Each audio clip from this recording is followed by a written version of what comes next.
Chapter 1157. Speed Contest. Hellscythe_VampireCat Chapter 1157.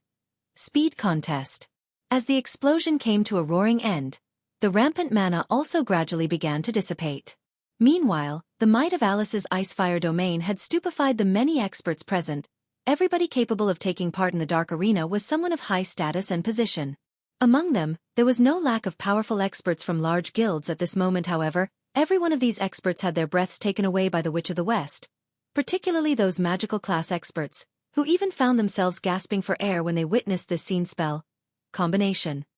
This is too amazing. It's a true spell combination.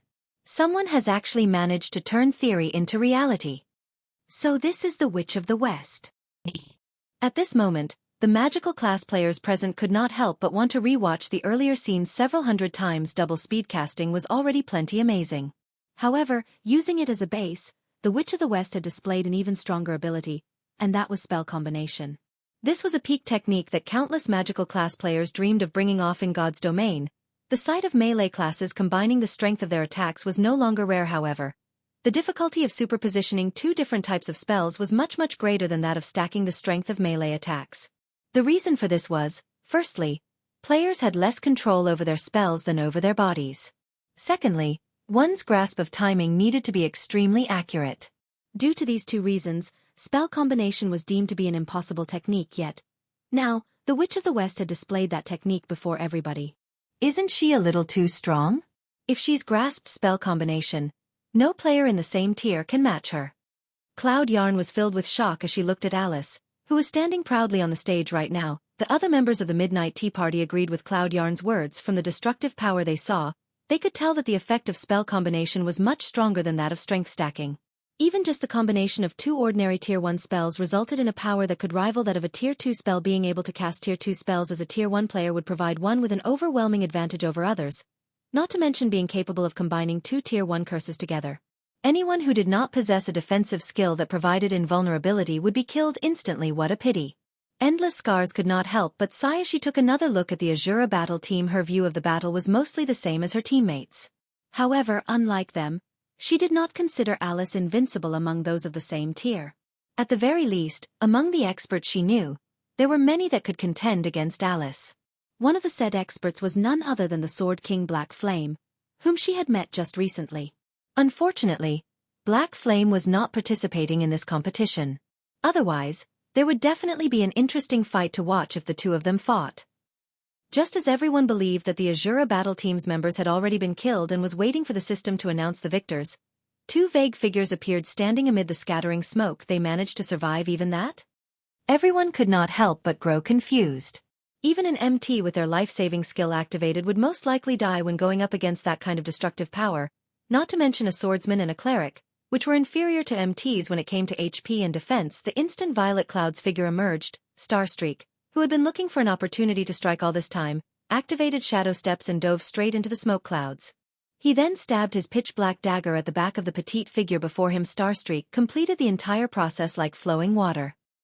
He made no sound whatsoever as he moved, and included no excess movements in his actions. Immediately, the pitch-black dagger struck at Violet Cloud at a speed invisible to the naked eye. Ambush. Dang!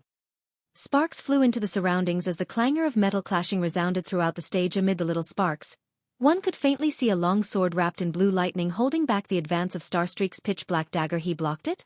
Starstreak was inwardly surprised. However, as a peak expert, he would not fall back just because one of his attacks failed to land.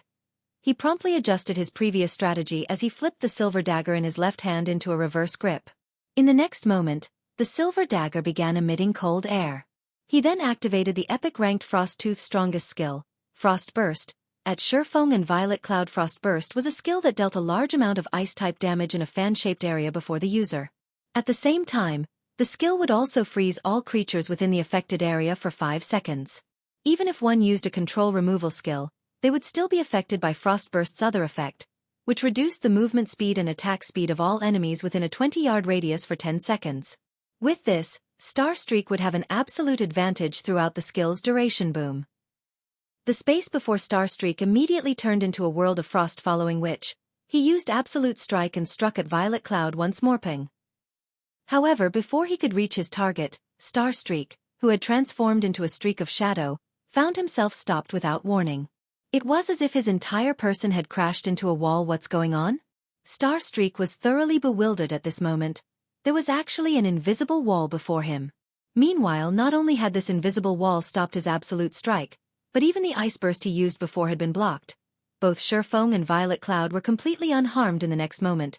The invisible wall shattered, and a blue sword light suddenly struck at Starstreak. The link between the two processes was simply perfect, giving Starstreak practically no time to react. Pang. In the nick of time, Starstreak managed to move a dagger into the path of the blue sword light. However, as soon as Starstreak stopped this sword light, several more followed in rapid succession, every one of them targeted at the assassin's weak points with fast swordsmanship. Starstreak hurriedly brandished his two daggers to fend off the onslaught. Each time he repulsed an attack, it felt like a hammer pounding his arms, the resulting vibrations inflicting pain. Meanwhile, watching the numerous sword lights interweaving with one another, the audience was dazzled by what they saw. Everyone could only see the afterimages of the hands of both sides. They could not see the swords and daggers clashing against one another at all. The speed of the battle had everyone holding their breath in the blink of an eye. Dozens of attacks had been exchanged. If Starstreak was careless for even a moment, he would definitely get hit. How are his attacks so fast? After receiving dozens of attacks, Starstreak was confounded. Frost Burst could reduce the speed of all enemies within 20 yards. Yet the speed of Shifeng's attacks did not seem to have been affected whatsoever. If not for Starstreak being an agility-based assassin, Shifeng's attacks would have struck him by now. However, what Starstreak did not know was that the opponent he currently faced was a level 49 swordsman equipped with the level 50 magic light set equipment as well as a fragmented legendary item. If not for Shifeng's speed having been reduced, he would have long since defeated Starstreak in their contest of speed. Seeing as Shifeng had already secured the advantage, Starstreak had no other choice but to activate his Berserk skill. Once he activated his Berserk skill, he intended to force back Shifeng and open a distance between them to prevent the swordsman from furthering his assault. Then, he would look for an opportunity to strike. After all, an assassin did not have many advantages against a swordsman in a frontal clash. With this in mind, right when their weapons were about to clash once more, Starstreak activated his Berserk skill, Phantom, his strength and speed soaring by a large margin. In the next instant, both his daggers abruptly struck at the killing ray in Shifeng's hand. Pang. Starstreak felt like he had just attacked a steel wall, both his hands aching from the resulting vibrations. In contrast, the arm Shifeng used to swing killing ray only trembled slightly. Impossible. Starstreak was stunned. Chapter 1158. Different level of competition. Hellscythe_Vampire Cat Chapter 1158. Different level of competition.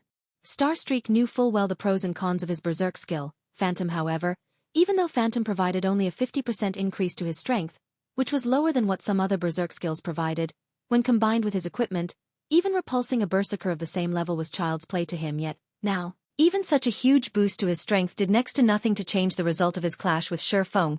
Thinking up to this point, Starstreak suddenly came up with an incredible thought. Shifeng had not been going all out at all during their previous clashes. As for the possibility of Shifeng having activated a Berserk skill as well, it was simply impossible. Berserk skills would manifest on a player's body one way or another when activated. Moreover, the strength of a player's aura would also increase currently. However, Shifeng showed no such signs. Hence, the only possibility was that Shifeng had been hiding his strength. Thinking up to this point, Starstreak could not help but shudder. Shifeng's basic attributes were actually so high that he could hold his ground even after Starstreak had activated his Berserk skill. Although Starstreak had only briefly fallen into shock, this duration was enough for peak experts like Shifeng to land a killing blow. Disappear. Illusory shadow. 6 blue sword lights struck at Starstreak from 6 different angles. Starstreak instinctively defended himself with his daggers. However, the instant his daggers came into contact with the sword lights, his complexion immediately darkened. The sword lights had actually moved through his daggers unhindered. It was as if these sword lights were phantoms that did not possess a physical body. Just as the 6 sword lights were about to land on Starstreak's body, the assassin gnashed his teeth and reluctantly used Vanish. His entire person then disappeared from everyone's sight. The brief invulnerability provided by Vanish also neutralized the 6 sword lights. After disappearing, Starstreak did not retreat. Instead, he chose to launch another assault. This time, he used the ultimate move of the epic dagger he wielded with his other hand. Tooth Blade. 3 phantoms suddenly appeared around Shifeng. A white eagle, a hungry wolf, and a black bear. Starstreak and the 3 phantoms then attacked Shifeng from 4 different directions at the same time. Starstreak himself remained in stealth. So Feng could not see what exactly he was doing. Vanish was a life-saving skill that forcibly placed one into a stealth state for 3 seconds. During these 3 seconds, so long as one did not do anything, they would remain in a forced stealth state. In other words, not only could Vanish be used to escape, but it could also be used to attack. A majority of the information a human received from their surroundings came from one's vision. Hence, it was extremely difficult for one to defend against an attack that they could not see, not to mention doing so while receiving other attacks. One's vision would automatically shift their brain's focus towards the things that they could see, and this only made it even more difficult for one to defend against an attack that they could not see. Dang. Dang. Dang. A series of metal clashing sounds echoed throughout the battlefield. What decisiveness! Starstreak's mouth twitched as he looked at the completely unscathed swordsman before him. The instant he launched his attack, Feng had activated Defensive Blade without hesitation, preventing Starstreak from doing any damage whatsoever. However, this was also a good outcome as Feng no longer possessed any life-saving skills. Furthermore, Starstreak's Tooth Blade skill had a duration of 10 seconds. He could definitely finish off Feng during this period. On the other side, Alice had also begun chanting an incantation. With a light wave of her staff, over a dozen ice arrows and fireballs appeared around Alice. She then sent the attacks flying at Feng and Violet Cloud. At this moment, Violet Cloud was also done chanting her own incantation as she slammed the butt of Death's Sigh on the ground. Immediately, over 100 pitch-black blades appeared around Violet Cloud, densely circulating around her body. This scene instantly stunned everyone in the arena. How can this be? Endless Scars's eyes widened, her mind utterly confused as she looked at the scythe in Violet Cloud's hands. Could that possibly be the real deal? According to the ancient book she read, these 100+ dark blades should be the manifestation of Shadow Rage, the strongest skill of Death's Sigh. The only thing different was that the information recorded regarding Shadow Rage stated that it would summon thousands of Shadow Blades when activated, each one possessing the power to heavily injure even Tier 5 monsters. When these blades were concentrated, they could slay even gods. Just as Endless Scars was entertaining such thoughts, Violet Cloud controlled the Shadow Blades to counter the approaching ice spears and fireballs. She also sent some to attack Starstreak. Upon seeing this, Starstreak immediately panicked. He hurriedly controlled his 3 phantom beasts to defend him from the oncoming Shadow Blades. Dang. Dang. Dang. The power packed within the Shadow Blades was massive. Even when Alice combined the power of the ice spears and fireballs, the spells had only managed to slow down the speed of the Shadow Blades and weaken their power slightly. The blades still proceeded to fly towards Alice after shattering the Elementalist spells. Meanwhile, on Starstreak's side, despite him having activated his Berserk skill already, he just barely managed to defend against the Shadow Blades with the help of his 3 phantom beasts. However, every Shadow Blade he blocked numbed his arms. His HP also decreased by over 200 each time. On the other hand, Alice was brimming with excitement rather than feeling anxious. Waving the Fire God's Eye, she suddenly formed a massive, crimson magic array before her. Just as the Shadow Blades were about to land on Alice's body, the ground in front of her suddenly shattered. A flaming hand then emerged from the fissure and blocked all the oncoming Shadow Blades, following which, the fissure on the ground grew steadily larger. Shortly after, another hand emerged from it, the 2 hands appearing as if they were trying to rend the ground and clamber up. How can this be? She can summon the Flame King all by herself? Phoenix Rain was deeply shocked as she looked at the Flame Giant, which was slowly climbing into the stage right now. The reason why she wanted to obtain the Fire God's Eye was not just its ability to improve the completion rate of spells.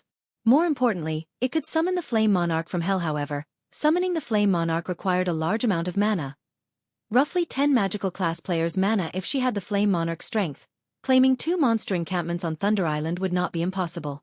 Meanwhile, the fact that Alice had managed to summon the Flame Monarch by relying on only her own power was simply inconceivable for Phoenix Rain. The appearance of the Flame King made the audience members gasp. Flame Monarch, Elemental Creature, Grand Lord. Level 65. HP 60, 000, 000/60, 000, 000. Now that the Evil Dragon battle team had summoned a level 65 Grand Lord to assist them, there was no longer a need to continue this match, not to mention 2 experts.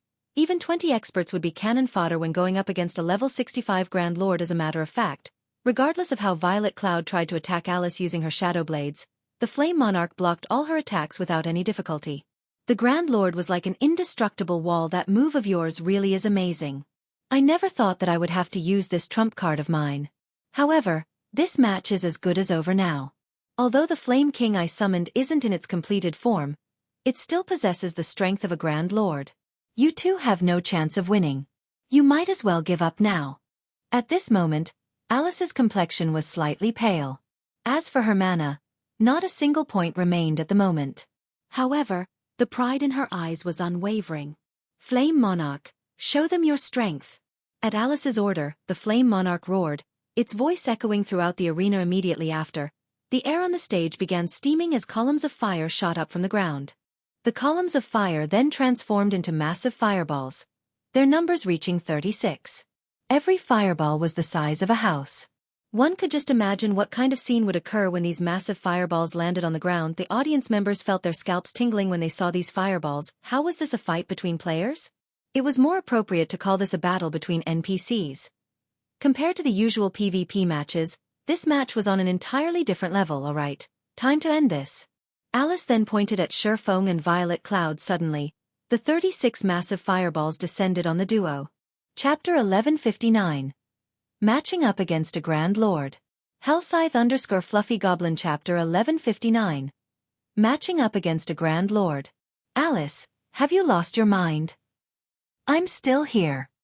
Starstreak was furious as he glanced at the descending fireballs. Violet Cloud's shadow blade still had him pinned down. He did not have any concentration to spare for an escape. If these fireballs struck, he would get caught in the impact with no other options. Starstreak decided to use his final life-saving skill, his Epic Boots additional skill, Flash Steps. The skill allowed him to teleport to any location 15 yards away. It had a 1-minute cooldown and 3 charges. Starstreak used Flash Steps twice and instantly moved 30 yards away. Meanwhile, although Violet Cloud desperately blocked the incoming fireballs with her shadow blades, the fireballs were unaffected. She also had no hope of dodging these attacks similar to her shadow blades. Alice controlled these fireballs. Not only did they contain massive power, but they also had a wide attack range. With so many of the fireballs, if Alice wanted to, she could even destroy the entire stage. Phoenix Rain, who watched the fight from a VIP room, could not help but shake her head. The Asura battle team had lost this competition. Although each competition in the Dark Arena had 5 matches, the Asura battle team had only brought 5 members. Once they lost this match, regardless of whether the battle team won the next or not, the Evil Dragon battle team would win the competition. After all, the final 2 matches were 3-on-3. The Asura battle team did not have enough members to participate. Hence, so long as the Evil Dragon battle team won one of the first 3 matches, the competition would be over sure enough. Defeating the Evil Dragon battle team is impossible for the Asura battle team. Phoenix Rain was, more or less, disappointed. Although she hadn't bet any excess resources on this competition. With how lively the Dark Arena was today, they would still earn a significant amount if the Asura battle team won. However, she had only considered the idea.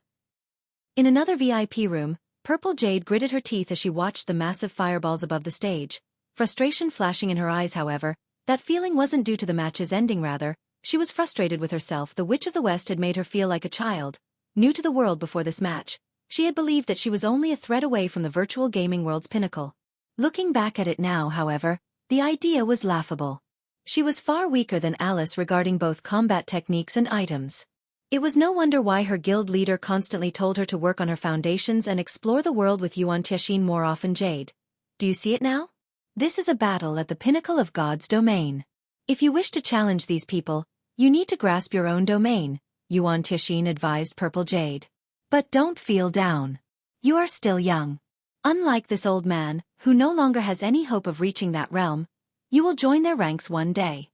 In the past, he had also dreamed of leading the secret pavilion towards the apex of the virtual gaming world. However, only after encountering people of that realm did he realize that the virtual gaming world was not as simple as he had assumed. Virtual reality games had been popular all over the world for over a century now. With the world's population being so high, countless gaming experts from the younger generation emerged each year. Furthermore, God's domain gained more influence with each passing day. Meanwhile, on the stage, Shifeng abruptly jumped towards the massive fireballs, meeting them in the air. Guild leader? Violet Cloud, who was desperately trying to counter the attacks, was confused. Shifeng activated Heavenly Dragon's power, his aura immediately transforming. Golden divine runes flickered across his body as if he had donned golden armor. Alice sneered when she saw Shifeng activate a berserk skill. The massive fireballs were the result of the Flame Monarch's Tier 3 curse, Wrath of the Stars. Each fireball was powerful enough to rival a Grand Lord. Tier 1 players had no hope of defending against such attacks. The difference in power was simply too great. Even if Shi Feng had a skill that provided invulnerability, she could simply control the 36 fireballs to attack him one after another. Invulnerability skills generally had short durations. If she hit him once every second, she could continue her attack for 36 seconds. As Shi Feng was about to collide with a fireball, he activated Blade Liberation immediately. Power flowed into him from Killing Ray, allowing his attributes to soar once more. Looking at the fireballs before him, Shi Feng tightened his grip on the sacred sword in his right hand and swung it forward. Thundering Flash. Combat Technique. 4 Moon Lotus. Like a sharp blade, arcs of blue lightning sliced through the massive fireballs. One after another, all the crowd had seen were 4 streaks of light leaving Shi Feng's hand in the blink of an eye. 23 of the 36 unstoppable fireballs split in half and exploded like fireworks. Silence fell over the arena. No one had expected this shocking reversal. Even Alice was stunned. Tier 1 player had sliced the fireballs, which contained the strength to rival level 65 Grand Lords, in half. No matter how she looked at it, this was impossible. Yet Shi Feng had done just that. Just how powerful is he? Phoenix Rain's gaze was fixed on Shi Feng, who remained in midair. She could not bring herself to believe that the man she was looking at was the same person she knew. Just who is he? Thousand Miles unconsciously tightened his grip on his swords as he watched the detonating fireballs. He knew full well how powerful the fire god's eyes Flame Monarch was. After all, he had handed the staff to Alice personally. A Tier 1 player had sliced one of the Flame Monarch's team wipe moves in half. This was simply inconceivable. If this competition had been held before Shi Feng's visit to the Fallen Ark, he wouldn't have been able to repel the Flame Monarch's attacks. However, he had obtained epic pauldrons from killing the mythic fossilized Tyrannosauruses. They were called the Tough Pauldrons. Aside from epic ranked basic attributes, these pauldrons only had one skill. Moreover, it was a passive skill. The passive skill was called Power of Destruction. When the player faced attacks with higher strength than their own, the wearer's strength would increase by 35% against weaker enemies. This skill had no effect whatsoever. However, against stronger enemies, this passive skill was godly. Hence, Shi Feng's strength had increased by 35% as he fought the massive fireballs. In addition, he had triggered Angry Tyrant's second passive skill, Angry Blow, which had doubled his strength. It was only thanks to those passive skills and Thundering Flash's effects that his plan had succeeded. However, after a brief silence in the arena, Shi Feng activated Wind Rider and charged towards Alice, who was over 30 yards away. While he had neutralized the fireballs, he was still helpless against the Flame Monarch itself. Once Blade Liberation's 20-second duration ended, he would be powerless to turn things around. You want to kill me? Despite seeing Shi Feng flying towards her, Alice was neither surprised nor afraid. On the contrary, she was a little excited. It had been a long time since she had faced such a challenge. Unfortunately, that won't be possible. Saying so, Alice merged her body with the Flame Monarch's without hesitation. Shi Feng executed Chop against the Flame Monarch. However, before Killing Ray slid even 1 meter into the Flame Monarch, its advance halted. The sacred sword couldn't reach Alice, and the Flame Monarch's crew had already told you that you have no chance of victory. I know that you can't maintain this power for long. Unfortunately for you, my Flame Monarch can last for 5 hours. Alice said, shaking her head.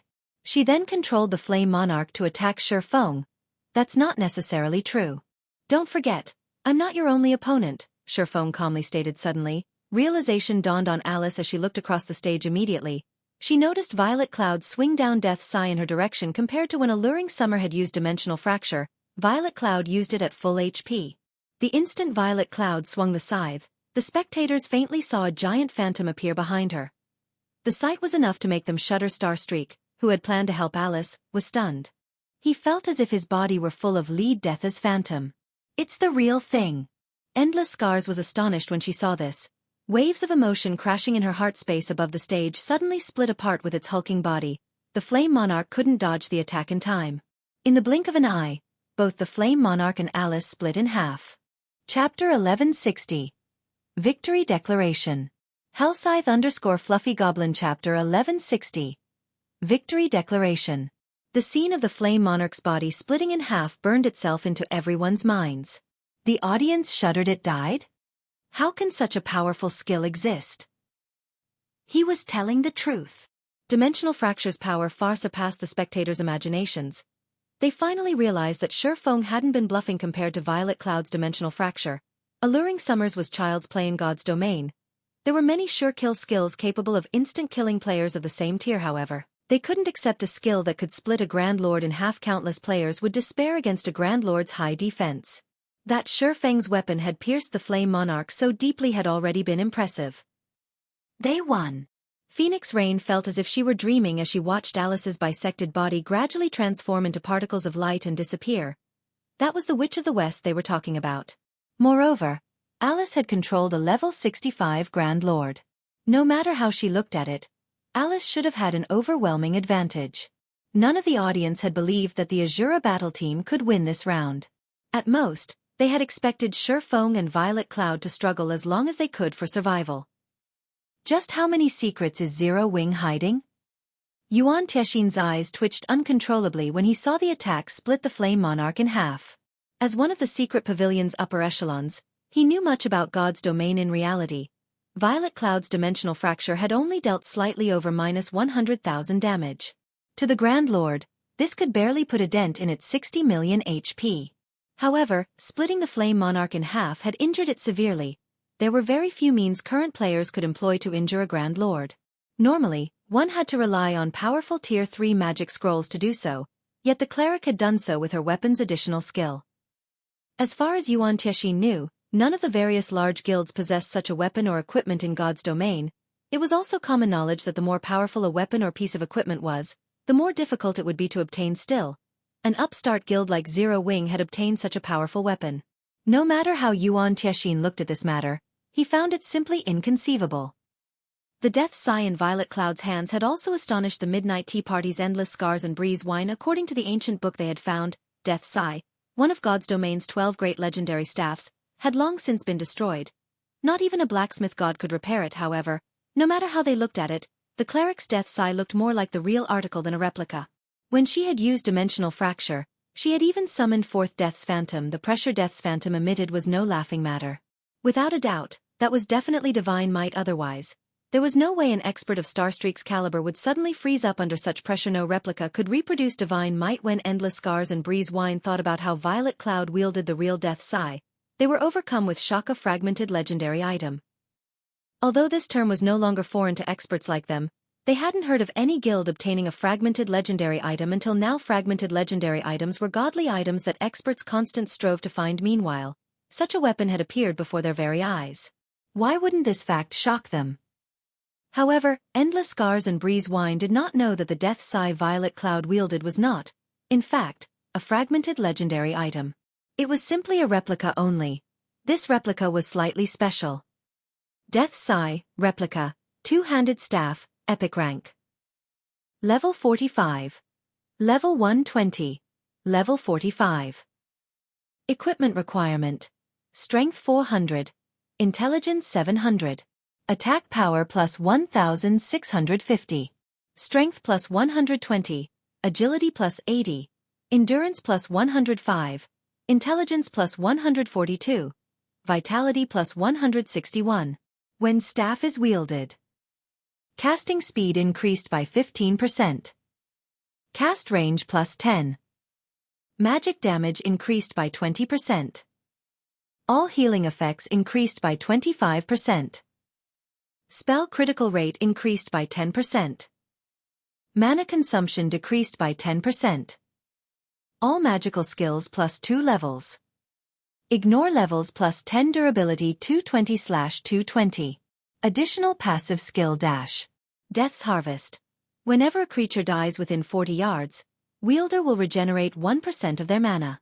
Simultaneously, wielder will receive a death buff, reducing the death penalty by 1% when wielder dies. Buff can stack up to 30 times additional active skill 1 dash. Dimensional Fracture. Deals absolute damage 2 tiers above wielder's tier, up to a maximum of tier 4, to an area of 20 by 60 yards. Attack ignores all defensive and invulnerability buffs. At the same time, the attack will inflict a stun debuff to everyone within 40 yards of the wielder for 3 seconds cooldown. 10 minutes. Non-cleric classes can only use this skill when their HP is below 50%. All effects are halved. Additional active skill 2 dash. Shadow Rage. Use mana to form shadow blades. Every shadow blade costs 100 mana. Each Shadow Blade's strength is equal to 150% of wielder's intelligence, and inflicts an additional 20% shadow damage. Wielder can produce a maximum of 300 Shadow Blades. Duration: 30 seconds. Cooldown: 3 hours. Non-cleric classes can only use this skill when their HP is below 50%. All effects are halved. The blacksmith god Soros crafted this replica using the fragments of the legendary staff Death's Sigh. Replica can be upgraded by absorbing 5 god crystals. Current crystals absorbed: 0/5. Although it was a replica, it contained fragments of the real article, making it far stronger than any ordinary epic weapon. When Shifeng had appraised this weapon, he had been shocked. As long as they gathered a sufficient number of god crystals, Death's Sigh could evolve into fragmented legendary weapon. Zero Wing really does possess a lot of secrets. As Endless Scars stared at the weapon in Violet Cloud's hands, she could not help but cover the appearing on her face, joy and passion burning in her eyes. However, she quickly suppressed her emotions and returned to her usual calm and indifference. It seems that I need to have a chat with Abandoned Wave. Meanwhile, after Alice's death, the summoned Flame Monarch began to disappear from the stage. Fear filled the audience's eyes as they stared at Shifeng and Violet Cloud. And currently, Starstreak was the only member of the Evil Dragon battle team remaining on the stage. Unfortunately, he had no hope of defeating both Shifeng and Violet Cloud. The match was as good as over. A recently established guild had contended with Miracle, which had existed in the virtual gaming world for many years. No one would believe this. Although the competition's outcome had yet to be decided, the various Dark Arena battle teams would record the Asura battle team's fame, listing it as a team to take note of. After all, this competition wasn't like the Asura battle team's matches against the Glorious Lions in the previous competition. Battle Wolves had treated the Dark Arena's competitions like a hobby. Hence, the Super Guild hadn't sent its full force into the competition. Meanwhile, it was obvious that Miracle took the competition seriously. Otherwise, the super first-rate guild would not have dispatched the Witch of the West and Speedstar. Most importantly, it had instructed the sword freak, Miracle Dragon, to lead the team. Indeed, as everyone had expected, Starstreak stood no chance against Shifeng, who had activated twofold Berserk. After a few bouts, Starstreak had exhausted his means of protecting himself. Eventually, Shifeng killed him with instant strike, surprising the crowd once again. Starstreak's defeat ushered in the start of the third round. This upcoming fight would decide the outcome naturally. For such an important battle, Miracle Dragon, the battle team's leader, took to the stage himself. Miracle's reputation was riding on this battle. They could not afford to lose this next match. With each step Miracle Dragon took, his aura grew slightly stronger. By the time the man reached the stage's center, the audience felt as if they were staring at death itself. It'll be too boring to fight only one person. The rest of you just face together. I'll end this battle in 10 moves. Miracle Dragon proudly proclaimed as he thrust his great sword into the ground and looked towards Shifeng and the others. The instant Miracle Dragon said so, the audience immediately broke into an uproar. Chapter 1161. Sword Freak. Hellscythe_Fluffy Goblin. Chapter 1161. Sword Freak. Upon Miracle Dragon's sudden declaration, the arena boiled with excitement. Does he want a one-on-two fight? As expected of the Sword Freak. He's too domineering. Has Miracle lost their minds? They could have won this competition, yet they want to take such a risk. Miracle is probably trying to earn back their reputation. That sounds about right. The Evil Dragon battle team has already lost 2 rounds. Even if they win this competition, it won't be anything to boast about. The audience discussed the declaration fervently, each person having their own opinions. Some felt that Miracle Dragon was being a fool, while others thought that the Sword Freak wanted to show off the guild's strength. However, they could all agree on one thing. Miracle Dragon's gamble was somewhat risky. The Asura battle team still had 2 players remaining. One was a berserker, and the other was an assassin. This class composition was somewhat disadvantageous for a swordsman like Miracle Dragon. Berserkers had higher strength than swordsmen, while assassins were faster and more nimble. Although Miracle Dragon possessed superior combat techniques, if he had to clash head-on with a berserker while guarding against an assassin's interference, he would easily lose any advantage. Moreover, both Fire Dance and Gentle Snow were relatively famous experts in God's domain. While the guild could redeem much of its lost reputation if Miracle Dragon won, its reputation would plummet further if the swordsman lost. Big Sis Rain, the Asura battle team actually has a chance of winning.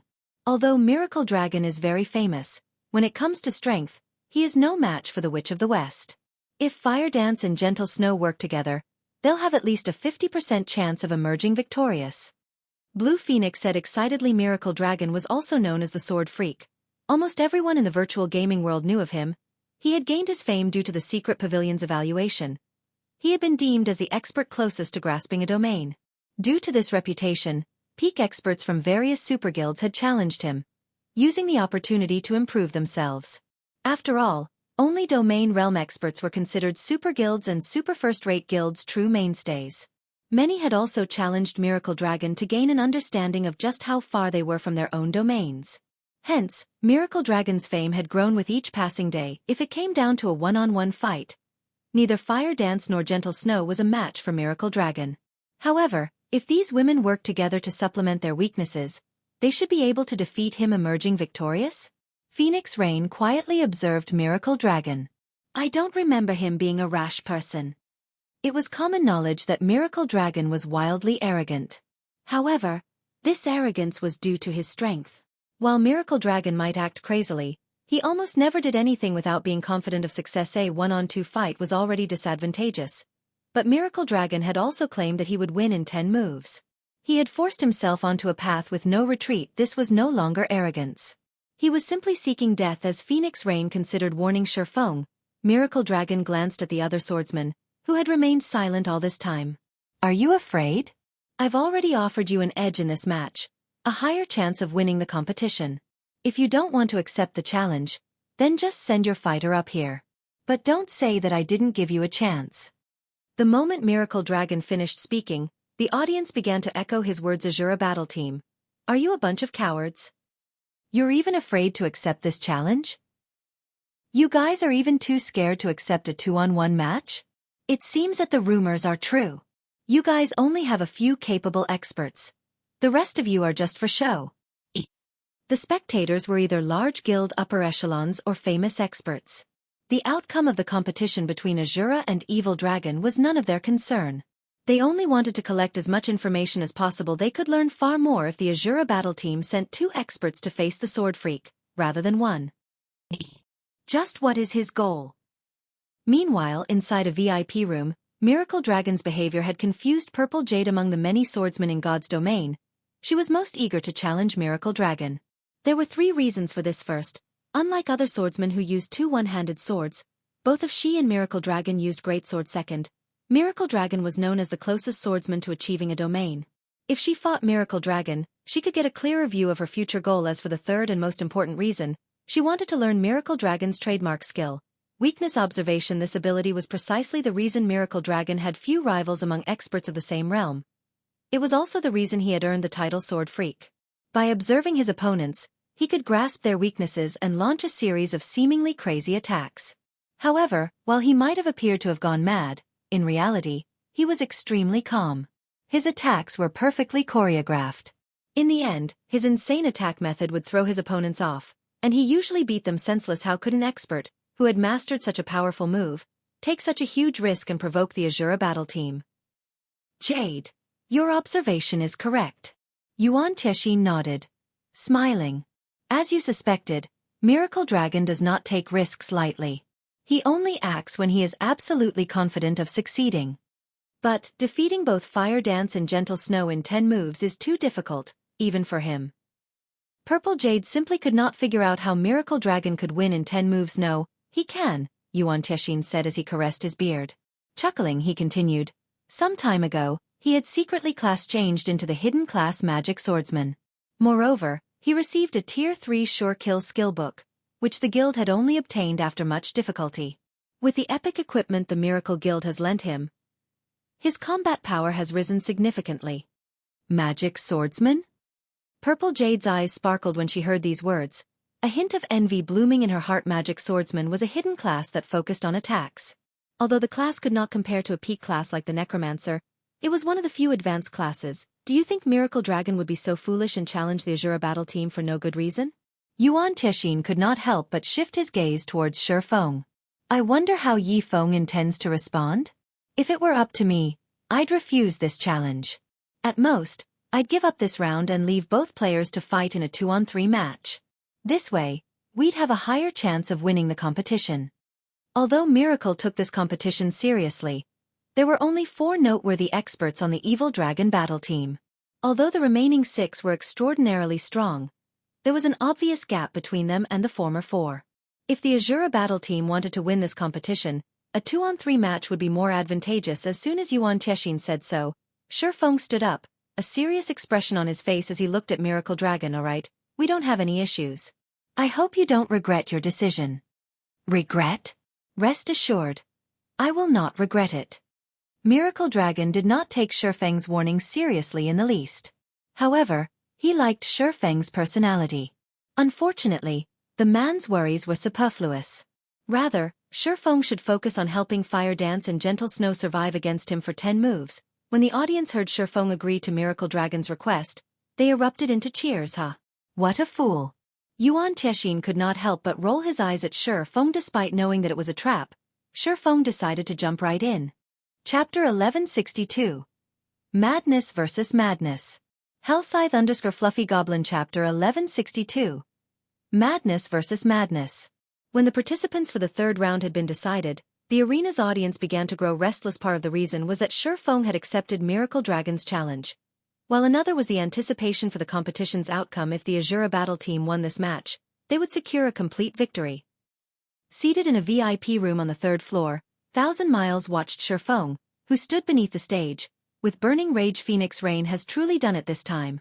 She even kept our intelligence department in the dark.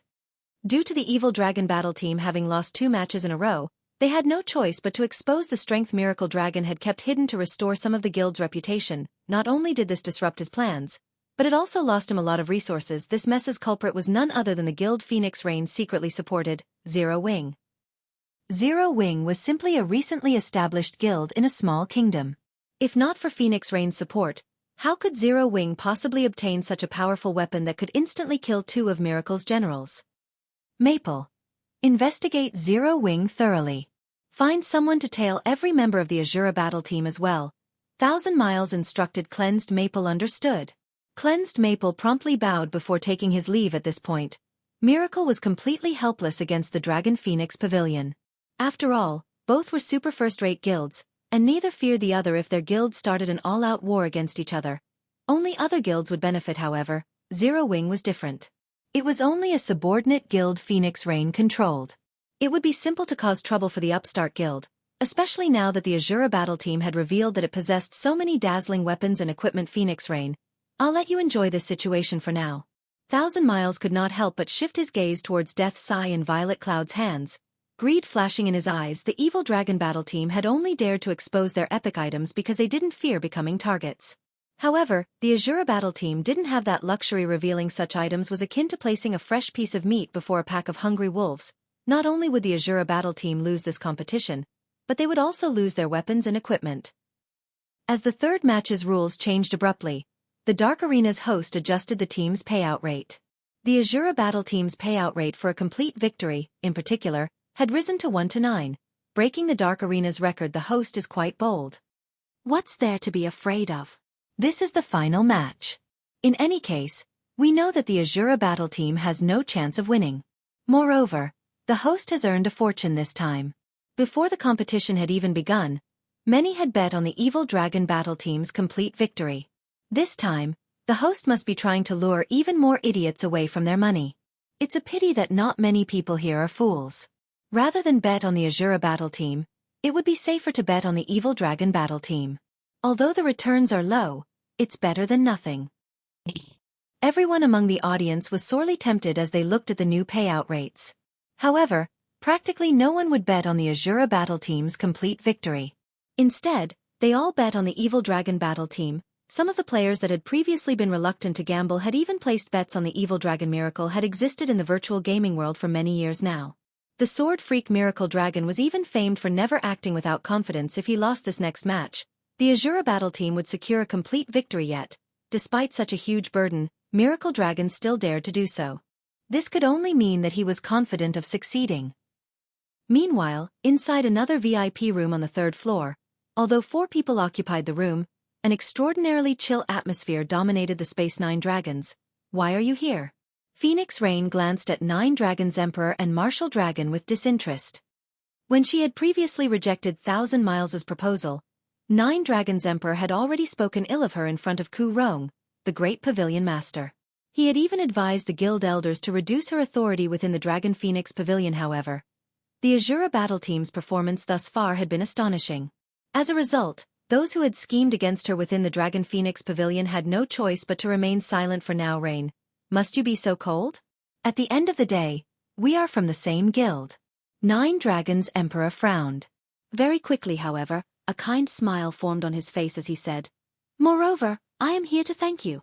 If not for your determination to support the Asura battle team, I wouldn't have been able to cooperate with Miracle and gain the support of many of their guild elders. If you're trying to flaunt your relationship with Miracle, then let me congratulate you.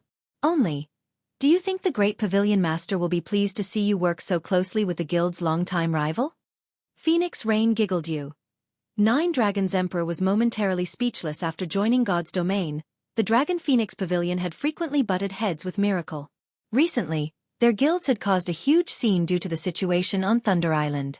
In the end, they had exposed Thunder Island, and many other superpowers had begun to intervene. Due to this, Ku Rong's hatred for Miracle had grown more intense. "So what?"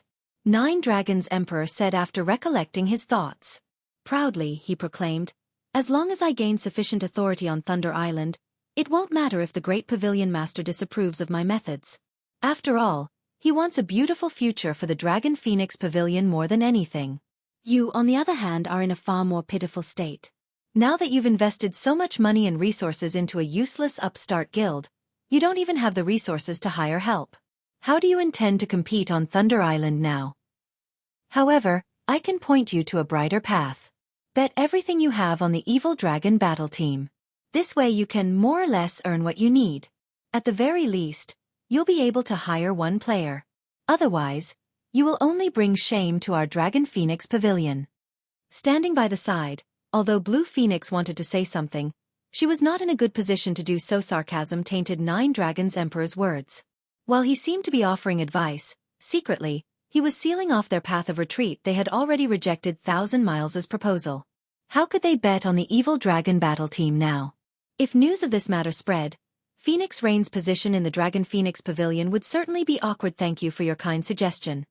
Smiling, Phoenix Rain turned to Blue Phoenix and said, "Blue, take this epic mage robe and these items and bet them on the Asura battle team." "Big sis Rain." Blue Phoenix was stunned when she saw the items Phoenix Rain traded to her. Wasn't this wager a little too drastic? Phoenix Rain had passed her the items they had prepared for the campaign on Thunder Island. If they lost these items now, they would suffer for it on Thunder Island. Amazing. In the guild, others often call me ruthless. However, it would seem that I am no match for you, Rain. Although I've bet plenty of resources and items on the Evil Dragon battle team, they are of little importance. You, on the other hand, actually bet the epic mage robes the guild obtained on the Asura battle team. I really must hand it to you." Nine Dragons Emperor praised the calm, composed Phoenix Rain. Inwardly though, his heart fluttered in joy when he saw the items Phoenix Rain intended to gamble. The host was no fool if they were willing to offer a 1-to-9 payout rate. If one bet a piece of epic equipment, they could get 9 pieces if the Asura battle team won. Although the host wouldn't actually hand out 9 pieces of epic equipment, they would still offer items of equal value. However, could such an ideal situation happen? While Phoenix Rain and Nine Dragons Emperor had been talking, the timer above the stage had begun to count down. The arena fell silent as everyone focused on the 3 people on the stage. The spectators couldn't help but gasp when they saw the Asura battle team's formation. What are they trying to do? Everyone was dumbfounded as they watched Fire Dance walk to a corner of the stage while Gentle Snow stood within 20 yards of Miracle Dragon.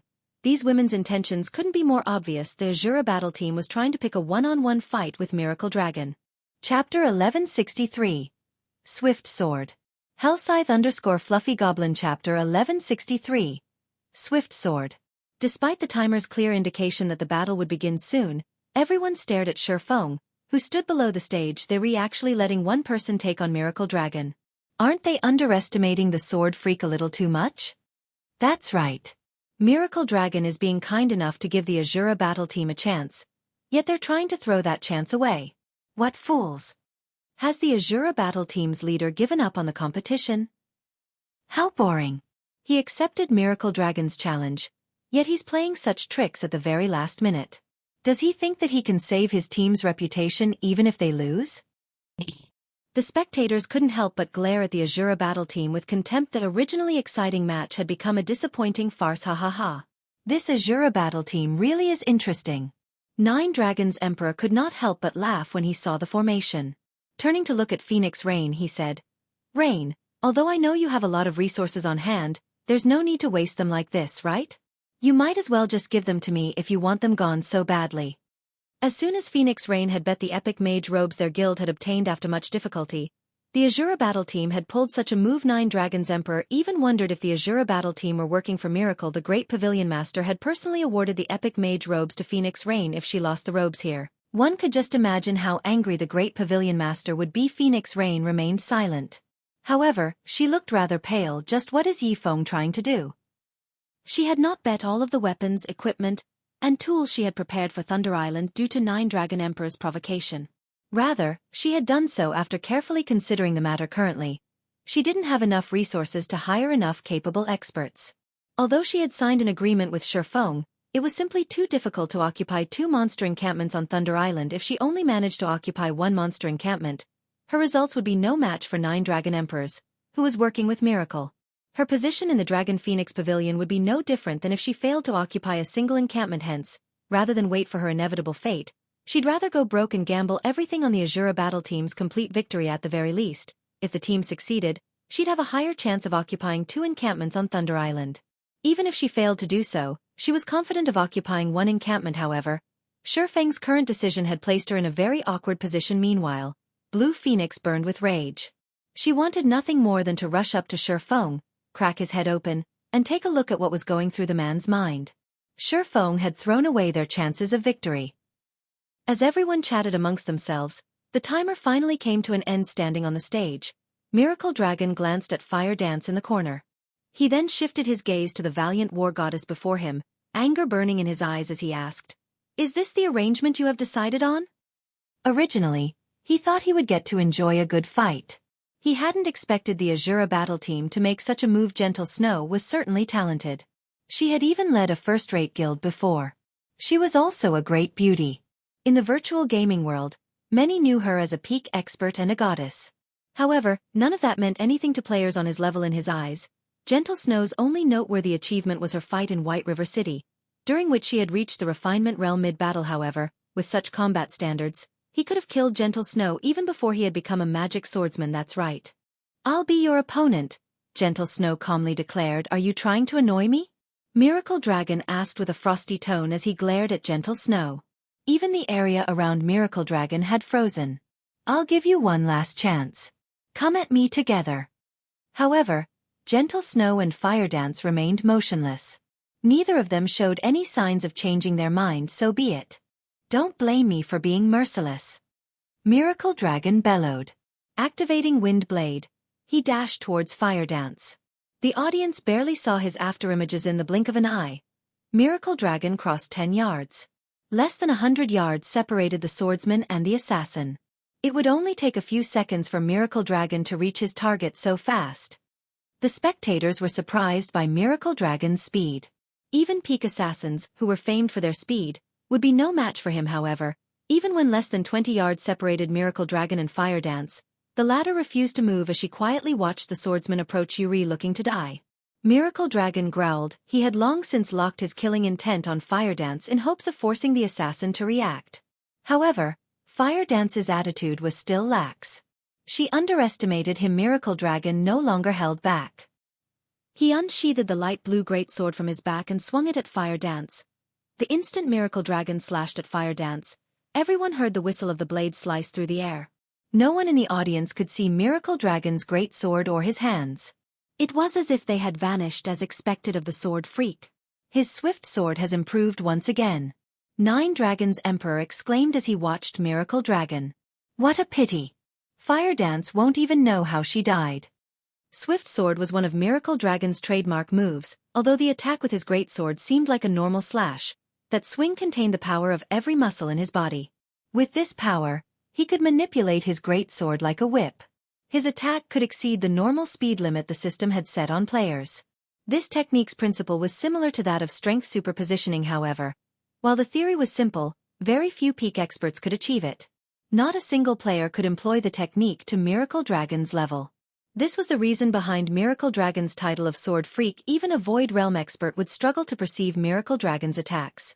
They would need all of their concentration, pushing their 5 senses to their very limits, to barely combat the swordsman's attacks. Meanwhile, Fire Dance had only recently set foot into the refinement realm.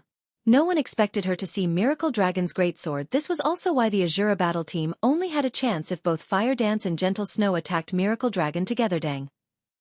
The clang of metal reverberated throughout the arena. Miracle Dragon's greatsword had stopped roughly 5 yards away from Fire Dance. Before anyone had realized it, Gentle Snow had appeared before Fire Dance, her silver greatsword acting as an immovable wall that prevented Miracle Dragon from reaching the assassin Yu.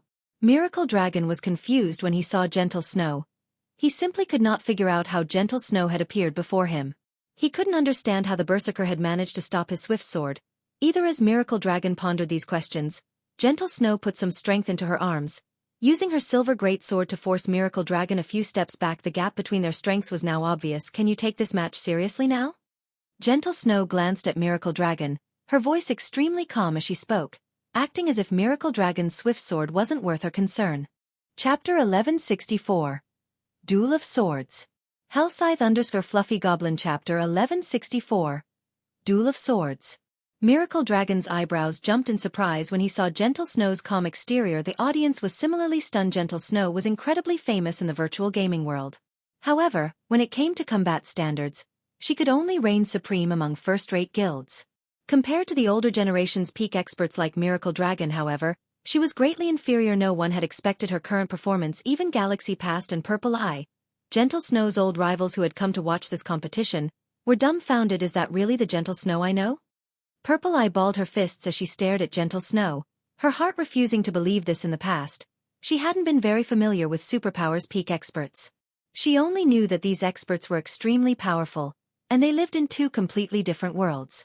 There was little chance for them to encounter each other. However, after participating in the Secret Pavilion simulation training system, she understood how strong these peak experts were. Their combat standards were beyond her imagination. With equal equipment and levels, even 10 of her wouldn't be enough of a warm-up for one of those peak experts. Yet, the Gentle Snow, who had stood on the same stage as the Star Alliance, could now hold her ground against a peak expert like Sword Freak. How could she not find this shocking? I have truly underestimated you. It's no wonder why you had become Ouroboros's guild leader. Miracle Dragon could not help but smile. The blade of disaster, which still trembled in his hands. However, whether or not you take me seriously will depend on your ability to block my next move. Saying so, Miracle Dragon's expression changed. Taking a deep breath, he took a step forward and executed Swift Sword once more. This time, however, he did not settle for a single slash. Rather, he launched a series of attacks. While Swift Sword was difficult to defend against, an expert of similar standards would have no issues blocking one strike. Hence, Miracle Dragon decided to up his assault and execute multiple Swift Sword attacks. This way, even an expert of the same standards would not casually challenge Miracle Dragon head-on. Shrill, whistling sounds reached the audience's ears. Everyone was fascinated as they watched Miracle Dragon attacks. This was especially true for the swordsman experts among the crowd. Miracle Dragon's swordsmanship was the peak they all aimed for. Enraptured by the flashing sword lights, even Starstreak, who was on the same team as Miracle Dragon, had goosebumps.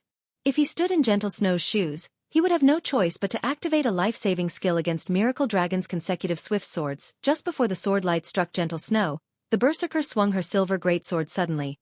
An explosion shook the arena as Gentle Snow continued to brandish her greatsword. A series of explosions rang out from the stage.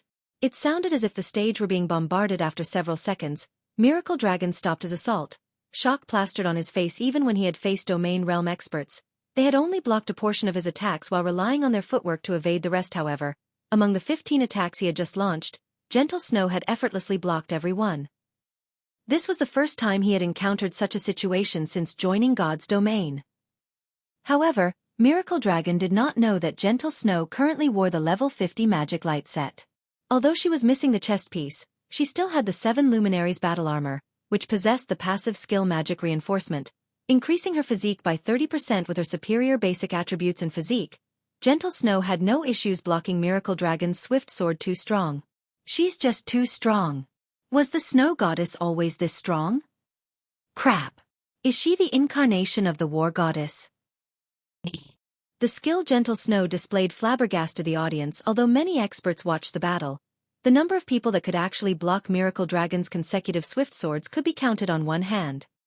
Everyone had assumed that the Asura battle team had given up and just wanted to end this match as quickly as possible. However, it would seem that this wasn't the case. Who is this Gentle Snow? Thousand Miles's expression was twisted and ugly. Even the various large guilds had detailed information on Gentle Snow's leadership of Ouroboros, not to mention a super first-rate guild like Miracle.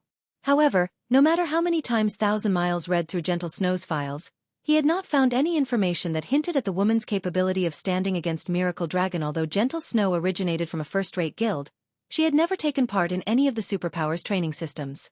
She hadn't been tutored by a famous expert, either, yet she now stood toe-to-toe against a peak expert like Miracle Dragon.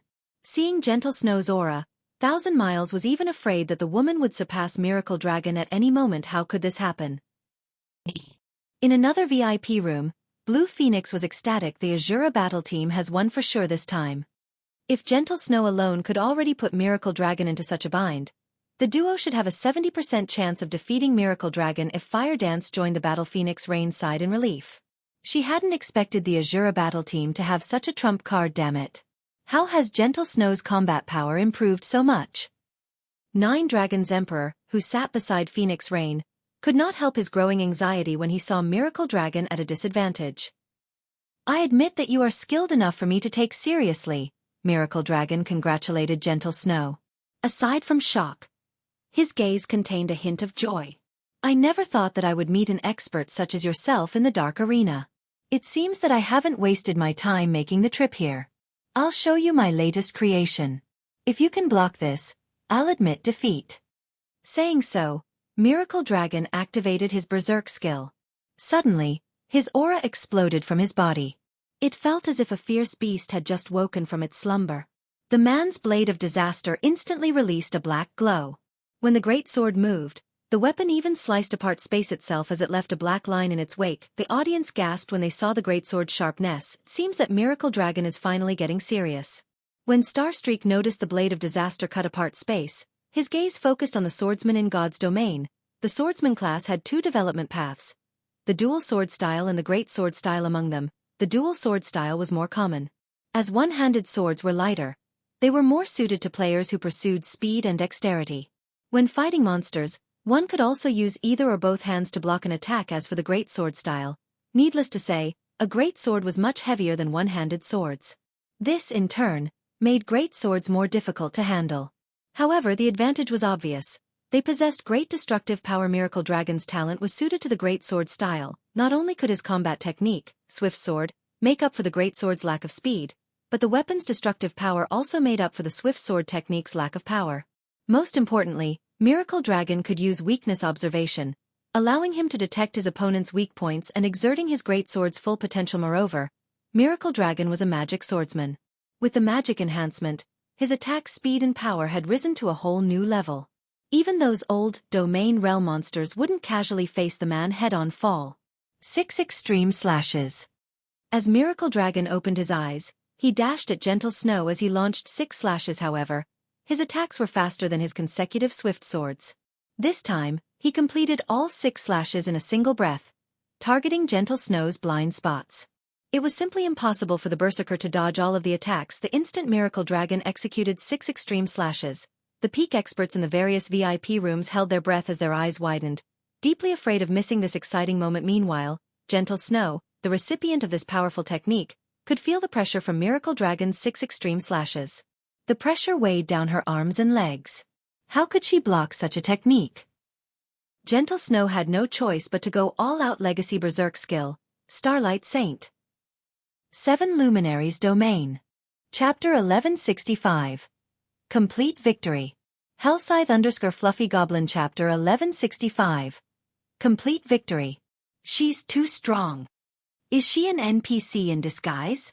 When Gentle Snow had activated her berserk skill, the crowd had been startled as Gentle Snow activated Starlight Saint. Her originally pitch-black armor transformed into a white, feathery gown. 3 pairs of silvery white metallic wings, decorated with golden divine runes, stretched from her back. Golden divine runes also surfaced on Gentle Snow's unblemished cheeks and forehead, adding a hint of divinity to her appearance. However, the players in the audience were experts. They naturally would not be frightened by a change in appearance. The real reason that they were intimidated the feeling of power Gentle Snow gave off. This feeling was different from the pressure one normally felt from stronger opponents. This was kind of like the fear they felt when facing creatures of a higher life rating normally. They only experienced this feeling when facing NPCs or monsters. They were afraid of Gentle Snow inside a third-floor VIP room. Surprise-colored Phoenix Rain's expression as she watched. Does she have a hidden class as well? This thought surfaced in Phoenix Rain's mind. She had already taken a look through the files of the Asura battle team's members.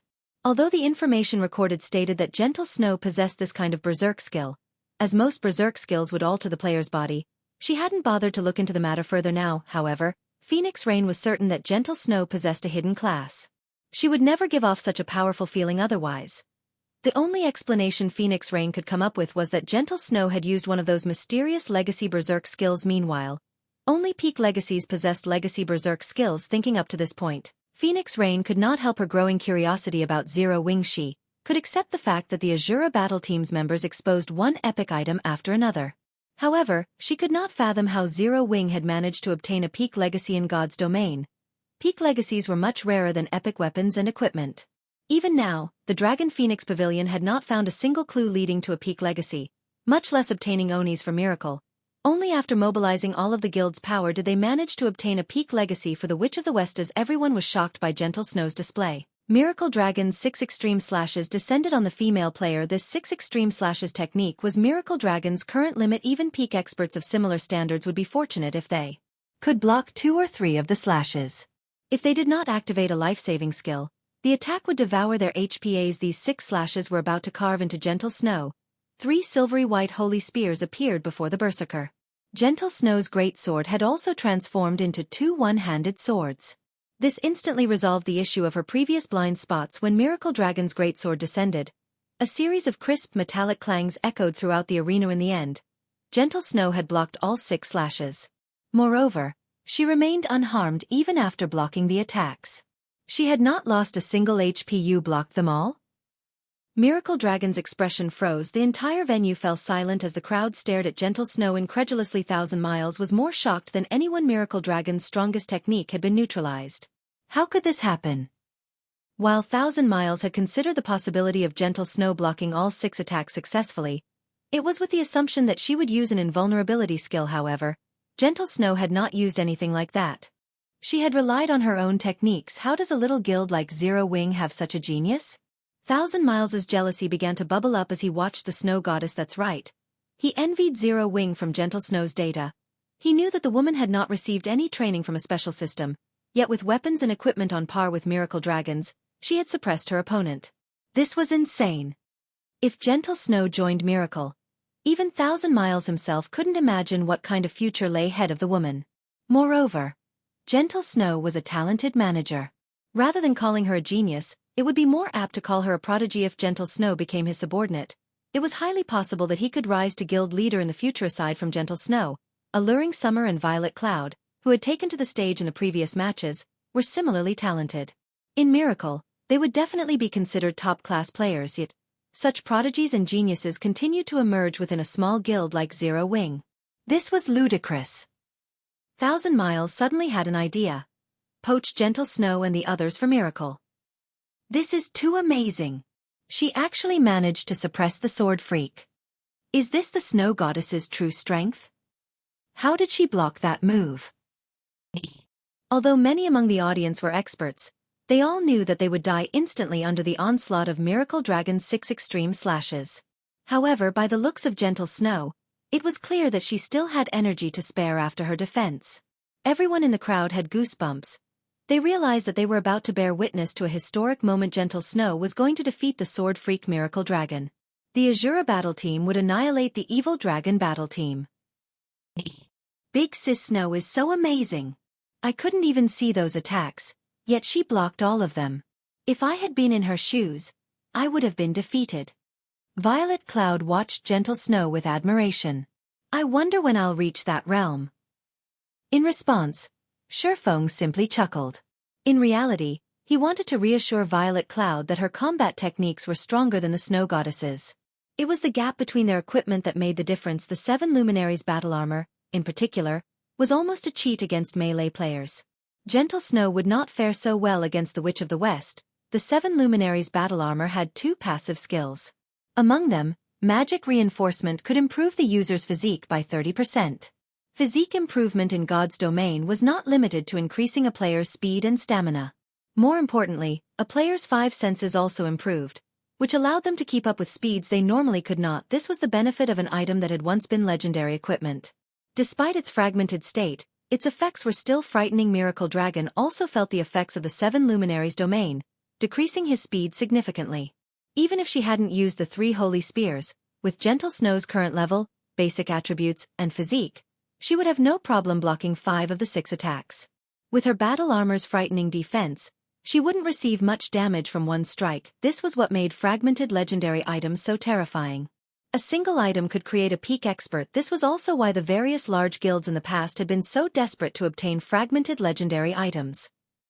Meanwhile on the stage, just as Gentle Snow was about to display the 7 Luminaries' domain's might, Miracle Dragon revealed a bitter smile as he raised one hand and forfeited the match. Miracle Dragon had kept his word. Before everyone realized what had happened, the system automatically declared Gentle Snow and Fire Dance the winners of this match, following which the competition came to an end. The Asura battle team had achieved complete victory over the Evil Dragon battle team. Chapter 1166. Asura becomes famous. Hellscythe under a Fluffy Goblin. Chapter 1166. Asura becomes famous. Only after the system announcement did the audience react the competition. It's over, just like that? This is ridiculous. The Asura battle team has achieved another complete victory. After these 3 matches, everyone finally understood what high-level PvP truly meant. The duels today were on a whole different level compared to the PvP battles they fought before. Particularly, the experts of first and second-rate guilds were so excited that they had forgotten to breathe as they watched the match between Miracle Dragon and Gentle Snow. However, they all had to admit that this competition had completely exceeded their expectations. Before the competition had begun, almost no one had believed that the Asura battle team could achieve victory, much less a complete victory. After all, the Evil Dragon battle team's strength was simply overwhelming. Meanwhile, this upset had also caused many people to cry out in anguish. They all regretted not betting on the Asura battle team's complete victory. That was a 1-to-9 payout rate they were talking about. If they had wagered all of their guild's resources, the returns would be unimaginable.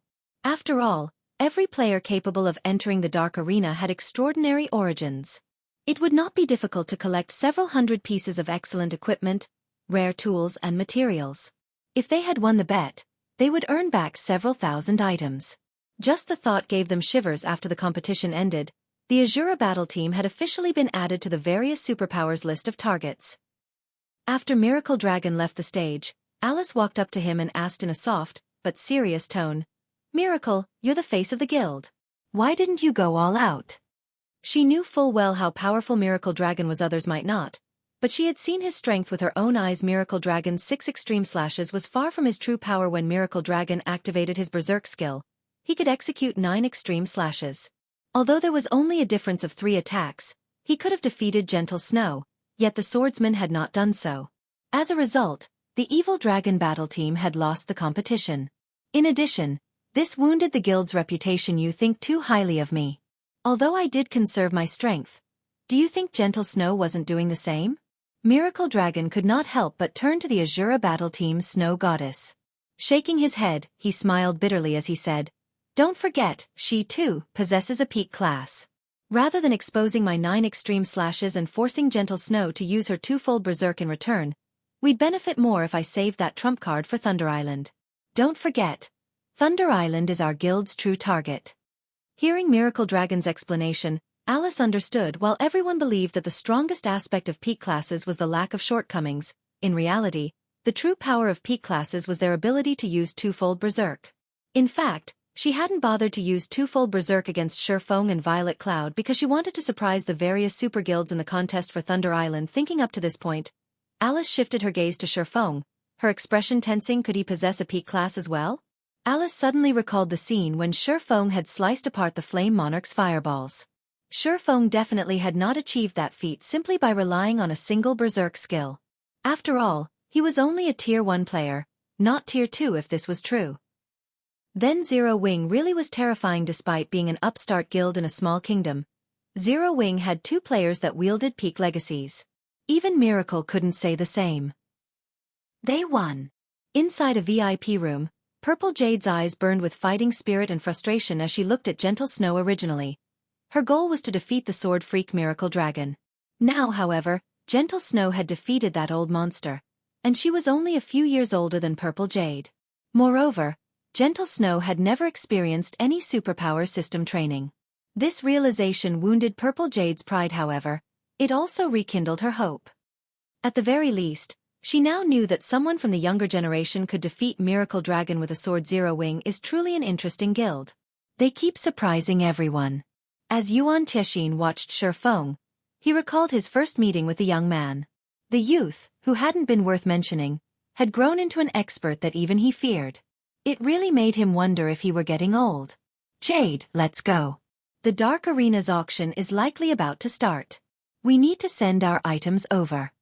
Purple Jade nodded in response. She then followed Yuan Tixin and left the VIP room. In another VIP room, Nine Dragons' Emperor was extremely pale. He paled further when he noticed Phoenix Rain's grin. Although the woman hadn't said anything, he felt as if she had plunged a knife into his heart. Miracle. That bunch of trash. They made me lose so many resources. Although he had mentioned that he had only bet a small amount of unimportant resources on the evil dragon battle team, in reality, he had wagered plenty of excellent weapons and equipment. Among them, there were over 50 pieces of level 40 dark gold equipment. Currently, even independent expert players were only around level 39 or level 40 despite the Dragon Phoenix Pavilion frequently mobilizing their members to kill field bosses of higher levels. They had a very small stock of level 40 dark gold equipment yet. He had lost over 50 pieces in the blink of an eye with 50 level 40 dark gold items. He could easily employ 10 peak experts, however. What annoyed him the most was the fact that Phoenix Rain had made a fortune. Just the thought of Phoenix Rain gaining the equivalent of 9 epic mage robes was enough to drive him mad. Leaving. Without speaking to Phoenix Rain, Nine Dragons' Emperor stormed out of the room with Martial Dragon. Ha ha ha. Big Sis Rain. Zero Wing is simply amazing. They actually achieved a complete victory against the evil dragon battle team. Not only have we earned a fortune from outbet, but we also got a huge haul from the competition's total bets. With this, we won't have to worry about needing resources for the competition on Thunder Island.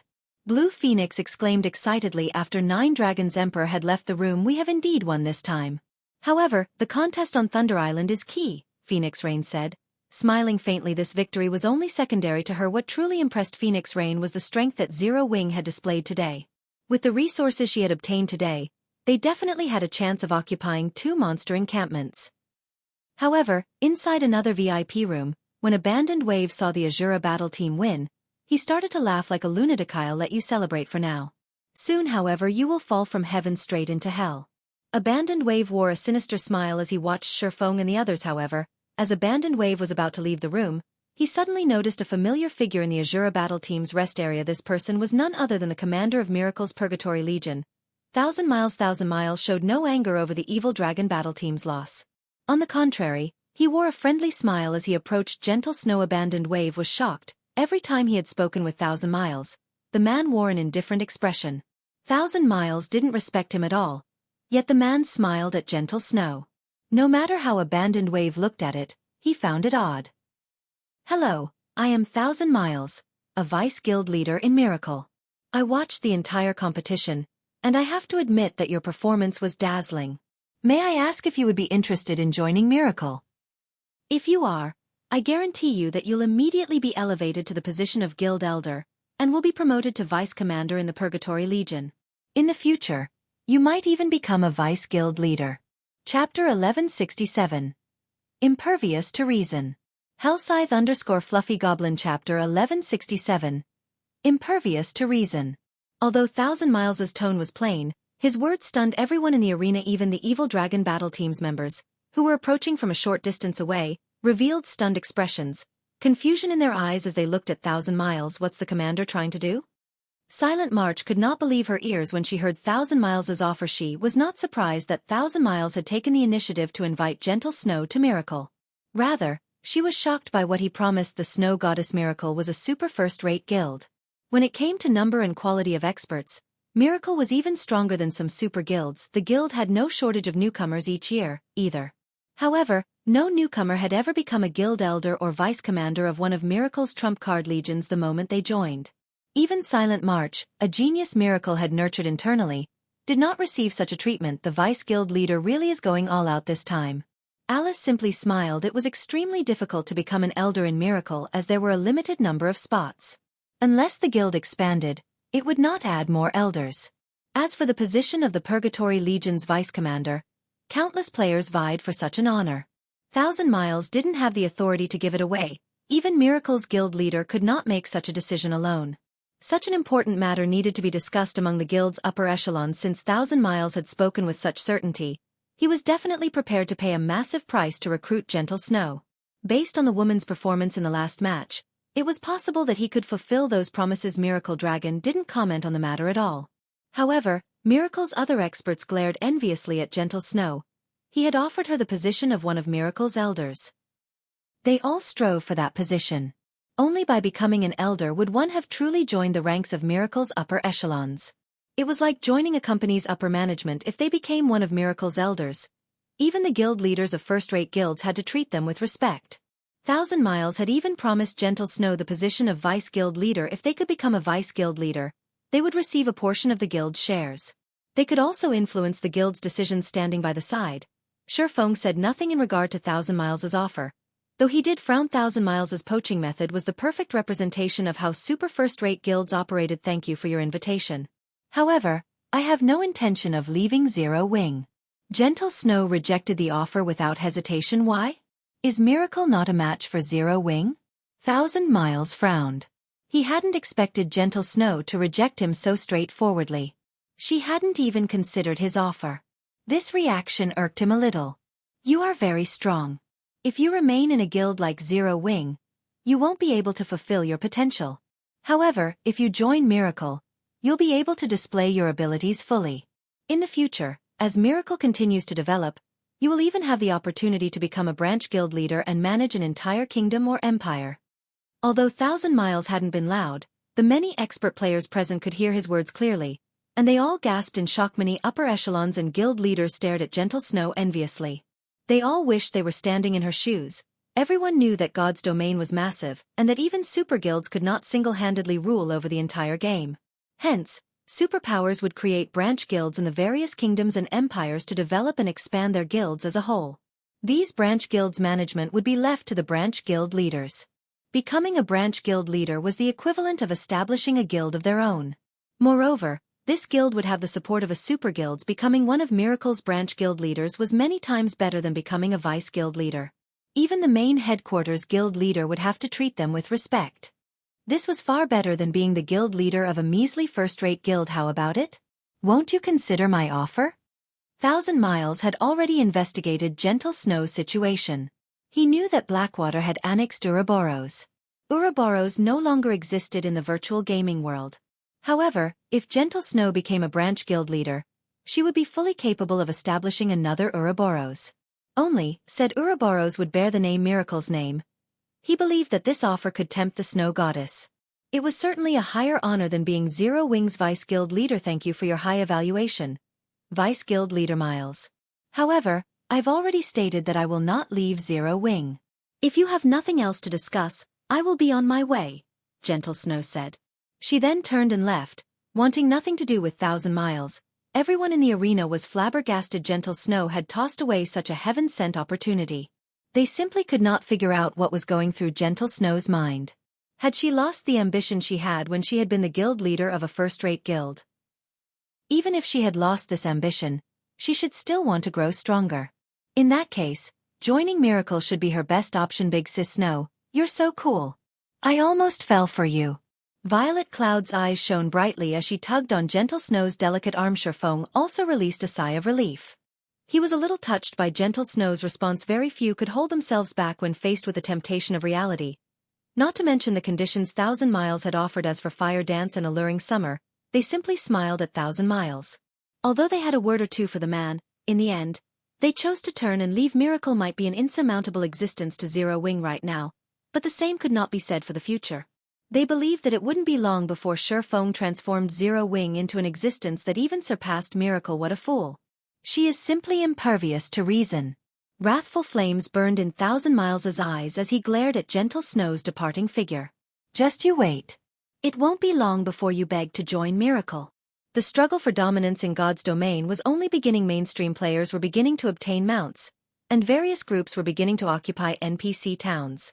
It was only a matter of time before conflict broke out between countries. Moreover, various industrial titans had begun to set their sights on the game, investing large sums. Soon, the competition between guilds would intensify. There was a saying that, destruction pursued the great.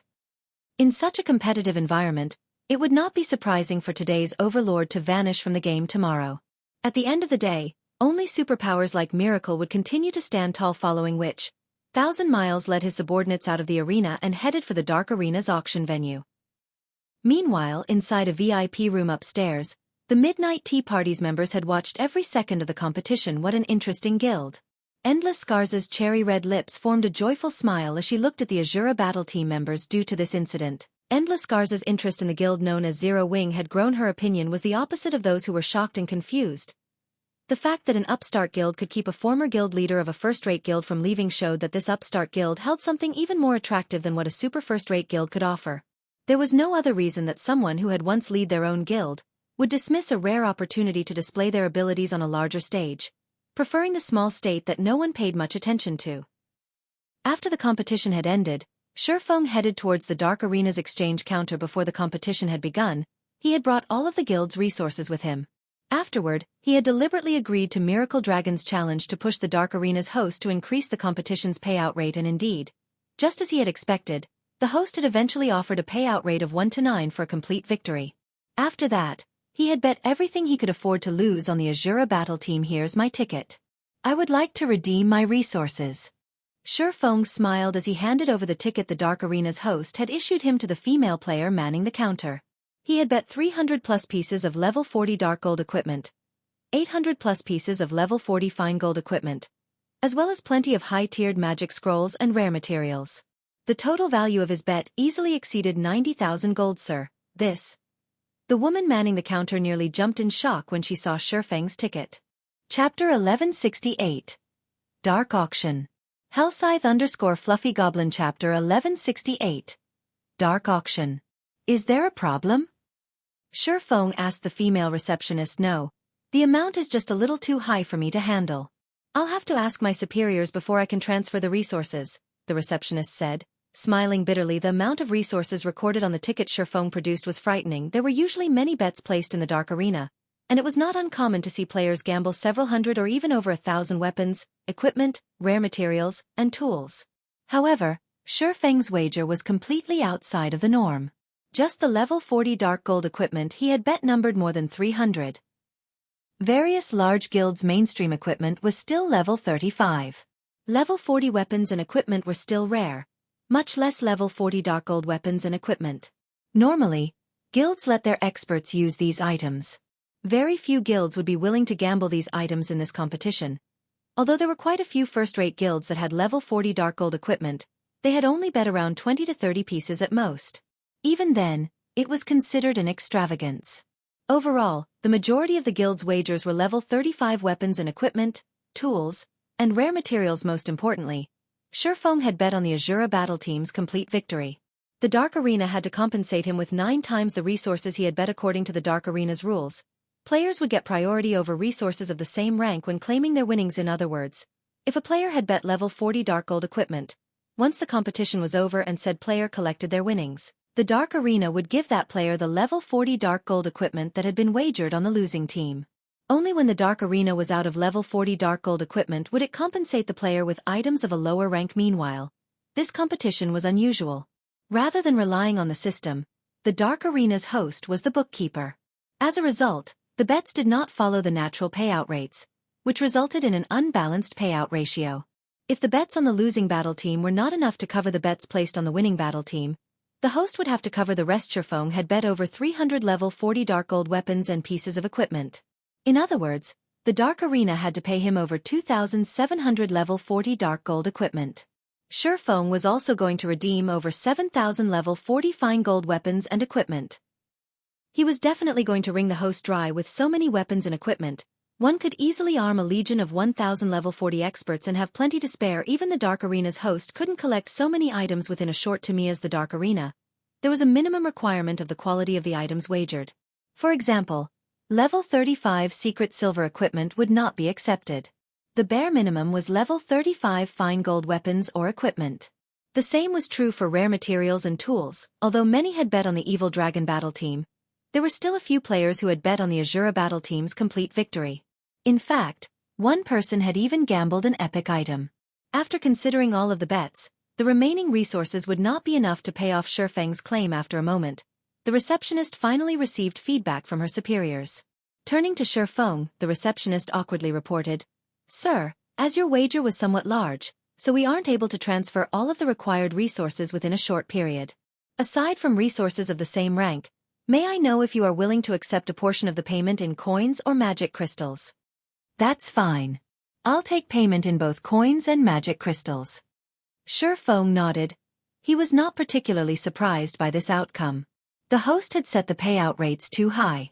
Even if a lot of people had gambled on the Evil Dragon battle team winning, there were bound to be a few who tested their luck. It was only natural that the host was in a predicament. After all, it was not that easy to procure top-tier resources. Even super guilds were not immune to the difficulty. In fact, the only reason he had so many items lying around was thanks to Pantheon, Blackwater, and Heaven's Burial.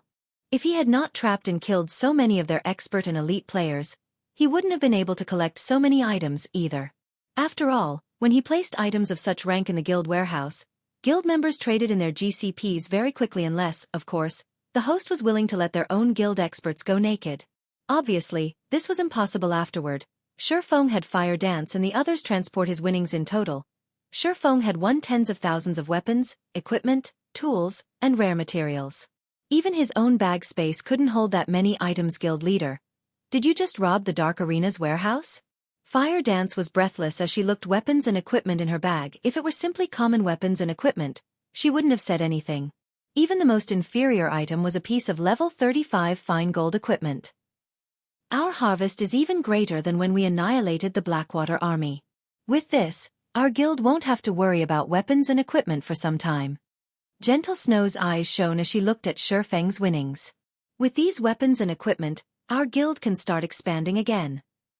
Weapons and equipment were a guild's foundation. To develop a guild, one first needed to develop the guild's weapon and equipment supply. Currently, guild's main sources for weapons and equipment were powerful field bosses and large-scale team dungeons. This was also why the various large guilds needed experts.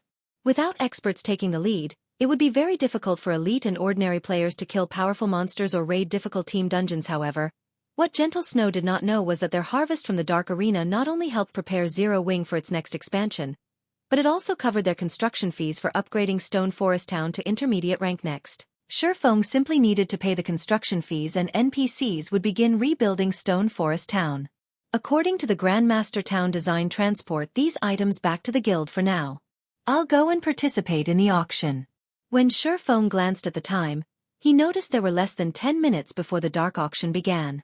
It would be a huge loss to miss out. Moreover, Feng had just obtained 420,000 magic crystals and 50,000 gold coins from the host.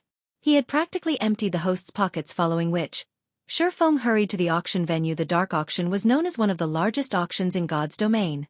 There were always a plethora of items up for auction, and every one of them was of excellent quality. Even fragmented legendary items had been for sale in the past. Although many large guilds wanted to participate, it was extremely difficult to do so. The minimum requirement to attend the dark auction had been the same to enter the Dark Arena in the past. Moreover, each invitation was limited to one person. One could not bring guests, of course. These rules hadn't been implemented yet. Any player that had received an invitation to the Dark Arena could take part. As soon as Feng reached the underground arena's top floor, he noticed a sea of people. There were more than double the number of players who had watched the competition. Upper echelons from super guilds and super first-rate guilds that had not been in the audience had arrived here. As Feng searched a place to sit, a familiar voice came from behind him. Feng? When Feng heard this voice, he could not help but turn towards its source immediately. He noticed Autumn Goose.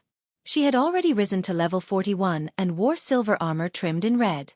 Standing beside Autumn Goose was the Wind God Spear's commander, Fallen Wind. The man had already reached level 42. His level was quite eye-catching as he stood among the crowd. A glamorous beauty stood next to these two. The woman wore deep red leather armor and had a tattered and broken sword hanging from her waist.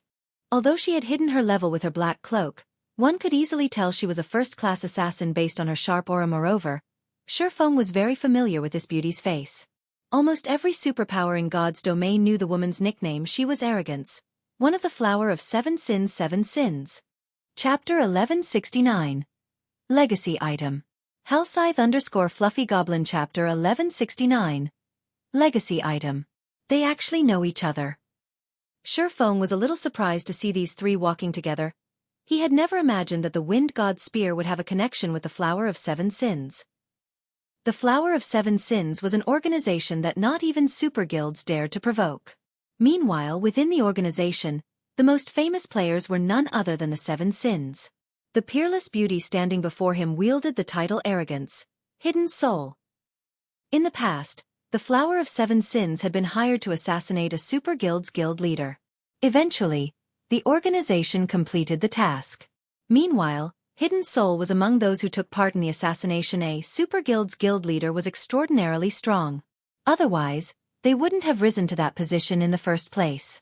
In addition, a large group of peak experts usually followed these guild leaders, making assassinations nearly impossible. Yet the Flower of 7 Sins had succeeded due to that incident. Hidden Soul's fame had skyrocketed.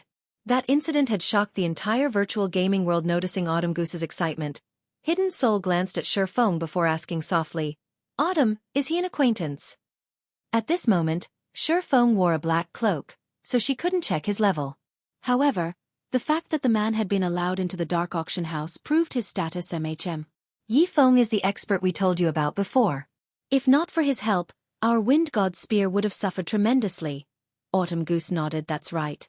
If not for brother Yifeng lending a hand, we would have been trapped inside the trial of God, Fallen Wind said. So, this is the guy you were talking about. Hidden Soul could not help but study Shifeng more carefully. While Hidden Soul quietly observed Shifeng, Fallen Wind and Autumn Goose approached him to say hello. Brother Yifeng, long time no see. Smiling, Fallen Wind continued, I never thought that you'd be here to participate in the auction as well. Why don't you join us? He had personally witnessed Shifeng's strength, and he admired the man. It was also thanks to Shifeng that he had improved his combat standards. If possible, he really wanted to spar with Shifeng in the future. That's right. We came here with Big Sister Soul this time. Big Sister Soul's invitation card allowed us to use a room on the 2nd floor. You get to know what items are up for auction in those rooms. This way, you'll have an easier time bidding on what you want, Autumn Goose added originally. Shifeng had wondered why Fallen Wind and Autumn Goose had been surprised to see him. Logically, they should have seen him in the arena. However, he understood after hearing the players' comments, not many people were particularly interested in the Dark Arena's competitions. After all, the various superpowers would never reveal their true strength here. However, it was a different story for the Dark Auction. Hence, it wasn't unusual for others to be unaware of his situation. Moreover, Hidden Soul had brought Fallen Wind and Autumn Goose as her guests.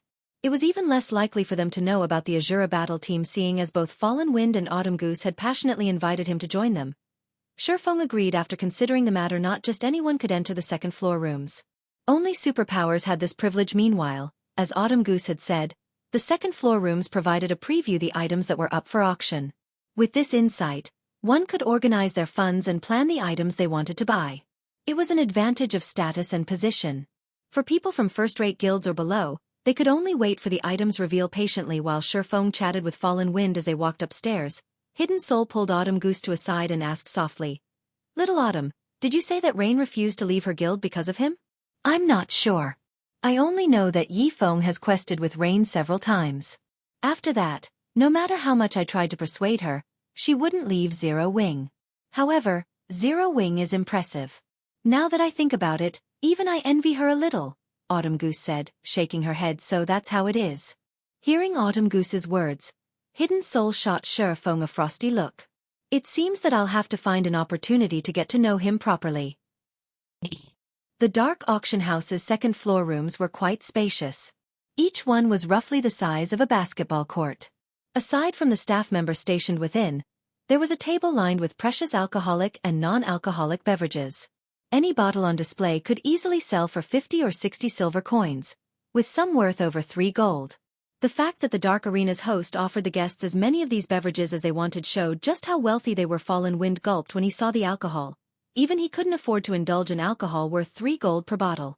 Normally, he considered wine worth several dozen silver extravagant enough. After Feng and the others took their seats, the staff member handed each of them a list of the auctioned items. Dear guests, our auction will be split into 2 segments. We will host the first segment, and all of the items for sale have been recorded on that list. The second segment will be a trading session. If you have any items you wish to put up for trade, our auction house will represent you. However, to assure the product's quality, we will charge a processing fee of 40 magic crystals or 10 gold coins for each item. In the case of raw materials, we will charge 60 magic crystals of 15 gold coins per stack. After everyone received the list, the staff member explained the dark auction's general process. Fallen Wind and Autumn Goose frowned when they heard the explanation. This is simply too fraudulent. Autumn Goose whispered, just getting the auction house to help promote their items cost a minimum of 40 magic crystals or 10 gold coins. There wasn't even a guarantee that their trade would be successful. This was practically daylight robbery. Even expert players had to grind for a long time to collect 10 gold coins. Otherwise, they wouldn't worry about affording a mount. Fallen Wind and Autumn Goose finally understood why the host offered so many expensive beverages in these second-floor rooms. It felt as if they had already paid for the drinks in the auction. The crowd was more interested in the trading session than the organizers' items. After all, there were many priceless treasures in God's domain. Those present generally had little need for coins and magic crystals. They were more willing to spend these currencies to purchase items that weren't available on the market. Hidden Soul simply smiled at Autumn Goose's reaction. Anyone capable of receiving a second-floor room invitation had an extraordinary status or position. To people like them, 40 magic crystals and 10 gold coins were nothing more than spare change. Moreover, the requirement's purpose was to ensure the quality of players' items. If the item were not of particular value, it wouldn't be worthwhile to invest 10 gold to trade it. Everyone here was wealthy. They naturally would not waste their time checking out worthless items. After the staff member finished his explanation, 3 people approached the auction hall center. Among them, 2 were tall, beautiful ordinary female players. These women were specifically tasked to display the auctioned items. The last person was a middle-aged man. He was obviously the auctioneer. When these 3 people took center stage, the venue fell silent. These players had fallen silent because the first auctioned item was simply too frightening. It was a legacy item that allowed one to class change into a hidden class. Chapter 1170. Difference in Wealth. Hellscythe_Vampire Cat. Chapter 1170. Difference in Wealth. It's really a legacy item. The host is simply too amazing. They're actually auctioning such an item as well. What wealth? The auction hall was suddenly in an uproar. Even the people in the second-floor rooms could not help but pay attention to the item that was brought out. Although they had long since known that a legacy item was going to be put up for auction, the information they had regarding the item was very vague. As a result, they could only wait for the auction house to officially announce the specifics of the legacy item. Hidden classes were no longer a secret in God's domain. However, obtaining one was still extremely difficult. Even more difficult than getting an epic item. Moreover, unlike epic items, where there would eventually come a time when they would be discarded, hidden classes could accompany players throughout their entire gaming career in God's domain. Currently, any guild that obtained a clue or item leading to a hidden class would not even think of selling it. Meanwhile, seeing as the first item revealed in the dark auction was already so impressive, it was certain that the subsequent items would be of roughly similar quality. I believe everyone has already seen this item for themselves. As for the item's exact information, pardon us for not publicizing it. Consider this a security measure for the buyer. However, I can still share the basic details of this item with everyone. This is a Magic Knight's Legacy Shield. According to the legacy ranks, it is considered an advanced legacy. However, it is a defense-type hidden class. I believe everyone should know full well that its value is no less than that of peak legacies, as this item is very special.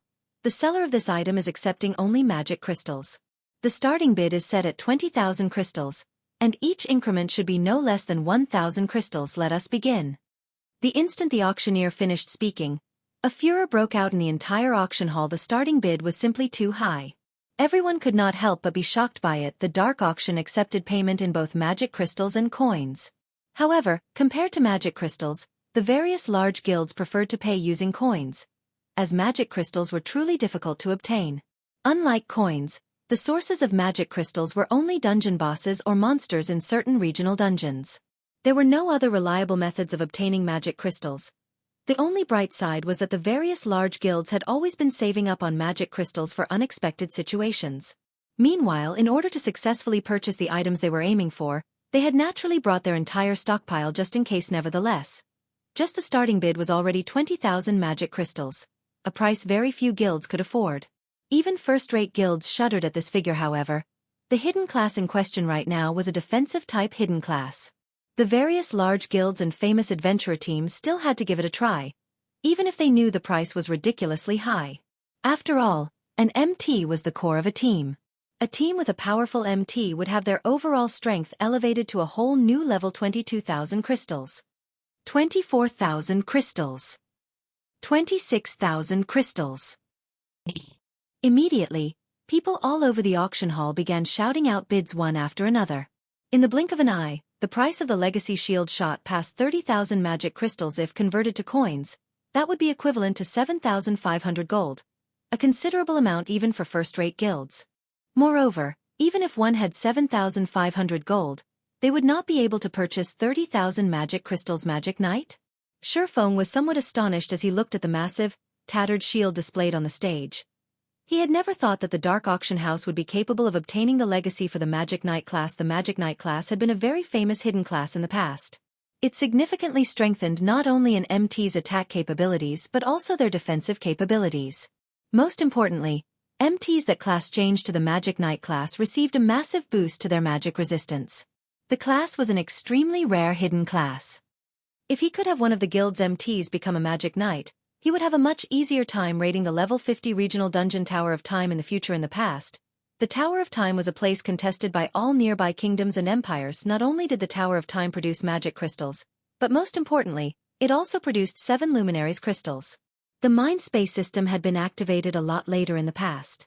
Hence, by the time it was activated, mainstream players had long since exceeded the level limit of entering the Tower of Time. Even then, the battle for the dungeon had never once stopped. With the mind space system having been activated this soon, Shifeng could imagine how intense the competition over the Tower of Time would be. Meanwhile, practically all of the monsters inside the dungeon dealt high magic damage. Needless to say, the bosses inside were the same. Without sufficient magic resistance, entering the dungeon would simply be suicide. Currently, the main forces of the various guilds in God's domain were only a short distance from reaching level 50. Hence, Shifeng needed to make some preparations in anticipation. Before Shifeng could even place a bid of his own, he suddenly heard Hidden Soul bidding 50,000 crystals. Immediately, the entire auction hall fell silent, everyone turning to look at the room Hidden Soul was in. If not for the second-floor rooms concealing the occupants' identities, most likely, the gazes from the first floor might have killed Hidden Soul several times already. Meanwhile, Autumn Goose and Fallen Wind, who sat beside Hidden Soul, were looking at their companion in shock. They never imagined that Hidden Soul could take out so many magic crystals. The Wind God's Spear could be considered an extremely famous adventurer team in the Dark Knight Empire. However, even they would be hard-pressed to gather up 10,000 magic crystals at a moment's notice. Yet, Hidden Soul, who did not belong to any guild, had actually placed a bid of 50,000 magic crystals. Moreover, players could not call out a bid if they did not possess the corresponding items. After the first-floor hall fell into a momentary silence, many people promptly gave up on the legacy shield. Although they wished to obtain it, they simply did not have the ability to do so. 51,000 crystals. 52,000 crystals. 53,000 crystals. Suddenly, the number of first-rate guild upper echelons calling out bids on the first floor decreased drastically. At this moment, any guild on the first floor capable of bidding was using practically every magic crystal the guild possessed, prepared to break the bank in order to get the legacy shield. As a result, the price of the legacy shield continued increasing by the 70,000 crystals. This was the bid of 1,000 Miles, who likewise was in a second-floor room. This price immediately silenced the first-rate guild upper echelons on the first floor, who were still considering bidding. That was 70,000 magic crystals they were talking about. Converted to coins, that would be 17,500 gold. With that kind of money, they could even purchase a good plot of land in the imperial capital of an empire. 80,000 crystals. At this time, a new bid came from another room. This time, the bid increased directly by 10,000 magic crystals. This situation stupefied the players on the first floor. Just taking out 50,000 magic crystals had already sunk the various first-rate guilds present into a financial crisis. Yet, from the behavior of those in the second-floor rooms, they were just getting started. The disparity in the economic strength of both sides was like the difference between heaven and earth. Pavilion Master. If we spend 80,000 magic crystals to buy this legacy, it'll be somewhat risky when the bidding for those two items begin, Martial Dragon reminded in their trip to the Dark Arena this time. Watching the competition was only secondary. Their true objective was two of the Dark Auction's finale items. It doesn't matter. Even if we really tried to compete, it is impossible for us to get both of those items. Rather than end up getting nothing at all, it is much better if we secure this Magic Knight legacy first. Later on, we can simply settle for competing for just one of those items, Nine Dragons Emperor replied calmly. Before the revelation that the legacy item was for the Magic Knight class, he indeed had not been interested in it. However, a defensive-type hidden class would be of significant help to him on Thunder Island. Moreover, if he had one of the guild's guardian knights start the class change process immediately after he returned, they could still make it to the contest in time. However, as soon as Nine Dragons Emperor placed his bid, a new one appeared in the hall: 100,000 crystals. This was a price that made even the players in the various rooms on the second floor wince. Just what kind of background do those people in that room possess? Could they have lost their minds? At that price, one can even buy a fragmented legendary item. Everyone could not help but turn to look at the room that placed this bid. Big Sis Soul? Autumn Goose felt as if this was her first time meeting Hidden Soul. The price of 100,000 magic crystals also gave the players in the second floor rooms pause. They all felt that this price exceeded their initial expectations. 100,000 crystals going once. 100,000 crystals going twice. Just as the gavel was about to land for the third time, a new bid appeared in the auction hall: 120,000 crystals. Chapter 1171. Solomon's Fragment. Hellscythe_Vampirecat. Chapter 1171. Solomon's Fragment. The words 120,000 crystals, echoing throughout the quiet auction hall, caused a sudden commotion. Just who is it that's so rich? You can buy several epic items at that price. This is crazy. 120,000 crystals. That is already double our guild's stockpile. Everyone present was shocked by the price of the Magic Knight legacy. Meanwhile, 1,000 Miles, who had placed the bid, sent an anxious glance at Hidden Soul's room. Now that I've raised it by 20,000, I refuse to believe you will dare to compete with me. Initially, 1,000 Miles expected to get the legacy for only 90,000 magic crystals. Afterwards, he would still have a goodly amount of crystals to compete for the finale items. Now, however, his plans were disrupted. In order to guarantee his purchase of the legacy, he had no choice but to raise the price by 20,000 crystals to scare off any possible competitors. However, after a moment of silence, Hidden Soul called out a new bid once again: 130,000 crystals. She did not have even a shred of hesitation when calling out this bid. Sure enough, the Flower of Seven Sins really is wealthy. Sure Foam was astounded as he looked at the calm woman sitting close to him. Unlike super guilds, the Flower of Seven Sins did not have countless players collecting magic crystals for them. When it came to magic crystal gathering speed, the organization should be no match for super guilds at all. Nevertheless, Hidden Soul still managed to take out 130,000 magic crystals with ease. One could tell just how powerful the assassin organization was. 135,000 crystals. 1,000 Miles bellowed. This price was already nearing his acceptable limit: 140,000 crystals. Hidden Soul simply smiled as she placed an even higher bid. This price already deterred everyone else in the auction hall from competing for the legacy shield. Damn it. Just who is trying to compete with me? 1,000 Miles was burning with rage right now. The Magic Knight class was a hidden class perfectly suited to him. Yet, judging by the opponent's reactions, they still possessed plenty of funds to spare. The other party also seemed adamant in obtaining the Magic Knight legacy no matter what. Since you wish to compete against me, I want to see just what kind of ability you have.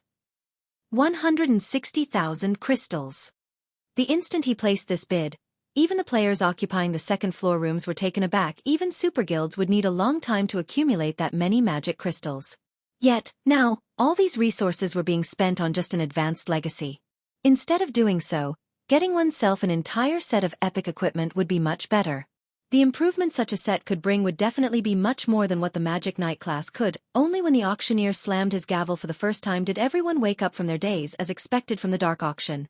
Hidden Soul could not help but shake her head helplessly, a smile appearing on her face as she turned to look at Thousand Miles's room. However, this is also a good outcome. At the very least, I'll have one less competitor later on now that the Legacy Shield's price had already reached this point. Even she could no longer compete for it. The reason was not a lack of magic crystals. She had come here this time for 2 items, one of which was the Magic Knight Legacy that the Flower of Seven Sins had found out about in secret. However, the other item had a higher priority. If she bought the Magic Knight Legacy now, she definitely would not be able to obtain the other item. When the auctioneer's gavel descended for the second time, the entire auction hall was still silent. Seeing this situation, Thousand Miles involuntarily breathed out a sigh of relief. He had permission to use only 140,000 of the magic crystals the guild had prepared for this auction for himself. He had cleared out his own stockpile to cover the excess amount and had even borrowed a lot from Alice. If someone called out a higher bid now, he really would have no choice but to give up on the legacy. Fortunately, however, he was finally able to achieve his goal by spending 160,000 magic crystals, 165,000. Just as the auctioneer's gavel was about to land for the 3rd time, a new bid rang out again. Immediately, everyone turned to look at Hidden Soul's room. Damn it. Didn't he already give up? A cold glint flashed in Thousand Miles's eyes. Meanwhile, inside Hidden Soul's room, Fallen Wind and Autumn Goose were staring at Feng with dumbfounded expressions. Why does he have so many magic crystals? A bewildered Hidden Soul also stared at the calm swordsman. She simply could not believe this situation was true. If a superpower had offered that many magic crystals for the Magic Knight Legacy, she would, at most, feel a little frustrated at her loss. However, Feng didn't belong to any superpower, yet he still managed to come up with this many magic crystals. Hence her extreme shock. After all, a first-rate guild stockpile of magic crystals did not even amount to half of this price. Meanwhile, Autumn Goose and Fallen Wind were similarly shocked. Zero Wing was simply too wealthy. Just as everyone thought that the price of the Magic Knight Legacy would continue increasing, contrary to expectations, Thousand Miles fell silent. Although the price had increased by just an additional 5,000 magic crystals, this was an amount he could not come up with no matter what right now, unless he utilized the guild's prepared magic crystals. However, this was obviously not a viable option. Hence, he had no choice but to watch the auctioneer knock his gavel again and again. Let us congratulate the guest in room 017 for obtaining the Magic Knight Legacy. At this moment, the auctioneer was thrilled. This was only the first auction item, yet it already sold at such a good price. The rest of the auction would no doubt be even livelier. Meanwhile, Feng also gritted his teeth as he paid 165,000 magic crystals to the auction house. If not for the 7 luminaries crystals in the Tower of Time, he wouldn't spend 165,000 magic crystals for the Magic Knight Legacy no matter what. Following which, auction items sold one after another. However, rarely any of the subsequent items managed to attract the attention of the players in the second-floor rooms. Those who contested for these items were mainly players in the first-floor hall. The prices of these items were naturally no match for the Magic Knight Legacy. However, they still sold for at least 200 gold. There was even another hidden class. However, it was only a basic legacy. Eventually, the first-rate guild Silver Knights purchased it for 18,000 magic crystals.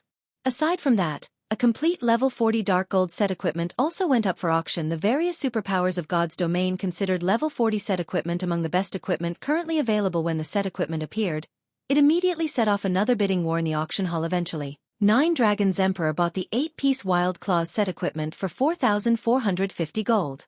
At this price, one could already purchase an epic item. As the auction proceeded, the finale items of the day were finally ushered into the auction hall. There were 4 finale items in total, every one of them posing a great temptation for Feng. One was an ancient book, one was an epic weapon, one was an epic tool, and the last one was a secret technique tablet. When Feng had seen the list of items for auction, he nearly had jumped up in fright. He could not help but admit that the dark auction house was really powerful. Every one of these items could only be encountered by luck. Epic weapons were much more valuable than epic equipment. After all, weapons were things that could significantly improve a player's damage output. Meanwhile, epic tools were even rarer than epic weapons. Moreover, they would not occupy a player's equipment slots. Even an epic tool of average attributes would be far more valuable than an epic weapon. All 4 of the finale items were simply things that usually could not be bought even if one had the money to do so. This was especially true for the secret technique tablet. This was something highly sought after by all the various superpowers. As long as a guild had a secret technique tablet, they would be able to allow their experts to learn better and more powerful combat techniques. Although Feng wanted to have his guild members enter the secret technique tablet he possessed, unfortunately, grasping how to produce intermediate magic arrays was simply too difficult. Currently, aside from himself, only 2 other people had managed to do so. One of them was Violet Cloud, and the other was Alluring Summer. Sending only 3 people to use the secret technique tablet would be a tremendous waste. Hence, Shifeng had never bothered using it all this time. If not for the host trying to increase the Dark Auction's fame, they definitely wouldn't sell such a precious item. Ladies and gentlemen, the next item up for bids will be the first finale item of today's auction. Without further ado, let me present to you the one-handed sword Netherworld Brilliance. Saying so, the auctioneer publicized Netherworld Brilliance's information. Everyone's eyes glowed when they saw the weapon's attributes, drool nearly flowing from their mouths. As for Shifeng, he grew even more shocked after reading the weapon's introduction. Solomon's Fragment.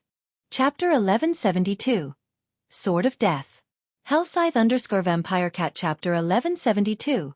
Sword of Death. The host is simply too generous. They're actually willing to sell even a famed sword? This weapon's attributes are much stronger than those of ordinary epic weapons. This is definitely the most amazing one-handed sword I've seen. Everyone gasped when they saw the attributes of Netherworld Brilliance.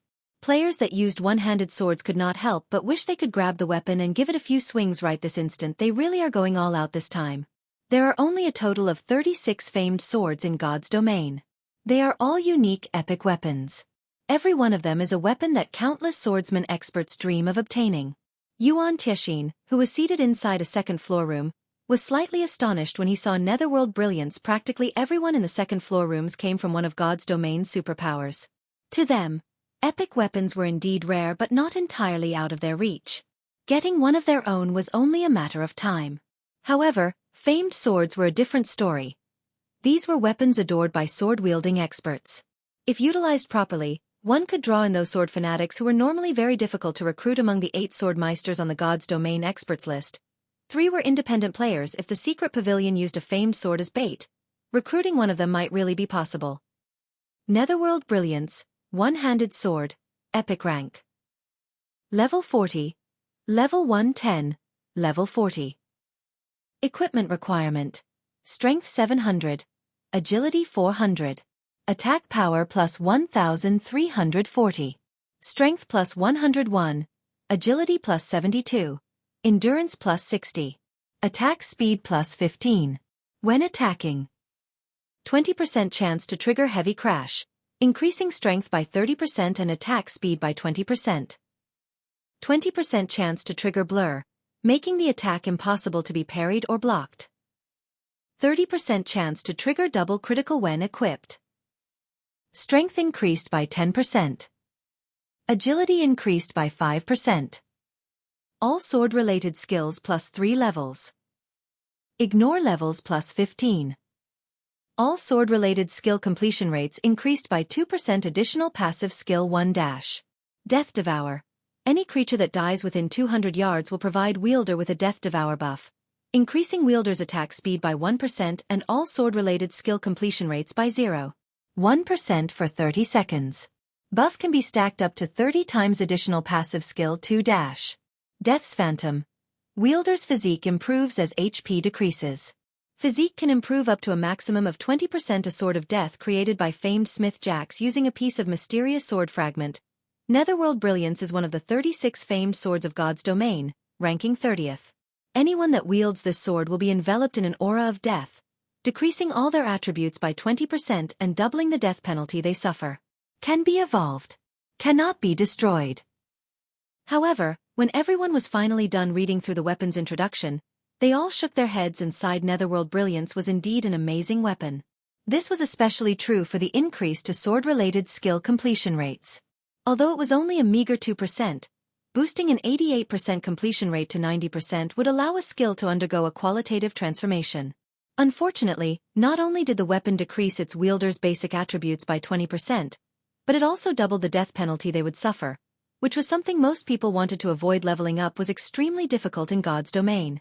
Although Netherworld Brilliance would boost one's combat power significantly, nobody could say with certainty that they would not die. If one would originally lose 1 level when they died out in the fields, then they would lose 2 levels if they were wielding Netherworld Brilliance.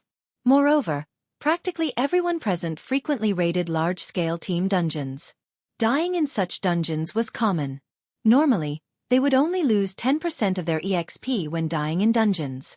If this penalty doubled to 20%, just thinking about it gave everyone chills at this moment. Everyone finally understood the auction host's generosity in putting a famed sword up for auction. Most likely, nobody in the host's guild wanted to be anywhere near the weapon at all. Hence, rather than let it sit in a warehouse and collect dust, the guild opted to exchange it for resources. Noticing the audience's lack of interest, the auctioneer chuckled and said, "Now that everyone has seen the weapon, I believe you all know the flaws of Netherworld Brilliance. However, at the end of the day, this is still an epic weapon. Moreover, this weapon can be evolved. If you manage to discover the method of evolution, this sword could become a godly weapon in the future. It might even become a fragmented legendary weapon. The starting price for this weapon is 8,000 gold. Each increment must not be lower than 200 gold." Hearing the starting price of the weapon, everyone inwardly cursed the auction house for being fraudulent. If not for the famed sword's flaws, not to mention 8,000 gold, even spending 18,000 gold to obtain it wouldn't be a problem. After all, it was an epic weapon that could be used all the way to level 110. In addition, there was the possibility of evolving it. All right then. I'll get it as a collection item. I bid 8,000 gold. I can attract quite a number of people if I put it on display in my guild. I'll bid 8,200 gold. 8,400 gold. The audience in the auction hall was not particularly active in bidding for Netherworld Brilliance. After a dozen or so bids, the price eventually stopped at 11,000 gold. Shifeng's heart began beating madly as he looked at the weapon displayed on the stage. To others, this weapon would indeed be of little value. To him, however, it was a priceless treasure. Solomon's sword had been broken into 5 fragments. Among them, 3 were in locations that current players could not reach. Meanwhile, of the 2 remaining, Shifeng had already obtained one of them. The sacred sword killing ray. The last fragment was none other than this Netherworld Brilliance. Originally, Shifeng had planned on thinking of a way to obtain Netherworld Brilliance. However, he never imagined that the Dark Arena's host had actually gotten it already. Moreover, they even put it up for auction. This was one of the 10 great legendary weapons they were talking about. As long as he could gather all 5 fragments, he could reproduce the god sword of the past once again. Just thinking about it excited Shifeng. 12,000 gold. Shifeng raised the price slightly. Obviously, no one was that interested in Netherworld Brilliance. However, as it was a famed sword and also had the potential to evolve, there were still some people who were willing to bet on that possibility. Hence, he would not raise the price by too much. If he suddenly raised it too high, people would no doubt become suspicious. Thus, when calling out his bid, he could not offer too high or too low. What rich people? I don't want it anymore. Amazing. Someone's actually betting 12,000 gold on luck. Just as the other bidders were giving up one after another, a voice suddenly resounded throughout the entire hall. 13,000 gold. Meanwhile, the person who had placed this bid was none other than 1,000 Miles. You stole my legacy away. Do you think I'll let you get that weapon so easily?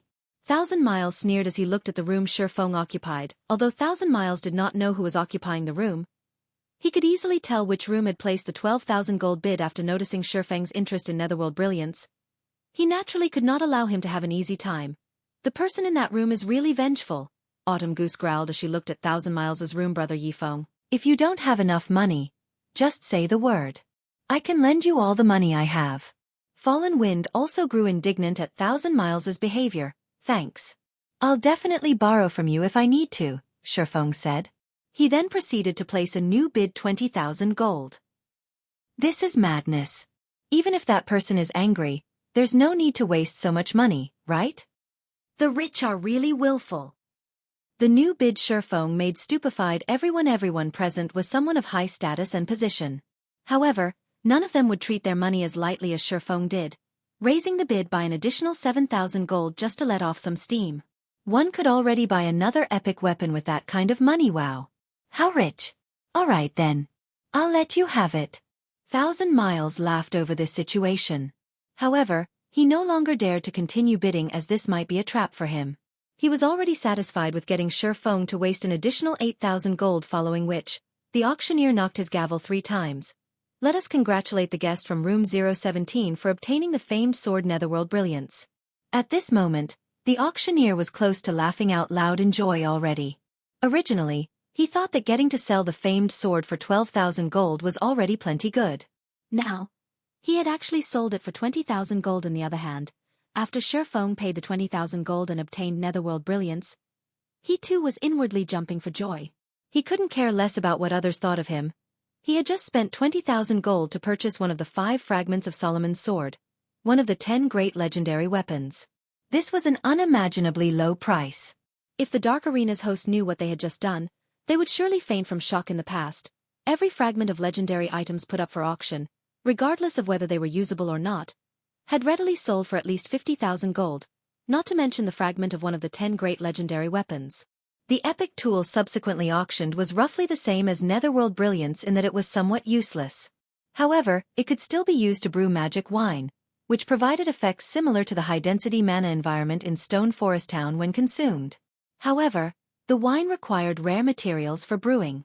As a result, its production was fated to be low, only enough for the members of one's own guild at most.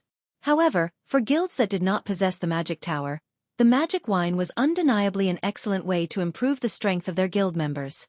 In the end, Phoenix Rain bought the tool for 14,000 magic crystals. As for the ancient book, Shifeng spent 70,000 magic crystals to purchase it. Ladies and gentlemen, I believe that many among you have come here today for this last item.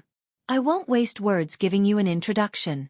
The starting bid for the secret technique tablet will be 200,000 magic crystals. Each increment must be at least 2,000 magic crystals. Let us begin. Chapter 1173. Legacy of Ancient Gods. Hellscythe_Vampire Cat Chapter 1173. Legacy of Ancient Gods. 200,000 magic crystals for a stone tablet. The players in the first floor hall clamored when they heard this 200,000. I didn't mishear, right? What is this stone tablet? This is a joke, right? The majority of the players in the first floor hall were curious about the secret technique tablet. The most expensive item sold in the auction thus far was the Magic Knight Legacy. Even then, it still sold for less than the minimum price of the secret technique tablet. Everyone just could not figure out what kind of godly purpose the tablet served. However, none of the players occupying the second floor rooms was surprised by this price at all. The matter regarding the secret technique tablet was something the various superpowers had kept a tight lid on all this time. Even the first-rate guilds that knew about this secret were extremely few, not to mention other guilds following which, the auctioneer revealed the appearance of the secret technique tablet to everyone. This secret technique tablet had a bronze color and was named the Secret Spellcasting Technique. Secret Spellcasting Technique. The pattern engraved on this tablet is too vague and incomplete, and no information can be deciphered. However, some kind of divine power hides within this pattern. If one gathers all of the stone tablets, this vague and incomplete pattern can be restored. Current tablet count, 1/12. I knew the host wouldn't be that generous. Sure enough, they're just selling a bronze tablet, 1,000 Miles said contemptuously. Based on current information, secret technique tablets could be categorized into 3 ranks: bronze, silver, and gold. Among them, the secret techniques on bronze tablets were the weakest, while the secret techniques on gold tablets were the strongest. The fact that they're even willing to sell one is already a miracle. After all, it is still a secret technique tablet. Our guild already has a tablet for the secret spellcasting technique. If we obtain another piece, we'll be able to learn a more completed version of the spellcasting technique. Alice was elated at this situation. At the end of the day, a secret technique tablet was still a secret technique tablet. Regardless of the tablet's rank, the technique stored inside would be of great help to magical class players like herself. Part of the reason why she succeeded in grasping the double speed casting technique was the secret spellcasting technique. If they could gather 2 tablets for the secret spellcasting technique, she might even be able to improve her technique. Just thinking about this filled Alice with anticipation. I guess you're right. If not for them trying to popularize the dark auction, they really wouldn't be willing to auction such an item, 1,000 Miles laughed. Regardless of the circumstances, he was going to obtain the secret spellcasting technique no matter what. Big sis Rain, look. That's the secret spellcasting technique. Our guild doesn't even have a tablet for it right now. Blue Phoenix's eyes glowed as she looked at the bronze tablet. Although the Dragon Phoenix Pavilion had obtained a few secret technique tablets, they all catered to physical classes. Not one of them suited magical classes. Even so, she and Phoenix Rain had still managed to benefit a lot from them. If Phoenix Rain could win the secret spellcasting technique in this auction, both of them might be able to improve their combat standards. If that happened, they would have more cards to play on Thunder Island. We have to obtain the tablet this time. At this moment, Phoenix Rain's eyes also burned with passion as she looked at the tablet on the stage. A bronze tablet? Purple Jade could not help but sigh. I knew they wouldn't be that generous. She had personally experienced the wonders of the secret technique tablets before, and was aware of the enormous difference between bronze and silver tablets. Even if one entered a bronze tablet 2 or 3 times, the harvest wouldn't be comparable to a single trip into a silver tablet. Rumor had it that a golden tablet had once appeared in Blackwing City. However, an NPC stole it. What a pity. It's actually a tablet meant for magical classes. Yuan Tianxin was slightly disappointed when he looked at the tablet. Never mind. Let's bid for it first.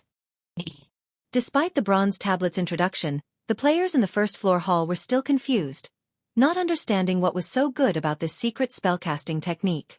As a result, their interest remained lackluster. Even a fool could tell that the host had no intention of selling the secret technique tablet at all. Otherwise, they wouldn't have put such a high price tag on it. Even a super guild would be hard-pressed to pull out this many magic crystals at a time. Not to mention, this was only the starting price. Just as the players on the first floor thought that the tablet would go unsold, someone from one of the second-floor rooms suddenly shouted out a bid: 210,000 crystals. Nine Dragons Emperor stated calmly, "This is insane. How rich is that guy? If he wants to buy it, then just do it. Is there a need to increase the price by an additional 10,000 crystals? Does he have too much money to waste?" As expected of a superpower, they really are wealthy. Nine Dragons Emperor's bid shocked the players on the first floor. This amount of magic crystals was already more than 3 times what some first-rate guilds possessed. Meanwhile, Nine Dragons Emperor was actually spending so many magic crystals just for one stone tablet. Even fragmented legendary items wouldn't cost so much. However, even before the auctioneer could knock his gavel for the first count, the occupants of the other second-floor rooms began calling out bids one after another. 220,000 crystals. 230,000 crystals. 240,000 crystals. At this moment, it was as if magic crystals were no different from copper coins. Big sis, endless. Have these guilds gone insane? Isn't it just a stone tablet? Is there a need to spend so many magic crystals? Cloud Yarn gaped in shock when she heard the bids in the past. She had considered the midnight tea party plenty rich. After all, just the magic crystals they had stockpiled numbered over 20,000. Even if they splurged at the Divine Colosseum every day, they wouldn't be able to exhaust their stockpile within a short period. However, after arriving at this dark auction, she suddenly felt that the midnight tea party actually seemed beggarly. They were not stupid. This isn't just any ordinary stone tablet. Legend has it that these stone tablets are legacies left behind by ancient gods. Even if you obtain just one complete set, you'll have no problems establishing an empire in God's domain. Endless Scars explained as she looked at the secret technique tablet on the stage. The secret technique tablet was also something mentioned in the ancient book the tea party had. Although the information recorded about the tablets was sparse, it was enough to conclude that the tablet's value was no less than that of legendary items. According to the information in the ancient book, the Fire Dragon Empire, one of God's domain's 4 great empires, had managed to rise to its position today precisely because the first ruler of the empire had managed to collect a complete set. One could see just how amazing secret technique tablets were if possible. Endless Scars wanted to obtain a piece for herself as well. However, looking at its price, even if she mobilized the Blackwater Corporation's power, it was unlikely she could get her hands on it. After all, the Blackwater Corporation's roots in God's domain were still too shallow. It could not yet compete with the various superpowers of the virtual gaming world. While Endless Scars was explaining the secret technique tablet, the price of the secret spellcasting technique had gone up to 296,000 magic crystals. This was a price that even those occupying the second-floor rooms felt was a little excessive. As a result, instead of bidding in increments of 10,000 crystals, they now began raising their bids by 2,000. It seems the other guilds haven't prepared much at all. Thousand Miles laughed disdainfully. 310,000 crystals. The moment the bid of 310,000 magic crystals was placed, the entire auction hall fell silent. Even Phoenix Rain, who had earned quite a fortune from the competition before, was helpless about this price. It seems that Miracle has prepared plenty this time. Fortunately, the guild leader had anticipated this, Yuan Tianxin said, chuckling. 330,000 crystals. If one were to say which guild made the most money in the entire God's domain, then it would definitely have to be the secret pavilion. When Shi Feng heard the bids everyone was calling out, he could not help but fall speechless. Previously, he thought that after earning more than 400,000 magic crystals, nobody present could compete with his wealth. Now, however, it would seem that he had still underestimated the foundations of these superpowers. Had he not contested for the Magic Knight legacy before, he might have been able to contend for the secret technique tablet. Unfortunately, that was no longer possible. 340,000 crystals. Just as the secret spellcasting technique was about to become the secret pavilion's possession, Hidden Soul, who was seated not far from Shifeng, suddenly placed a bid. 350,000 crystals. Thousand Miles shouted, gnashing his teeth. Hearing the various guilds occupying the second-floor rooms calling out bids in rapid succession paralyzed the players in the first-floor hall. Meanwhile, at this time, Shifeng suddenly contacted Phoenix Rain. Phoenix Pavilion Master. Can you lend me 200,000 magic crystals right now? I'll return 300,000 crystals to you in 5 days, Shifeng suggested as he looked at Phoenix Rain in the screen. Chapter 1174. Legacy secured. Borrow 200,000 crystals and return 300,000. Phoenix Rain wore a surprised expression as she stared at Shifeng on the screen. She felt as if she were getting to know the man. For the first Tamiya first-rate guild was already considered quite wealthy if they had a stockpile of 60,000 to 70,000 magic crystals. Yet, Shifeng wanted to borrow 200,000 magic crystals right off the bat. Moreover, he intended to return them with a 50% interest. This was twice as high as the market interest rate. Magic crystals were not coins. It was impossible to purchase magic crystals in bulk on the market. Guilds could only purchase a small amount from workshops or adventurer teams.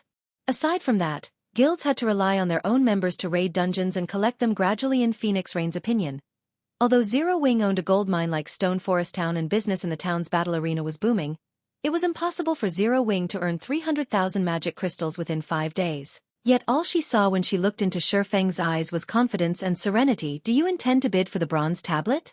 Phoenix Rain could not help but ask. That's right. Shifeng did not try hiding it. After all, it was easy to guess. With a moment of thought seeing Shifeng's serious expression, Phoenix Rain shook her head. Chuckling, she said, I advise you to give that thought up. Even if I lend you 200,000 crystals, you won't outcompete them. While 350,000 magic crystals was an astronomical sum to even the best first-rate guild, the super guilds and super first-rate guilds that had come prepared had not yet reached their limit. In her opinion, Zero Wing must have earned a lot of magic crystals in the earlier competition. With the guild stockpile, they should roughly have around 180,000 or 190,000 magic crystals. Even if Shifeng borrowed 200,000 crystals, he would only have 390,000 magic crystals or so. There was simply no way to compete against the other superpowers. By her estimates, they would only have a chance of securing the secret spellcasting technique if they had 420,000 magic crystals if possible. Phoenix Rain wanted to borrow 180,000 magic crystals from Shifeng. After including her own 250,000 magic crystals, she might have a chance at competing against the other guilds. However, she still needed to make preparations for Thunder Island, so if she did borrow the magic crystals, she wouldn't be able to return it within a short time. I still have 260,000 magic crystals. After including your 200,000, I think I'll have enough. Shifeng understood what Phoenix Rain was trying to say. Smiling, he continued, if it truly is impossible, I can only admit defeat. 400,000 magic crystals should be the various superpowers' limit. Even if they had more, it wouldn't be too far from that number. While a bronze tablet was inferior to a silver tablet, it had a much lower entry requirement. Silver tablets required players to be capable of drawing intermediate magic arrays. Bronze tablets only required players to be capable of drawing basic magic arrays. As for golden tablets, Shifeng assumed that players would be required to draw advanced magic arrays to enter. Even someone like himself, who was quite familiar with magic arrays, could not draw an advanced magic array. Even if he obtained a golden tablet, it would be nothing more than a paperweight. On the other hand, if he had a bronze tablet, his guild members could use it. Hence, obtaining a bronze tablet was very important to Zero Wing right now. Even if he was not certain he could win the bid, he needed to try 260,000? You have that many? Phoenix Rain gasped. She never thought that Zero Wing would have even more magic crystals than her.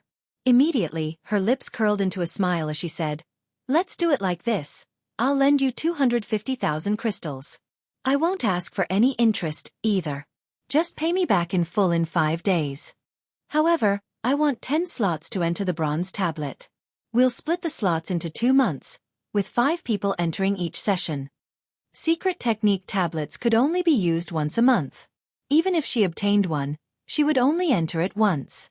A player would reap the most benefits from a secret technique tablet during their first entry. Afterward, A player would gain less with each subsequent visit.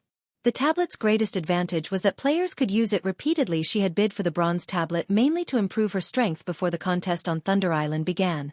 She did not particularly care about the benefits she could obtain during subsequent entries. Deal. Shi Feng agreed without hesitation. The secret spellcasting technique was intended for magical class players. Throughout Zero Wing, there were only a few magical class experts qualified to enter the bronze tablet. 10 slots over 2 months would be enough, following which, both sides quickly signed a contract. Phoenix Rain then had Blue Phoenix deliver the magic crystals to Shi Feng. While this was happening, the secret spellcasting technique's price had risen to 394,000 magic crystals. The various large guilds in the first floor hall were astounded, although they had long since known that their guilds were no match for super first-rate guilds and super guilds. They had not realized that the gap would be this massive. Damn it. Just who is competing against me? 1,000 Miles bellowed as he glared at 2 other rooms. Currently, the tablet's price neared his limit, yet Hidden Soul and Yuan Tiexin showed no signs of giving up. After taking a look at the magic crystals in his bag, 1,000 Miles shouted, 400,000 crystals. 404,000 crystals. Hidden Soul declared, maintaining her calm composure. Interesting. At this moment, Yuan Tiexin laughed and yelled, 410,000 crystals.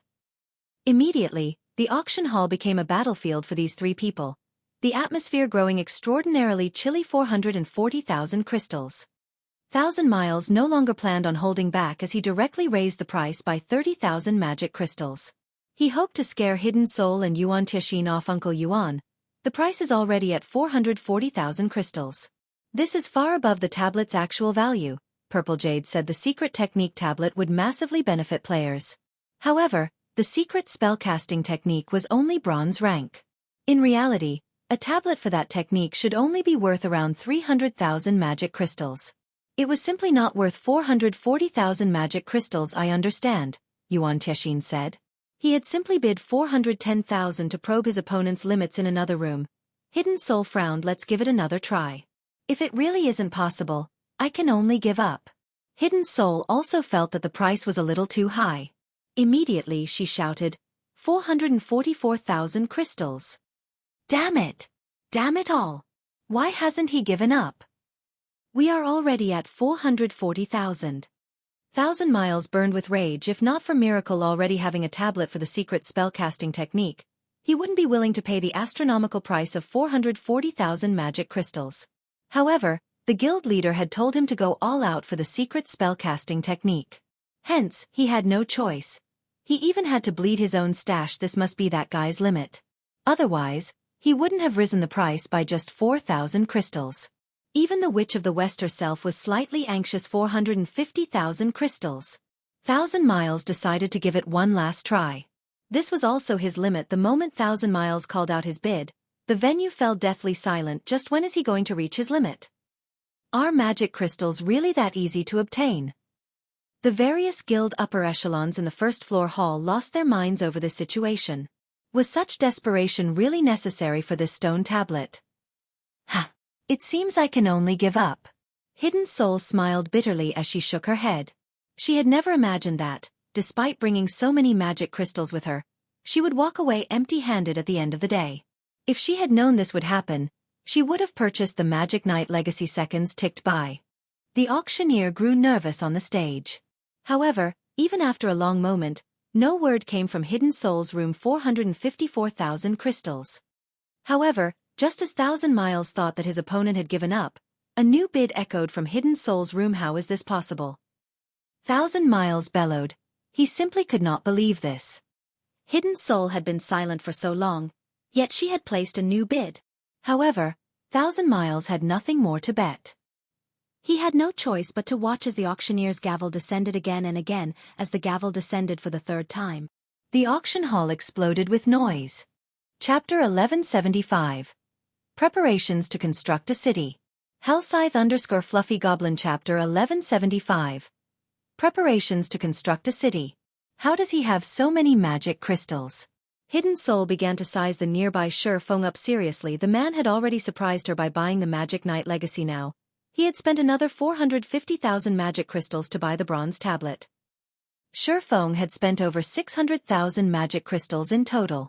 Even the Flower of 7 Sins needed time to prepare so much wealth, It seems that we will need to investigate this Zero-Wing hidden soul suspected that the guild known as Zero-Wing wasn't as simple as Autumn Goose had described. Meanwhile, after winning the bronze tablet, Shurfeng quietly rejoiced although he had spent a lot of magic crystals. The secret spellcasting technique was akin to the gospel for the guild's magical class experts. At the end of the day, he was only a swordsman, a physical melee class. He could only offer general spellcasting technique advice. He could not guide them as thoroughly as he could the melee classes. As a result, the physical classes' technique standards were higher than the magical classes in Zero-Wing. Now that he had obtained the bronze tablet, as long as Aqua Rose, Violet Cloud, Alluring Summer, and the other magical class experts improved their technique standards, they could guide the other magical classes in the guild. Inside Thousand Miles' room. The tension in the room was almost solid. Starstreak. Find out who is in room 017 right this instant. Thousand Miles ordered in a chilly tone. Not only had he failed to obtain the Magic Knight legacy, but he had also failed to obtain the bronze tablet. He would definitely have a hard time explaining himself when he returned to headquarters. Understood. Starstreak nodded.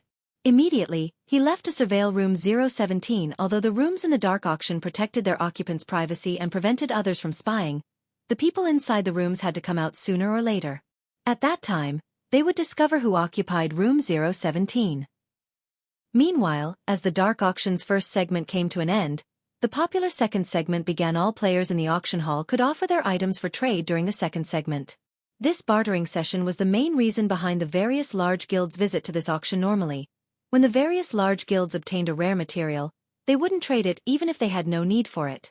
However, oftentimes, other guilds desperately needed these useless items. Hence, these guilds could use this auction to barter their unnecessary rare materials for things they actually needed, trading 3 single-target, attack-type magic scrolls for 1 set of basic magic arrays. Trading 1 stack of mana cloth for 1 stack of flaming ice crystals. Trading 1 stone skin potion recipe for 1 flame protection potion recipe. Message after message appeared on the large screen above the stage. None of the auction house's patrons had any complaints about the exorbitant processing fee. After all, even the cheapest items they listed were worth 50 gold or more, with some worth several hundred gold. Just looking at the exchange messages on the screen made everyone a little jealous of the host. The minimum processing fee was 10 gold coins. If the host processed 100 items, they would earn 1,000 gold. In an auction with over 10,000 people, if every person placed an item up for trade, the host would instantly receive 100,000 gold. Furthermore, why would any of these players have come here to trade a single item? One had to admit that holding an auction like this was way more profitable than banditry. This was also inspiration for how Shurfeng could operate auctions in the candlelight trading firm in the future. He might not be able to invite as many large guilds and superpowers as the dark auction house had, but he could lower the standards of his auctions slightly, not only allowing large guilds to bid, but independent players as well. Suddenly, Shurfeng had an idea. He could establish a bartering site that enabled trade between players in God's domain. Aside from auction houses and underground arenas, player-constructed cities could offer players trading locations. Players could not purchase locations such as auction houses and underground arenas in NPC cities. However, as long as players had their own cities, they could construct their own bartering sites. The city could then allow bartering through the system. In the past, there were no such specialized bartering sites in God's domain. This was due to the various large guilds. When independent players obtained rare items, if they wanted to trade them for good items, their best option was to go to a large guild. After all, independent players were not necessarily well connected. With this, the various large guilds could buy rare items at a cheaper price if a specialized trading post were constructed. However, the various large guilds would have a hard time obtaining rare items cheaply. The lack of such locations had also been due to how rarely independent players got their hands on valuable items. In addition, due to geographical restrictions, players generally only traded in their own country. As a result, there were even less rare items available for exchange. Hence, even after the various large guilds had established their own cities during the mid-late stages of the game, they had not bothered to construct these locations. Even if a guild established a trading post in their city, other guilds wouldn't prosper over much.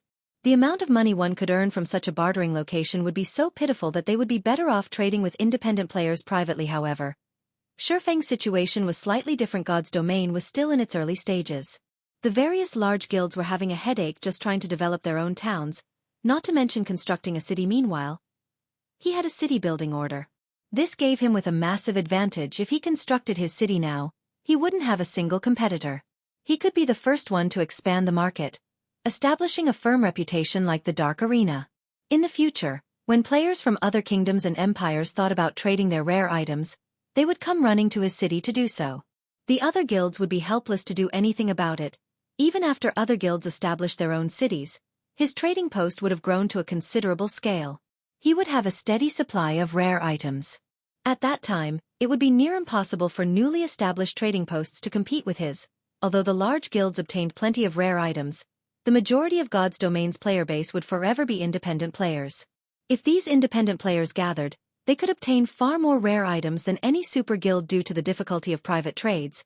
It was practically impossible for independent players to exchange their items with each other. Hence, they sought large guilds to barter with if a specialized bartering center were available. However, independent players would only need to consign their items. Other players could then purchase those items. They wouldn't need to idiotically contact one person after another. Not only could they save a lot of time and trouble, but they could also obtain the items they wanted even if the teleportation fees were expensive. Most likely, many independent players would make the trip to visit the trading post. Xianxia could not help his growing excitement, however. To construct his city, he first needed to obtain a sufficient number of 7 luminaries crystals. Otherwise, without the 4 towers of elements protection, defending the city would be too difficult. It seems that I need to put the plan into action now. After pondering over the matter, Xianxia decided to begin collecting 7 luminaries crystals. While 7 luminaries crystals were incomparably rare and precious, there were a few locations that had them. Unfortunately, these locations were extremely dangerous, and he would need to prepare. The easiest place to obtain 7 luminaries crystals Xianxia could think of was the Sea of Death's Demon Island. Only, the journey was particularly dangerous. Demon Island was also a forbidden land for the living. Without sufficiently high darkness resistance, survival was impossible. Xianxia immediately began to browse the auction house's rare items, searching for items that increased darkness resistance. After searching for some time, Xianxia finally found 2 good items on the list the system had provided. Both could significantly increase a player's darkness resistance. One of them was a Master Darkness Resistance Potion, while the other was a light cloak. However, before Xianxia could celebrate, he saw the item's prices, and his expression darkened. Is this person insane? Who would use shadow gold and ancient wood to purchase these items? Just as Xianxia was about to curse again, he was stunned by the trader's name. The same person had placed these 2 items up for trade. Silent Wonder. One of God's Domain's 10 Great Grandmaster Alchemists. Chapter 1176. 10 Great Grandmaster Alchemists.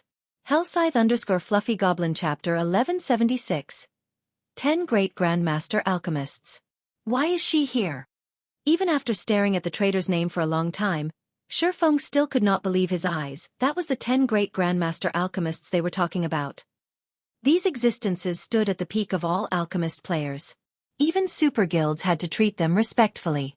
One could say that all of God's Domain's guilds and players tried to suck up to such individuals. After all, the further one proceeded into the game, the more powerful the monsters became. If players wanted to defeat these monsters, they needed more than just personal strength. They also needed external items. For example, when facing fire-type bosses, a team would burn to death without high fire resistance, regardless of how strong the team was overall. If every member in the team possessed a Grandmaster Fire Resistance Potion, however, they would easily defeat said fire-type boss. Another example was Xianxia's new destination. Demon Island. Demon Island was already very dangerous. However, with the ever-present dark miasma, players couldn't set foot on the island without darkness resistance. Aside from that, the Tower of Time similarly required high magic resistance. A team would need a large number of magic resistance potions. However, not just any magic resistance potion would do. They would, at the very least, need advanced rank potions, or better yet, master rank. The guild with the most magic resistance potions would obtain more 7 luminaries crystals. Moreover, this was only one of the many benefits of an alchemist. There were simply too many dangerous locations in God's domain that required these external items. Hence, the various large guilds normally treated Master Alchemists and Grandmaster Alchemists very respectfully. Among the 10 great Grandmaster Alchemists, Silent Wonder firmly ranked within the top 3. Even the guild leaders of first-rate guilds would have a hard time arranging a meeting with Silent Wonder. And even if Silent Wonder agreed to meet, they would still have to queue up and wait for their turn. Shadow Gold and Ancient Wood? Xianxia fell into deep thought as he looked at the 2 items Silent Wonder wanted in exchange. Shadow Gold was an epic ranked material. If one added a piece of it when crafting weapons and equipment, the weapons produced would deal additional darkness damage. while equipment would provide additional darkness resistance. It was an exceptional material specifically used for producing darkness resistance equipment in the past. 1 ingot of shadow gold had easily sold for 300 gold. However, players rarely sold the material. They were normally pieces of lifestyle players' private collections. As for ancient wood, its price was even higher. A single log could sell for 500 gold. It was also an excellent epic material used to produce staffs, ships, carriages, furniture, and other wooden products. The total value of these two materials greatly exceeded that of a master darkness resistance potion and a light cloak. Why does an alchemist like her want these items? Shifeng was incredibly curious. Neither shadow gold nor ancient wood was used in alchemy. However, Shifeng did not think too much on the matter. Immediately, he sent Silent Wonder a message. His message was very brief. I have clues regarding the whereabouts of these two items. Current players couldn't get their hands on shadow gold or ancient wood. Even if one reached the required level, it would still be a difficult task. Otherwise, they wouldn't be considered rare materials. However, Shifeng urgently needed items with darkness resistance. A master darkness resistance potion and light cloak could not be more perfect.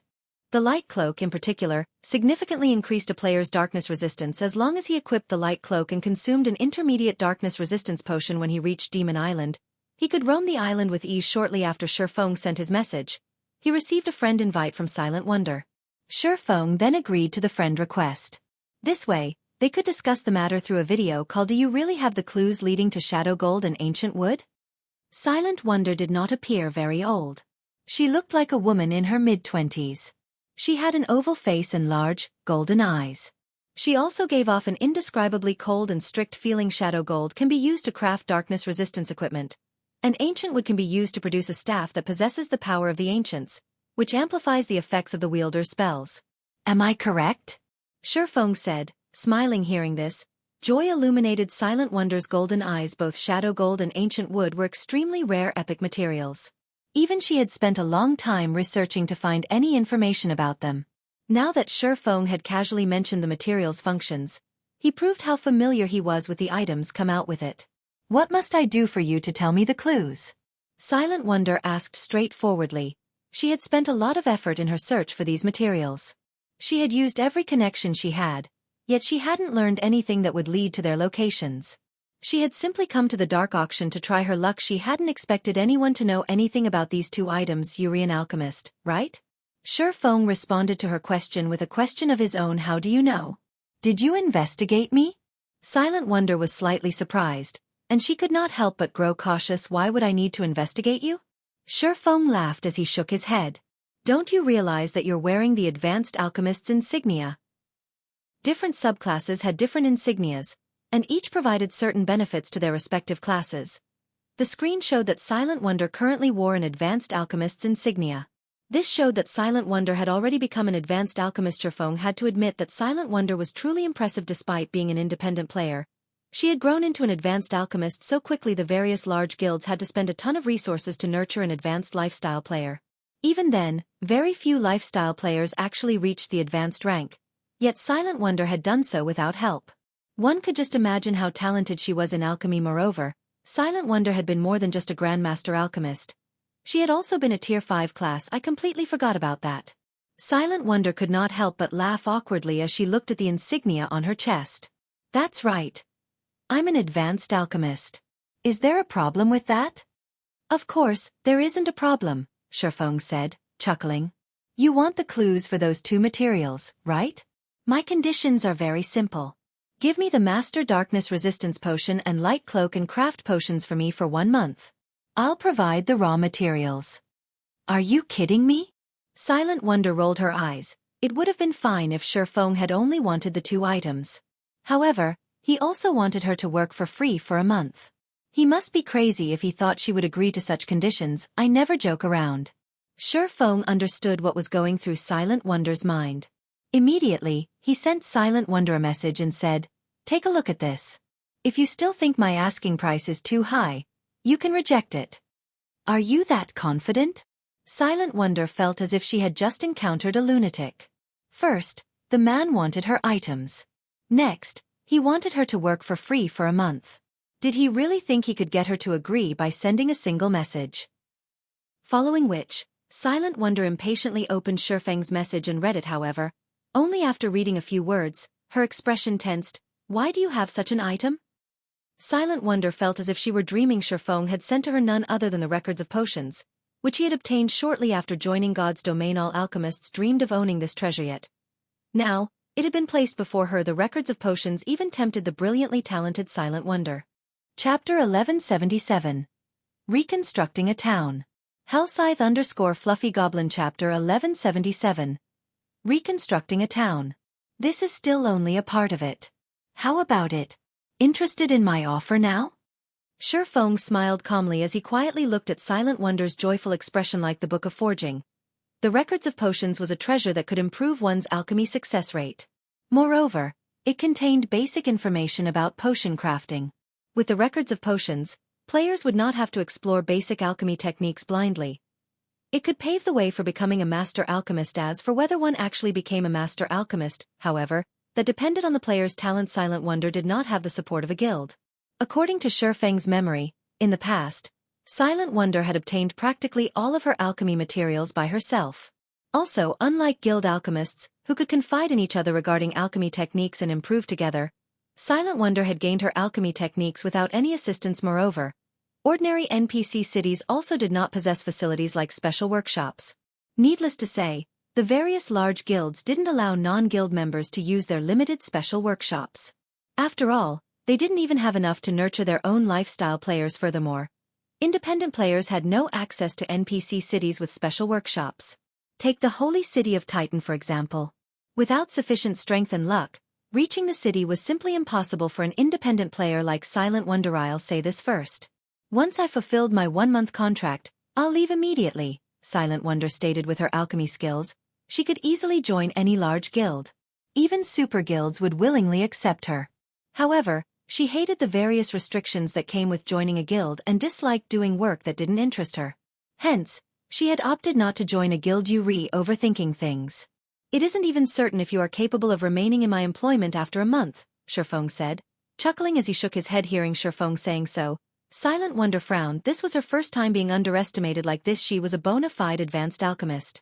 She would be an important member of any guild she joined. In fact, she had gained an invitation to the dark auction, to begin with, because a large guild wanted to recruit her. In her opinion, Shifeng was trying to use reverse psychology. However, such means were useless against her. Once the month was over, she would definitely leave, following which, Shifeng and Silent Wonder signed a contract. The contents were very simple. Silent Wonder would hand over the Master Darkness Resistance Potion and Light Cloak. Afterwards, she would work at the Candlelight Trading Firm for a month. In return, Shifeng would share the clues leading to the Shadow Gold and Ancient Wood with Silent Wonder. After Silent Wonder confirmed that there were no problems with the contract Shifeng had sent her, she signed it. You can tell me the clues leading to the materials now, right? Silent Wonder asked coldly. If not for the records of potions, she wouldn't have made such an unworthwhile trade. After all, the Master Darkness Resistance Potion and Light Cloak were both precious items she had obtained after completing a difficult quest. Trading these 2 items for 2 clues was a loss. Only level 70 and above Darkness-type bosses have a chance of dropping Shadow Gold. Moreover, the bosses must be Grand Lord rank or above. Ancient Wood can be found near the lake in the deepest parts of the neutral map Xianxia. That area is home to elves. They aren't fond of humans, so it won't be easy to get past them. Shifeng revealed the information. The 2 locations he mentioned were the easiest places to obtain Shadow Gold and Ancient Wood. The other places he knew about were far more dangerous, and even if Silent Wonder was quite strong, she couldn't obtain the materials by herself. Xianxia. Silent Wonder checked the system map. When she found Xianxia, she was speechless. Xianxia was an ancient forest located north of the Frostwolf Empire. The forest had always been the biggest threat to the Empire. You had to be at least level 80 to enter. Moreover, the neutral map size rivaled that of a medium-sized kingdom. She simply did not know what to say about this. With her current strength, it was impossible for her to act on any of the information she had just received. I've already told you the clues. You are to report for duty at Star Moon Kingdom's Candlelight Trading Firm by tomorrow night at the latest. After Shifeng was done speaking, he immediately disconnected the call. Shadow Gold and Ancient Wood were both epic ranked rare materials. If Silent Wonder wished to obtain them, she needed to reach level 80 at the very minimum. Particularly, Ancient Wood was highly sought after by even super guilds. If Silent Wonder wished to procure some all by herself, She could not even consider doing so before reaching level 100 and class changing to her tier 3 class. Hence, Shifeng had not spoken in detail when he mentioned the clues to Silent Wonder. If he told the woman the minimum strength required to obtain these materials, she would most likely lose her mind afterward. Shifeng received the Master Darkness Resistance Potion and Light Cloak, delivered to him by a staff member. Without waiting for the dark auction to end, he said his goodbyes to Fallen Wind and Autumn Goose before returning to White River City. Although there were many rare items up for trade in the dark auction, there wasn't anything that Shifeng was particularly interested in.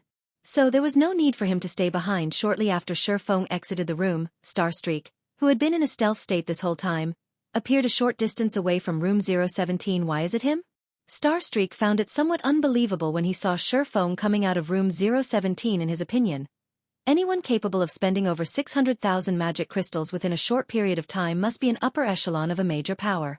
Yet, the buyer of both the Magic Knight Legacy and Bronze Tablet was actually Zero Wing. However, Starstreak did not ponder too much on the matter. Immediately, he forwarded the information to 1,000 Miles. What? Zero Wing was the one who bought those two items. Starstreak was given a fright by this message. However, he quickly revealed the sneer on his face as he said, "Good. Very good. Starstreak, go and make some preparations. Get Cleansed Maple to assist you in leading the Departed Legion, and kill Zero Wing's experts. Make sure to steal that Magic Knight Legacy, as well as those epic weapons and equipment from them. Any large guild that obtained a bronze tablet would definitely store it in their guild warehouse. Unless they burnt down the guild residence storing the bronze tablet, it would be impossible for them to obtain it." However, it was a different story for the Magic Knight Legacy item, and epic weapons and equipment. If one wanted to obtain the Magic Knight Legacy, they would have to complete the Legacy quest. As long as Zero Wing's experts left their guild residence, there would be plenty of chance to strike at them. Starstreak was momentarily stunned by 1,000 Miles' words. Very quickly, however, he nodded and said, "Understood." The Departed Legion was Miracle's Assassination Legion. It was a legion specifically formed to target the upper echelons of the various superpowers. In Starstreak's opinion, they were simply making a mountain out of a molehill by mobilizing the legion against Zero Wing. Meanwhile, in Star Moon Kingdom's White River City, Shifeng had also stealthily arrived at the Adventurers Association. Without hesitation, he paid 30,000 gold to the association to have them begin reconstructing Stone Forest Town. The moment Shifeng handed over the 30,000 gold coins, the sound of a system notification entered his ears. System. Congratulations! As Zero Wing is the first guild in God's domain to have reconstructed an intermediate town, guild popularity increased by 200,000 points. You will also receive 1 Bronze Guild Residence Promotion Order. Chapter 1178. Promotion to a 3-star guild. Hellscythe_Fluffy Goblin Chapter 1178. Promotion to a 3-star guild. The sudden system notification put Shifeng into a daze for a long time. He had merely reconstructed an intermediate town, yet Zero Wing's guild popularity had instantly soared by 200,000 points. Should be known that a 1-star guild only needed 30,000 popularity to promote to a 2-star guild, while a 2-star guild needed 100,000 popularity to promote to a 3-star guild. The further one progressed into the game, the more difficult it was to obtain guild popularity when a guild was still at the 1-star standard. Guild members could earn quite a lot of guild popularity just by completing ordinary guild quests. With how many players there were in a large guild, the number of guild quests completed each day was plenty. It would take no time for a guild to accumulate 30,000 popularity. The truly difficult aspect of promoting a guild to 2 stars lay in obtaining the guild residence promotion order. However, after a guild reached 2 stars, guild members would no longer obtain guild popularity through completing ordinary guild quests. They could only do so by completing advanced guild quests. However, advanced guild quests were very rare and limited in number. So, it would take a significantly longer time for a 2-star guild to accumulate 100,000 guild popularity. Even super guilds would need a long time to do so. Meanwhile, due to various factors, Zero Wing's popularity accumulation rate was currently on par with super guilds. According to Shifeng's estimates, it would take another month or so for Zero Wing to accumulate 100,000 popularity. However, now that Zero Wing had received an additional 200,000 popularity, it had fulfilled the condition to promote to a 3-star guild. A Bronze Guild Residence Promotion Order? Shifeng looked at the bronze diamond-shaped token that had suddenly appeared in his bag. The token was emitting a faint, golden glow. It was much more powerful than the Silver Guild Residence Promotion Order he had obtained before. Bronze Guild Residence Promotion Order. Promotes the star ranking of a guild residence that fulfills the required popularity by 1 star. Can be promoted up to a 4-star guild. What a powerful guild residence promotion order. Shifeng was astonished. As far as Shifeng knew, guild residence promotion orders were all graded. Meanwhile, different ranking promotion orders could be used on guilds of different star rankings. For example, in order to promote a 1-star guild into a 2-star guild, a 2-star promotion order would be required, while promotion to a 3-star guild would require a 3-star promotion order. However, the Bronze Guild Residence Promotion Order was actually capable of promoting any guild between 1-star to 3-star status by 1 rank. There would be no need to search for promotion orders of specific rankings. Looking at the Bronze Guild Residence Promotion Order, Shifeng considered saving it for when Zero Wing was upgrading its residence from 3-star to 4-star status in God's domain. Guild residence promotion orders were not easy to obtain. Aside from a rare few that could be obtained through adventuring out in the fields or opening treasure chests, the normal method of obtaining guild residence promotion orders was through raiding certain large-scale team dungeons. However, only by procuring the first clear of such dungeons would one have a 100% chance of receiving a guild residence promotion order. Afterward, the cleared dungeon would have less than a 1% chance of dropping the promotion order. This was also one of the reasons why the various large guilds were adamant about competing for the first clear of large-scale team dungeons. Aside from being able to raise their own guild's fame and influence, they could also quickly raise their guild's star ranking by obtaining first clear. If the first clear was taken away by another guild, it would become significantly more difficult to obtain a guild residence promotion order. This was especially true for the 3-star guild residence promotion order. This was something that only dropped in the hell mode of level 50 large-scale team dungeons. Moreover, such large-scale team dungeons were different from the dungeons that dropped 2-star promotion orders. In the latter's case, every major city would have one of them. For 3-star and above, however, there would only be one such large-scale team dungeon in every few, or even more than a dozen major cities. If the first clear of such a dungeon was secured by a guild, other guilds would have no choice but to continuously raid said large-scale team dungeon for their own promotion orders. Thus, the 3-star guild residence promotion order would cause the competition between guilds to become even more intense. In the future, guilds would have to struggle with not just other guilds in the same city, but guilds from other cities as well. As for the 4-star guild residence promotion order, competition for it would become even more frightening, as each kingdom would only have 1 or 2 large-scale team dungeons that dropped it. While empires had a little more, these dungeons were still extremely limited. Excuse me, I want to promote the Zero Wing Guild. After giving the matter some thought, Shifeng immediately took out the Bronze Guild Residence Promotion Order and handed it over to the NPC administrator. The reason why players even bothered joining guilds was because guilds provided benefits that could help their members level up and improve their strength much more quickly. Hence, the faster a guild was promoted, the better it would be for the guild's future development. Lord Protector, may I know which guild residence you wish to promote to a 3-star residence? The administrator asked after receiving the promotion order. The guild residence in White River City, Shifeng said in a straightforward manner. White River City was Zero Wing's base camp. It was also extremely safe, as it was located in a major NPC city. Moreover, it wouldn't be long before White River City would be promoted to the next rank and bring many benefits to the players inhabiting it. Naturally, he had to prioritize promoting the residents there. As for the residences in Stone Forest Town and Lakeheart City, those would have to wait for another chance to appear in the future. Alright. Promoting a 2-star guild residence into a 3-star guild residence will require a 5,000 gold reconstruction fee, the administrator said. However, as a city protector, our association will offer you a 20% discount, so Lord Protector only needs to pay 4,000 gold. Shifeng took out another 4,000 gold without hesitation after the handsome administrator confirmed that there were no problems. A series of system announcements rang out in Shifeng's ears. Star Moon Kingdom System Announcement. Congratulations to Zero Wing for becoming the first guild in Star Moon Kingdom to own a 3-star guild residence. Guild emblem upgraded to bronze rank. Rewarding guild with 1 set of basic defensive magic array, 1,500 gold in guild funds, and 1 employment center building. Order White River City System Announcement. Congratulations to Zero Wing for becoming the first guild in White River City to own a 3-star guild residence. Rewarding guild with 1 training room promotion order. The system announcement repeated 3 times, echoing loudly in everyone's ears. What? A 3-star residence? That's impossible, right? Most guilds are just beginning to promote their residences to 2-star. How does Zero Wing already have a 3-star residence? Zero Wing is too amazing. As expected of Star Moon Kingdom's #1 guild. I must join Zero Wing. No matter what. The benefits of a 3-star residence will definitely be spectacular. The players throughout Star Moon Kingdom were stunned by the rewards stated in the system announcement. This was especially true for the members of the various large guilds.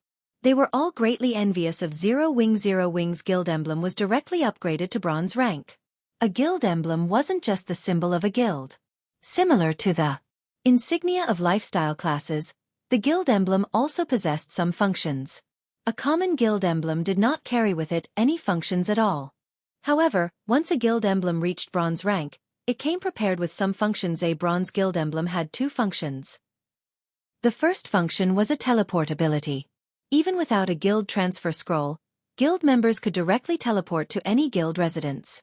There was no need to buy the guild transfer scroll of a specific guild residence. Not to mention, players could only carry 1 guild transfer scroll at a time, making it very inconvenient. The second function increased the attributes of guild members. As long as there were over 20 guild members within a 100-yard radius, the guild emblem would increase the wearer's maximum HP by 3% and attack power by 1%. Although the increase seemed minor, once players reached higher levels, even 1% could make a huge difference. This was especially true when players were raiding team dungeons. Less than a minute after the system announcement ended, news of Zero Wing obtaining a 3-star guild residence began spreading like wildfire. In just a short 10 minutes, whether it were the guilds in Star Moon Kingdom or the guilds in the neighboring kingdoms and empires, they all held an emergency guild meeting at the same time.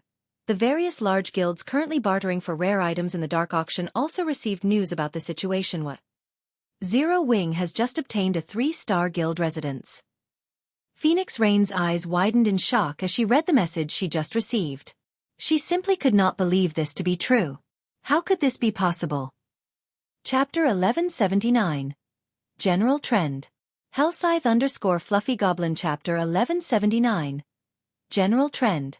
Big Sis Rain, what happened? Blue Phoenix asked when she noticed the strange expression on Phoenix Rain's face. I just received news stating that Zero Wing already has a 3-star guild residence now, Phoenix Rain said enviously. With this, Zero Wing is now the undisputed #1 guild of Star Moon Kingdom. Blue Phoenix was momentarily stunned when she heard this. Quickly she reacted and said, "How is this possible? Didn't they say that 3-star guild residence promotion orders can only be obtained from the hell mode of level 50 large-scale team dungeons?" Although there was only a single rank separating a 3-star guild residence and a 2-star guild residence, there was a qualitative difference between the two. It was similar to shops that were promoted from 2-star to 3-star status. For 3-star shops, aside from having more special workshops, they also had the basic meditation rooms that were very beneficial towards the development of subclasses. In the case of a 3-star guild residence, the guild would receive a qualitative improvement on all its existing benefits. A 3-star guild residence would also be capable of constructing buildings that were not available to 2-star guild residences. Among them, there were 2 buildings of particularly significant importance. One of them was the employment center originally. The local NPCs would post quests in the quest area of the guild hall, and guild players were free to pick up any of them. Meanwhile, once a guild established its own employment center, all quests commissioned to the guild in the future would be placed in the employment center instead. In addition, the guild quests in the employment center weren't only limited to the local area. Certain quests would even involve other NPC cities, which would give rise to the number of advanced guild quests. However, these were still not the most important matters. Once a guild possessed its own employment center, it would also unlock large-scale guild quests such as a crusade against orcs, or assisting nearby kingdoms in battles against foreign races. The amount of EXP and coins one could gain from these quests was extraordinary. In addition, one could also obtain plenty of rare tools, weapons, and equipment. The other building was the training room. Unlike the Divine Colosseum's Trial Tower, which required players to blindly discover and learn combat techniques, the training room allowed players to receive the system's basic combat training from NPCs. This allowed players that had just joined the guild to grasp basic combat techniques, as well as skill utilization techniques, within a shorter period of time, thus allowing them to quickly go from being a new member to an elite member more quickly. It should be known that Zero Wing was a guild that walked the path of the elite. Currently, the guild only had around 100,000 elite members. Over half of its members had yet to reach the elite standard. However, once Zero Wing possessed the training room, the remaining members would be able to promptly become elites. It wouldn't be long before Zero Wing would have more than 200,000 elite members. With so many elite players, Even first-rate guilds would barely be a match for Zero Wing meanwhile. This was under the assumption that Zero Wing did not expand and recruit new members. If the guild did a mass recruitment, Phoenix Rain did not dare to imagine how frightening the guild would become. However, unlike Phoenix Rain, who was feeling envious of Zero Wing, the large guilds in Star Moon Kingdom and the neighboring kingdoms were currently dying from anxiety previously. Although Zero Wing was known as the #1 guild of Star Moon Kingdom, that was only a title. Rather than Zero Wing, these large guilds feared first-rate guilds even more. This was because with the number of elite and ordinary members Zero Wing possessed, the guild would only be able to occupy a limited number of locations in the kingdom. Now, however, things were different. Now that the guild had obtained a 3-star guild residence, whether it was the guild's elite member count or total member count, both would see an explosive increase soon. By then, Zero Wing would have enough manpower to occupy other NPC cities and capture more towns. Eventually, it would become a first-rate guild in the truest sense. Damn it. How did this happen? Why did Zero Wing suddenly obtain a 3-star residence? The various large guilds in Star Moon Kingdom were each suffering from a huge headache over this matter previously. They had been celebrating over the fact that Zero Wing had defeated the Blackwater Guild. After all, with Blackwater having suffered such severe losses, it was unable to expand its influence and control over the various major cities at all. Meanwhile, in Zero Wing's case, the guild did not have the required manpower to dominate and manage other NPC cities. This had given them an opportunity to take advantage of the situation. Ever since the war between Blackwater and Zero Wing, various locations in Star Moon Kingdom had become war zones. As the various large guilds all vied to take control of their own NPC city, however, the current situation had greatly exceeded the numerous large guilds' expectations. Inside Overwhelming Smile's residence in Maple City. Due to Zero Wing obtaining a 3-star guild residence, Overwhelming Smile was forced to hold an emergency meeting. Yulan, are you trying to betray Overwhelming Smile? Feng Xianyang screamed angrily as he smacked his desk just now. Yulan had actually had his subordinates transfer from Gale City and Twin Lion City to a border city on Star Moon Kingdom's western area. He had gone to great lengths in order to get Gale City and Twin Lion City up and running. Yet, shortly after he had built up some of his own foundations, without any warnings, Yulan had suddenly come and told him to go to a border city. Moreover, the city was a small one with a player population of around only 300,000. This was no different than stabbing a knife into his heart. This can't be helped. I believe you should have a greater understanding than I do on what kind of functions a 3-star residence possesses. Gale City and Twin Lion City are simply too close to White River City. Rather than waste time fighting against Zero Wing, it will be much better for you to focus your strength in a place that you can take complete control over. Furthermore, it is simply impossible to stop Zero Wing's rise now. The higher-ups have already agreed on this point.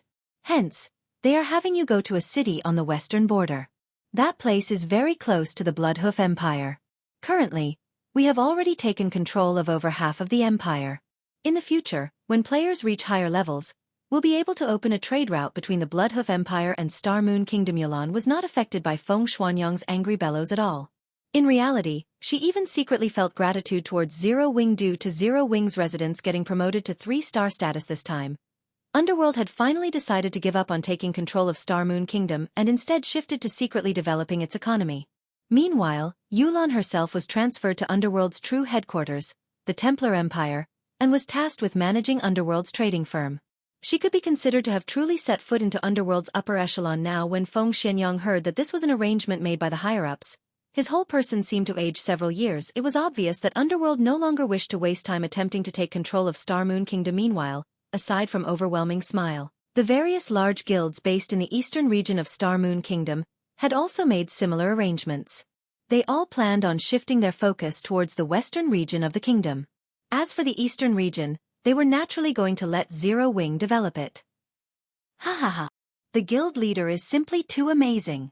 He's actually managed to have the various guilds in Star Moon Kingdom shift their focus towards the western region in just a short moment's time. With this, Zero Wing will have a much easier time taking control of the cities in the eastern region.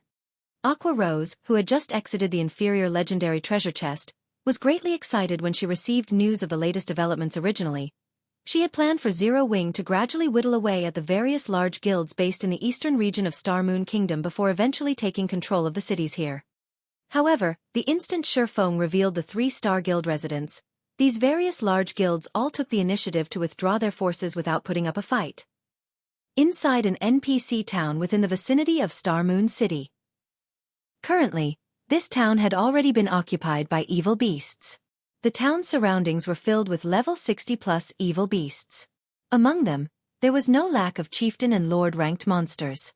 Meanwhile, the town itself was also enveloped by a massive magic array, which gave off a frightening pressure.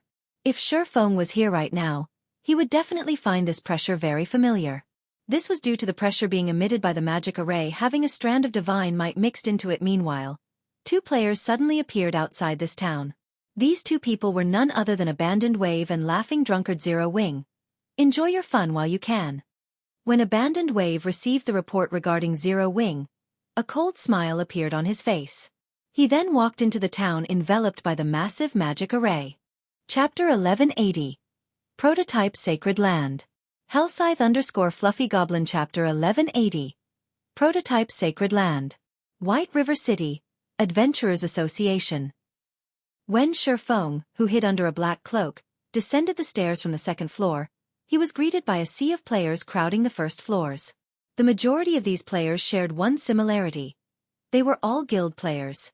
Moreover, these guild were all high-leveled with good equipment. What are these people trying to do? A newcomer who had just reached level 10 and had come to report to the Adventurers Association asked, is there even a need to ask? They're all here to withdraw from their guilds. A level 30+ shield warrior explained from his seat near the entranceway. The explanation only increased the new player's curiosity. While it wasn't unusual to see players withdraw from their guilds, this was the first time he had seen so many people from different guilds at the same time. Yuri knew, so it's expected that you don't know. They're leaving their original guilds to join Zero Wing, the shield warrior said enviously as he watched the various guild players. Zero Wing is on a roll. Its residence already has 3-star private rooms. If you rest in one of those rooms for 24 hours, you'll accumulate 30% of double EXP buff.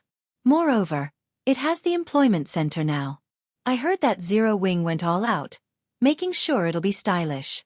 The building has 2 floors. On the first, players can pick up ordinary and advanced guild quests, and the second floor allows players to pick up large-scale guild quests. The large-scale guild quests award far more than the advanced quests. Even elite members have a hard time picking up an advanced guild quest in other guilds. In Zero Wing, however, even ordinary members can pick one up. Once you become one of Zero Wing's elites, you can even pick up large-scale guild quests.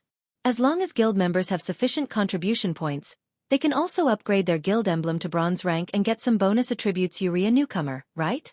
Now is the best time for you to join Zero Wing. I heard that as long as guild members are willing to spend some contribution points, you can receive guidance from NPCs in their new training room and learn basic combat techniques and skill utilization techniques. Those will help you become an expert quickly. The shield warrior's words immediately caught the attention of the various newcomers within the Adventurers Association. They were all new to God's domain, and they were completely new to the game's combat styles. As a result, they had a lot of trouble against monsters. Moreover, they had to learn the combat techniques on their own. When they saw players easily solo 2 or 3 common monsters simultaneously, they were jealous. Naturally, a location where they could improve their combat techniques would be tempting. May I know where I can apply to join Zero Wing?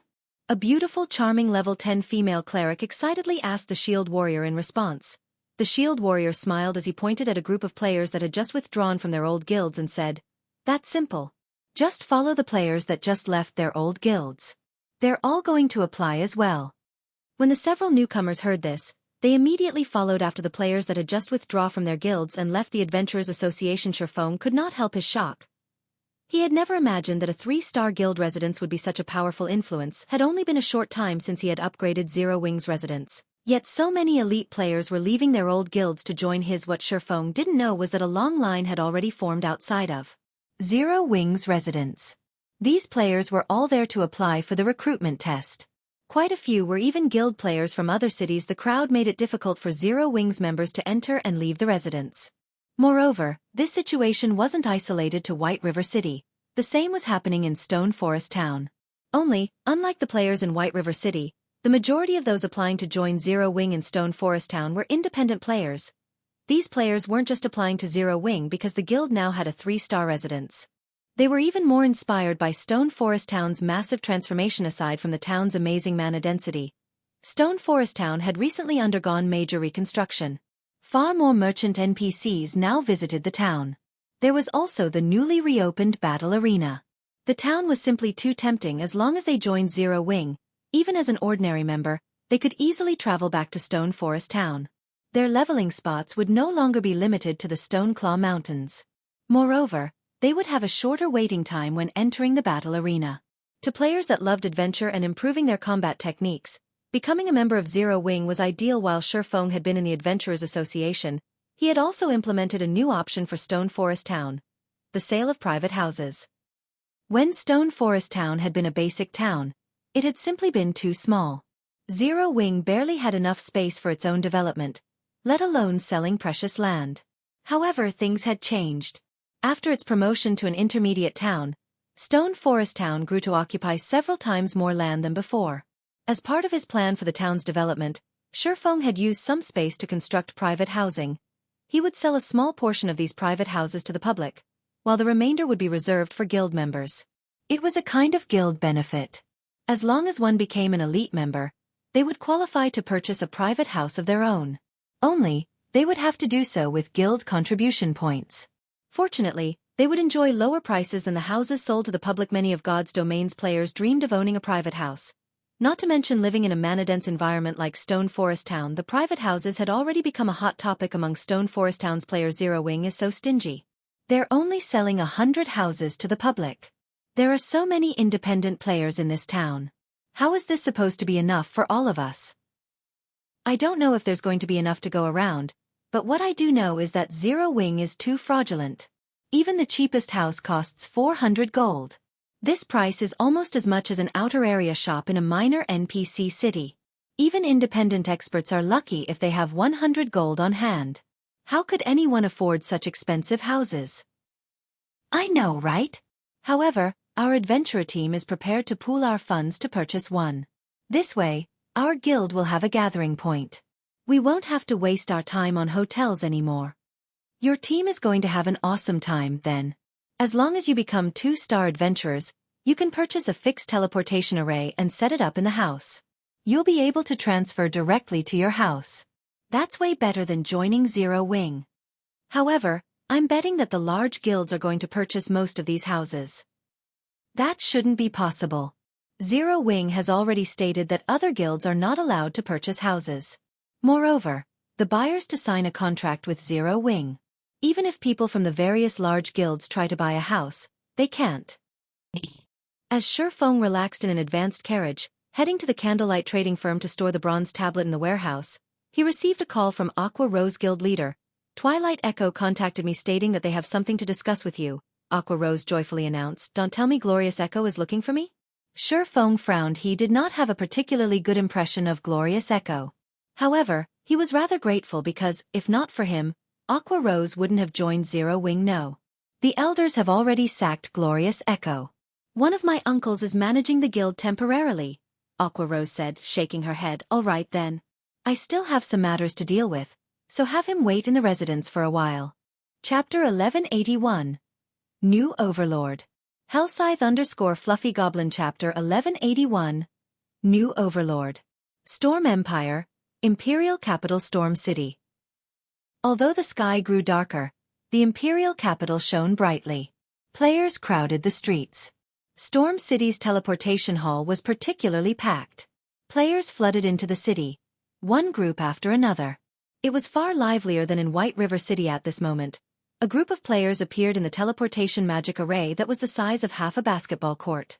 Although it was only a 20-man team, these players were all very high-leveled. The lowest among them was level 42, and the highest was level 44, as these players did not wear black cloaks to hide their levels. The instant they appeared, they attracted almost everyone's attention in the teleportation hall. Many stared at these players with a mixture of awe and fear. Everyone was curious about this powerful group's sudden appearance. After all, the current number 1 player on the Storm Empire's ranking list was only level 43. Moreover, that person had only recently reached level 43. The most unbelievable thing was that none of these players wore a guild emblem, proving that they were not from a guild, but independent players. If Shifeng were here to see this, he would definitely recognize this group. This team of 20 was none other than the Peak Adventurer Team Owl. The person leading the team was Owl's commander, White Knight. White Knight was already a level 44 ranger. Frozen Dream, the elementalist who stood beside him, had also reached level 44 commander. This place is really lively. I think that there are as many people here as there are in Flame Dragon City. Frozen Dream, who wielded an icy blue crystal staff, said, slightly surprised as she surveyed the teleportation hall. Flame Dragon City was the Flame Dragon Empires, one of the 4 great empires, imperial capital. The player population there far outstripped other empires' capitals. The Storm Empire wasn't particularly powerful. It was only on par with the Black Dragon Empire. Moreover, the empire occupied a relatively remote area. Logically, the city's prosperity shouldn't be a match for Black Dragon City. Yet the current commotion was shocking at a glance. Frozen Dream could tell that practically every player in the teleportation hall was level 38 or above. Among these players, there were even level 40 and level 41 experts. Aside from the players' high levels, there were also a considerable number of guilds. From the various guild emblems Frozen Dream could see, at least 100 guilds had gathered here. Among them, quite a few were first-rate guilds. There should be nothing surprising about this. Have you forgotten why we have come? White Knight asked calmly. Chuckling, did the Nature Hall invite them? Frozen Dream quickly came to a realization, not exactly. Only a small portion has actually received invites. The other guilds have simply taken the initiative to come here to express their goodwill. After all, the situation in the Storm Empire has changed. As for the independent players, I'm willing to bet that 80% of them are here to join the Nature Hall, White Knight said, shaking his head. They had come here because they had received an invite from the Nature Hall, a first-rate guild, to celebrate the guild's achievement of becoming Storm City's ruler. God's domain didn't have many empires. Until now, the Storm Empire's capital had been under the rule of the super first-rate guild, 9-Star Family. However, nobody had expected the Nature Hall, which had an intense competition with Twilight Echo, to wage a violent war against the 9-Star Family. This war had sparked due to the mineral vein beneath a particular town. Everyone had thought that the Nature Hall had lost its mind to battle the 9-Star Family. It was madness in the end. However, the 9-Star Family suffered a devastating defeat, and the Nature Hall had taken possession of the town. No one had expected this outcome, either.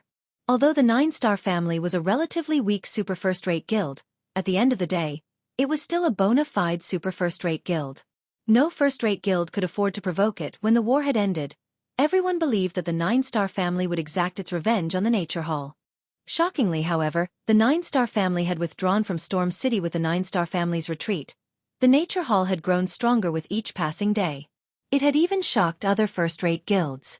In the end, nobody could stop the Nature Hall from taking control of Storm City.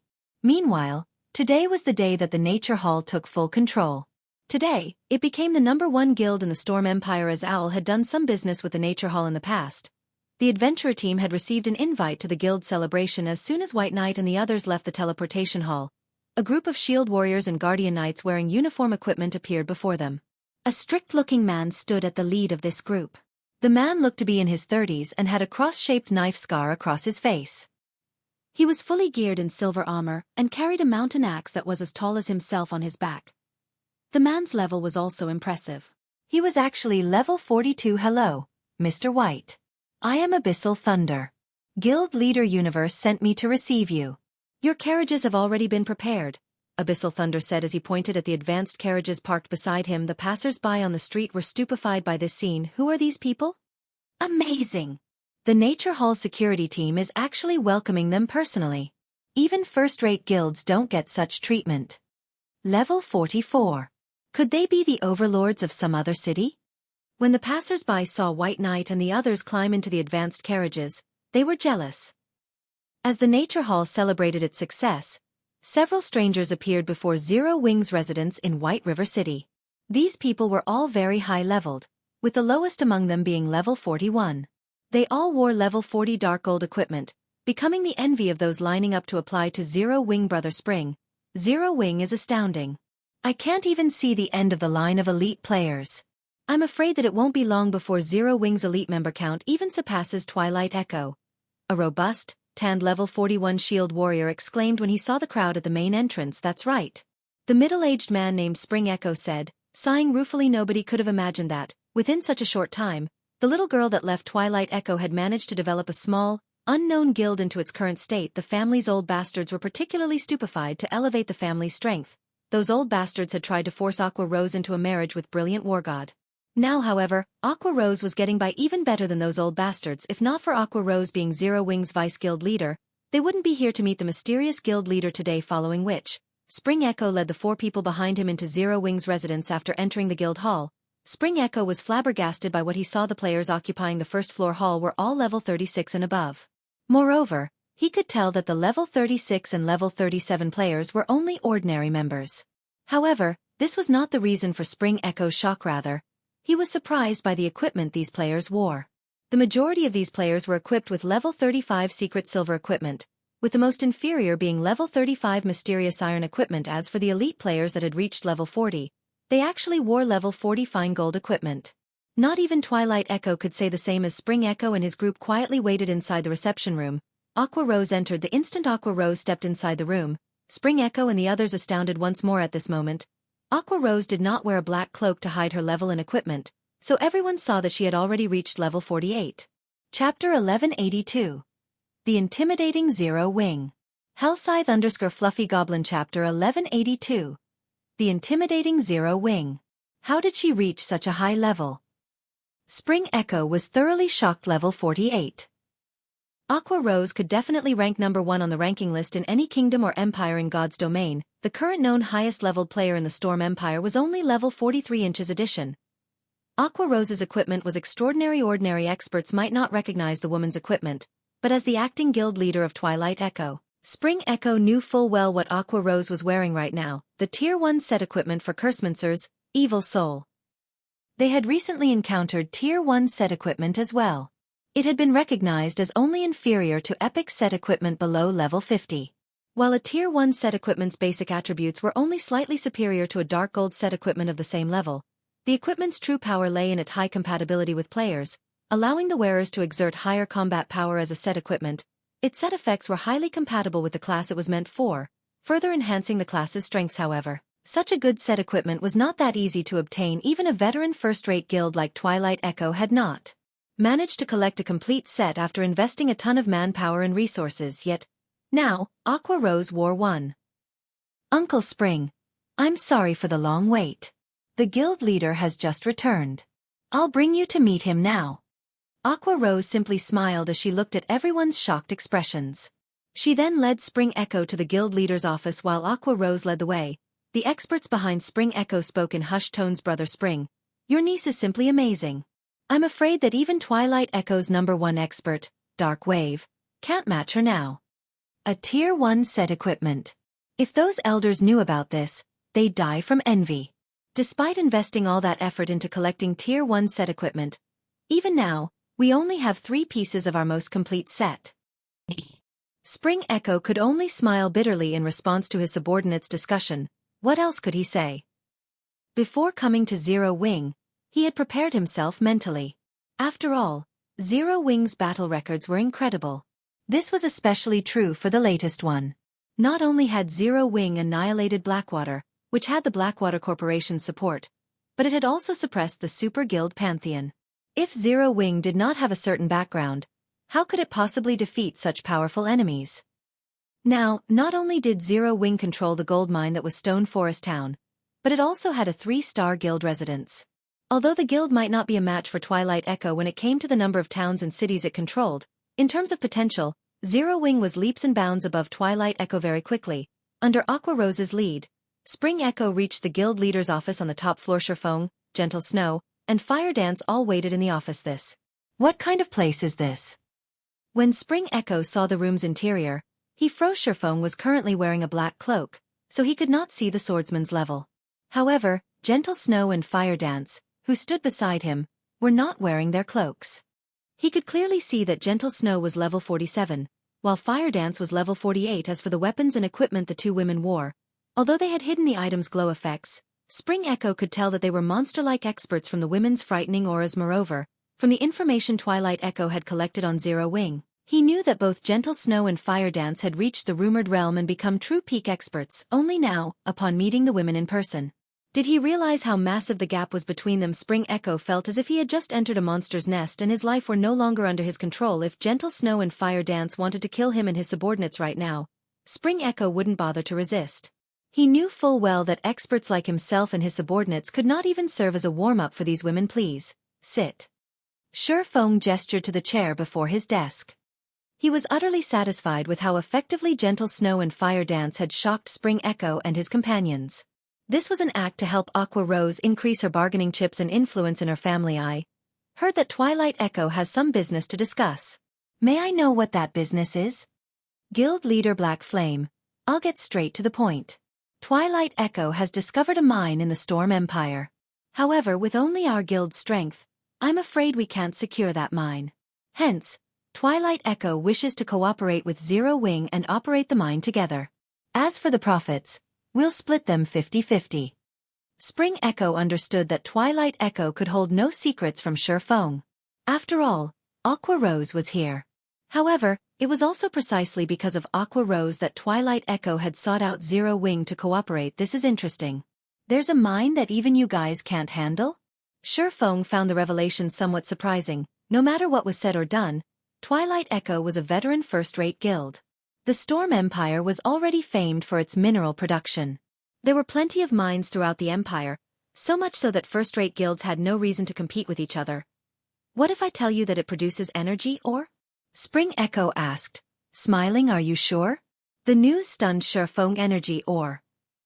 That was an even higher ranked material than Raven's manatite ore. While players had a certain chance of obtaining magic crystals when mining manatite ore, there was an even greater chance to obtain magic crystals when mining energy ore again. Moreover, energy ore was an extremely rare mineral that had many uses currently. A stack of energy ore could sell for roughly 2 gold. If sold in an area where minerals were scarce, one could easily sell a stack for 3 gold. The high demand was due to energy ore's 2 main purposes. The first regarded forging, since it could increase forging success rate. The second was in engineering, where it could be used to produce core components in engineering tools. Hence, energy ore was expensive. Normally, players could only harvest some scattered ore. No one had found a mineral vein that produced it. I can assure of this. Spring Echo responded seriously. I can agree to work with you. However, I want a 30-70 split. 70 to Zero Wing and 30 to you. Moreover, the nearby town must be placed under Zero Wing's control.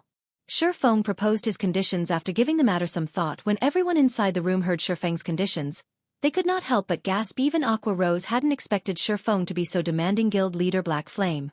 Aren't you going a little overboard? Despite Spring Echo being a well-mannered person, even he could not help his growing anger. He felt like Shi Feng were trying to toy with him, rather than negotiate. Chapter 1183. Value of an Energy Vein. Hellscythe _ Fluffy Goblin. Chapter 1183. Value of an Energy Vein. The rage in Spring Echo's eyes lasted for a long while. Seeing as Shi Feng was intent on remaining silent, he could not help but take a deep breath and turn to Aqua Rose, hoping that his niece could talk some sense into her guild leader if possible. Twilight Echo didn't want anybody else having a hand in the energy mine. However, the energy mine was simply too eye-catching. Moreover, with the nature hall rapidly growing stronger and the long-time rivalry between the two guilds, it was only a matter of time before the hall took action against Twilight Echo. Hence, they had decided to seek cooperation with Zero Wing. The first reason for this decision was the energy mine's defense. The second reason was that they could pull Zero Wing onto the same boat. The Nature Hall wouldn't go all out against the two guilds for fear of incurring heavy losses. Spring Echo had already investigated the energy vein and was certain it was one of the mineral veins that could produce magic crystals. A large stock of magic crystals would help improve the guild's overall strength. Moreover, the various large guilds were more willing to use magic crystals to trade for weapons and equipment. However, before Aqua Rose could say anything, Shi Feng opened his mouth and spoke again. These conditions are my bottom line. If you feel that they are inappropriate, you are welcome to choose other partners. Guild Leader. Aqua Rose hadn't expected Shi Feng to be this determined. Not only had Shi Feng asked for 70% of the mine's profits, but he also wanted full control over the mining town. No sane guild would agree to that currently. Twilight Echo's situation in the Storm Empire did not look too good. If properly negotiated, Zero Wing could secure 60% of the mine's profits. Obtaining the mining town, however, should be impossible. Nobody would easily hand over a town they struggled to obtain. Aqua Rose wasn't the only person shocked. Even Gentle Snow was somewhat surprised. Twilight Echo's offer was a good thing for Zero Wing. Even without taking control of the town, the magic crystal income would boost the guild's development. Although Zero Wing now had a 3-star guild residence and the training room, at the end of the day, The training room only taught players combat basics. If one wished to become an expert, they still needed the battles in the Trial Tower Guild leader Black Flame. Twilight Echo is willing to give you 70% of the mine's profits at most. As for the town, we will not part with it. Spring Echo believed that Sure Feng wanted to intimidate him. After considering Zero Wing's current situation, eventually, he chose to take a step back. It seems Twilight Echo still doesn't understand the importance of an energy vein. Sure Feng could not help but sigh. Forget it. If you don't want to hand over the town, our discussion ends here. In any case, the town still has its protection period. Even if other guilds want it, they can't do anything against it. Return for now, and consider my offer. After saying so, Sure Feng had fire dance dismissed Spring Echo and his subordinates away. Even as Spring Echo left the room, he couldn't figure out what had just happened. Despite his generosity, Sure Feng had no intentions of negotiating with him. He even doubted that Sure Feng truly understood the energy vein's value after seeing Spring Echo depart. Gentle Snow asked, Guild leader, is the town really that valuable? Zero Wing was already stretched thin with managing Stone Forest Town and the several NPC cities they were based in. Even if Zero Wing obtained another highly valuable town, they couldn't do anything with it after all. A town's construction and development demanded a lot of manpower and resources. The town itself isn't particularly valuable. The true value lies in the energy vein. Only, the vein is far more valuable than Twilight Echo can imagine. If they want to defend the energy vein successfully, Zero Wing needs to control the town. Otherwise, even if we work with Twilight Echo, defending the energy vein will be impossible. If that's the case, we might as well stay out of it, Sure Feng said, shaking his head. That was an energy vein they talking about. It was far more valuable than a manatite vein. A single manatite vein had already forced Raven, one of the 6 great dark guilds, to go all out to defend it. Even Raven wouldn't be able to secure an energy vein in the past. Every energy vein had sparked an intense war. In these wars, first-rate guilds were little more than cannon fodder yet. Twilight Echo thought that they could defend an energy vein with the strength of 2 guilds. It was wishful thinking. If it were possible to obtain 50% of an energy vein's profits by contributing manpower and resources, Sure Feng would raise both his hands and legs to volunteer. However, God's domain was a far crueler place than Spring Echo assumed. He had only dared to agree with Spring Echo because he had 3 trump cards. The first was the 4 Towers of Elements. He had the designs for the towers in his hand. As long as they had the materials, they could construct the towers to defend the town. The second was Phoenix Rain. Phoenix Rain was a pavilion master in the Dragon Phoenix Pavilion. Dragging her into the fray would deter others from joining the fight. The third was the Secret Pavilion. He had worked with the Secret Pavilion frequently. Meanwhile, the Secret Pavilion was a transcendental existence in God's domain. It was even more of a deterrence than the Dragon Phoenix Pavilion. As long as the town was protected by the 4 Towers of Elements and had the backing of the Dragon Phoenix Pavilion and Secret Pavilion, other superpowers and first-rate guilds would have to think twice before moving against the town. In fact, with how much manpower and resources he would have to invest to have a chance of defending the energy vein, he was only willing to give Twilight Echo 30% of the profits due to his consideration for Aqua Rose. Of course, if Zero Wing were sufficiently powerful and could afford to station 1 million elite members and over 10,000 expert players to defend the town, it might be able to occupy the vein itself. However, that wasn't possible right now. Although Sure Feng's comment had been simple, Gentle Snow and Aqua Rose quickly understood his reasoning. Hence, they said no more. It was common knowledge that great wealth often attracted disaster. They hadn't imagined that the energy vein was so valuable. Brother Spring, what do we do now? A level 41 berserker asked after noticing Spring Echo's silence. Zero Wing's asking price is simply too high. We can't negotiate with them. They had come here today to negotiate cooperation. However, instead of gaining Zero Wing's help, the guild had chased them out. What else can we do? We have to report to the other elders, word for word. We'll let them decide. In any case, I'm too lazy to bother with this. If I had known something like this would happen, I would never have agreed to become acting guild leader, to begin with. Spring Echo's mood deflated as he rolled his eyes at the brawny man beside him. Following which, Spring Echo retrieved a return scroll and departed from White River City. Elsewhere, Sure Feng used the teleportation array in the residence's basement to teleport to the savage wildland. He was prepared to set out towards the Sea of Death. He handed the rest of the guild's matters to Aqua Rose and Gentle Snow. As Sure Feng left White River City, inside Stone Ape Forest within Starmoon City's region, A 20-man team of level 40 elite players fought a level 43 Stone Ape Chieftain. Increase your firepower. The boss is almost dead. The level 41 ranger leading the team commanded excitedly. When the Stone Ape Chieftain had less than 10% HP remaining, the team heard an agonizing scream from the back. Everyone instinctively turned towards its source. Grand. The ranger shuddered when he saw the dried mummy of his teammate. This was simply too fast.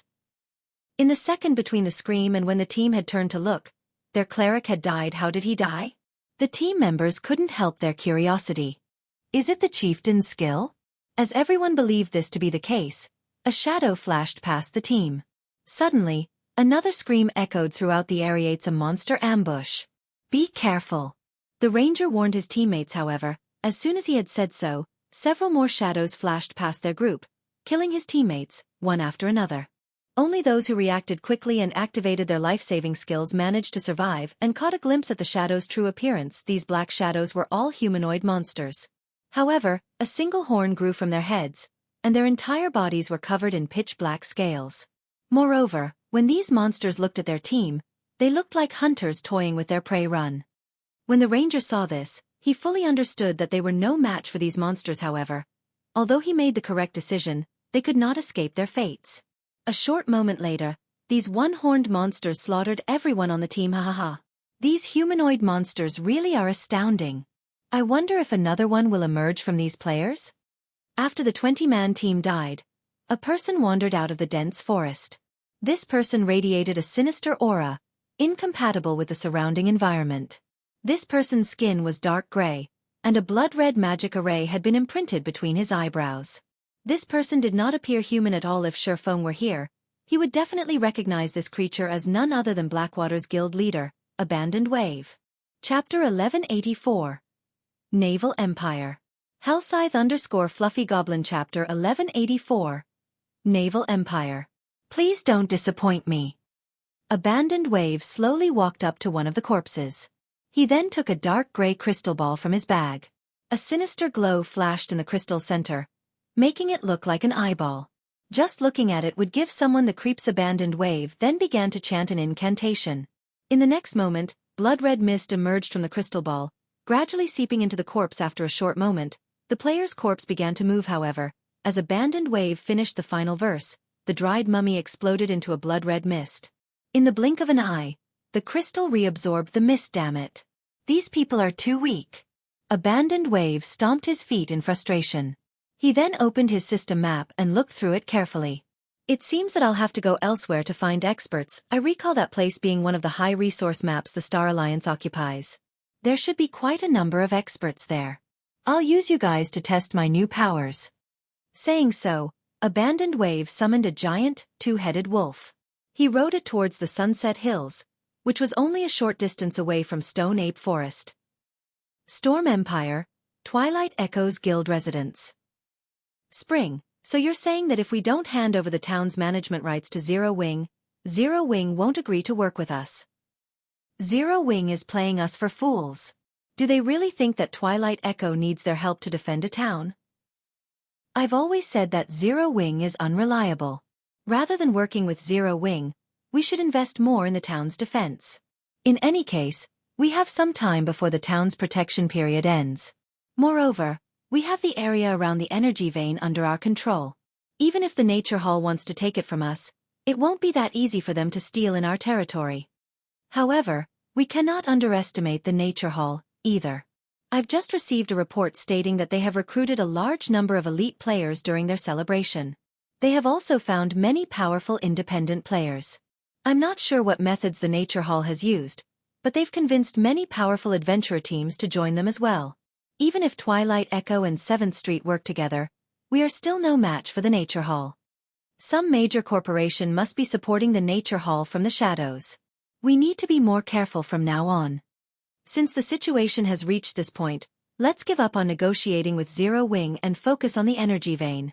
As long as we enhance the town's defenses, with our geographical advantage, even the Nature Hall will have to think twice before they try anything. Twilight Echo's various elders unanimously agreed that they would not satisfy Zero Wing's greed. Meanwhile, Shurfeng reached the edge of the Sea of Death aboard his Swift Dragon speedboat. Players recognized the Sea of Death as a forbidden land. However, they also called it the Garden of Eden. This was due to the various opportunities that existed alongside the dangers in the past. Countless players that craved adventure had come to this sea zone. Among them, a few had become famous experts due to fortuitous encounters. Before Shifeng entered the Sea of Death, however, he could see massive crashing waves and hear fierce roaring. He immediately knew that sea monsters were the cause of the phenomena. The undeveloped Sea of Death really is dangerous. Shifeng was slightly astonished as he watched the rising waves in the distance. Although he did not know the sea monsters' appearances or numbers, judging by the water's movement, he could tell that there were quite a few ahead. If he took the risk and continued forward, there was an 80% to 90% chance that he would die. The swift dragon speedboat did not improve his chances. Unlike the monsters on land, sea monsters all had extremely high HP. They normally had 3 to 5 times more than land monsters of the same rank and level.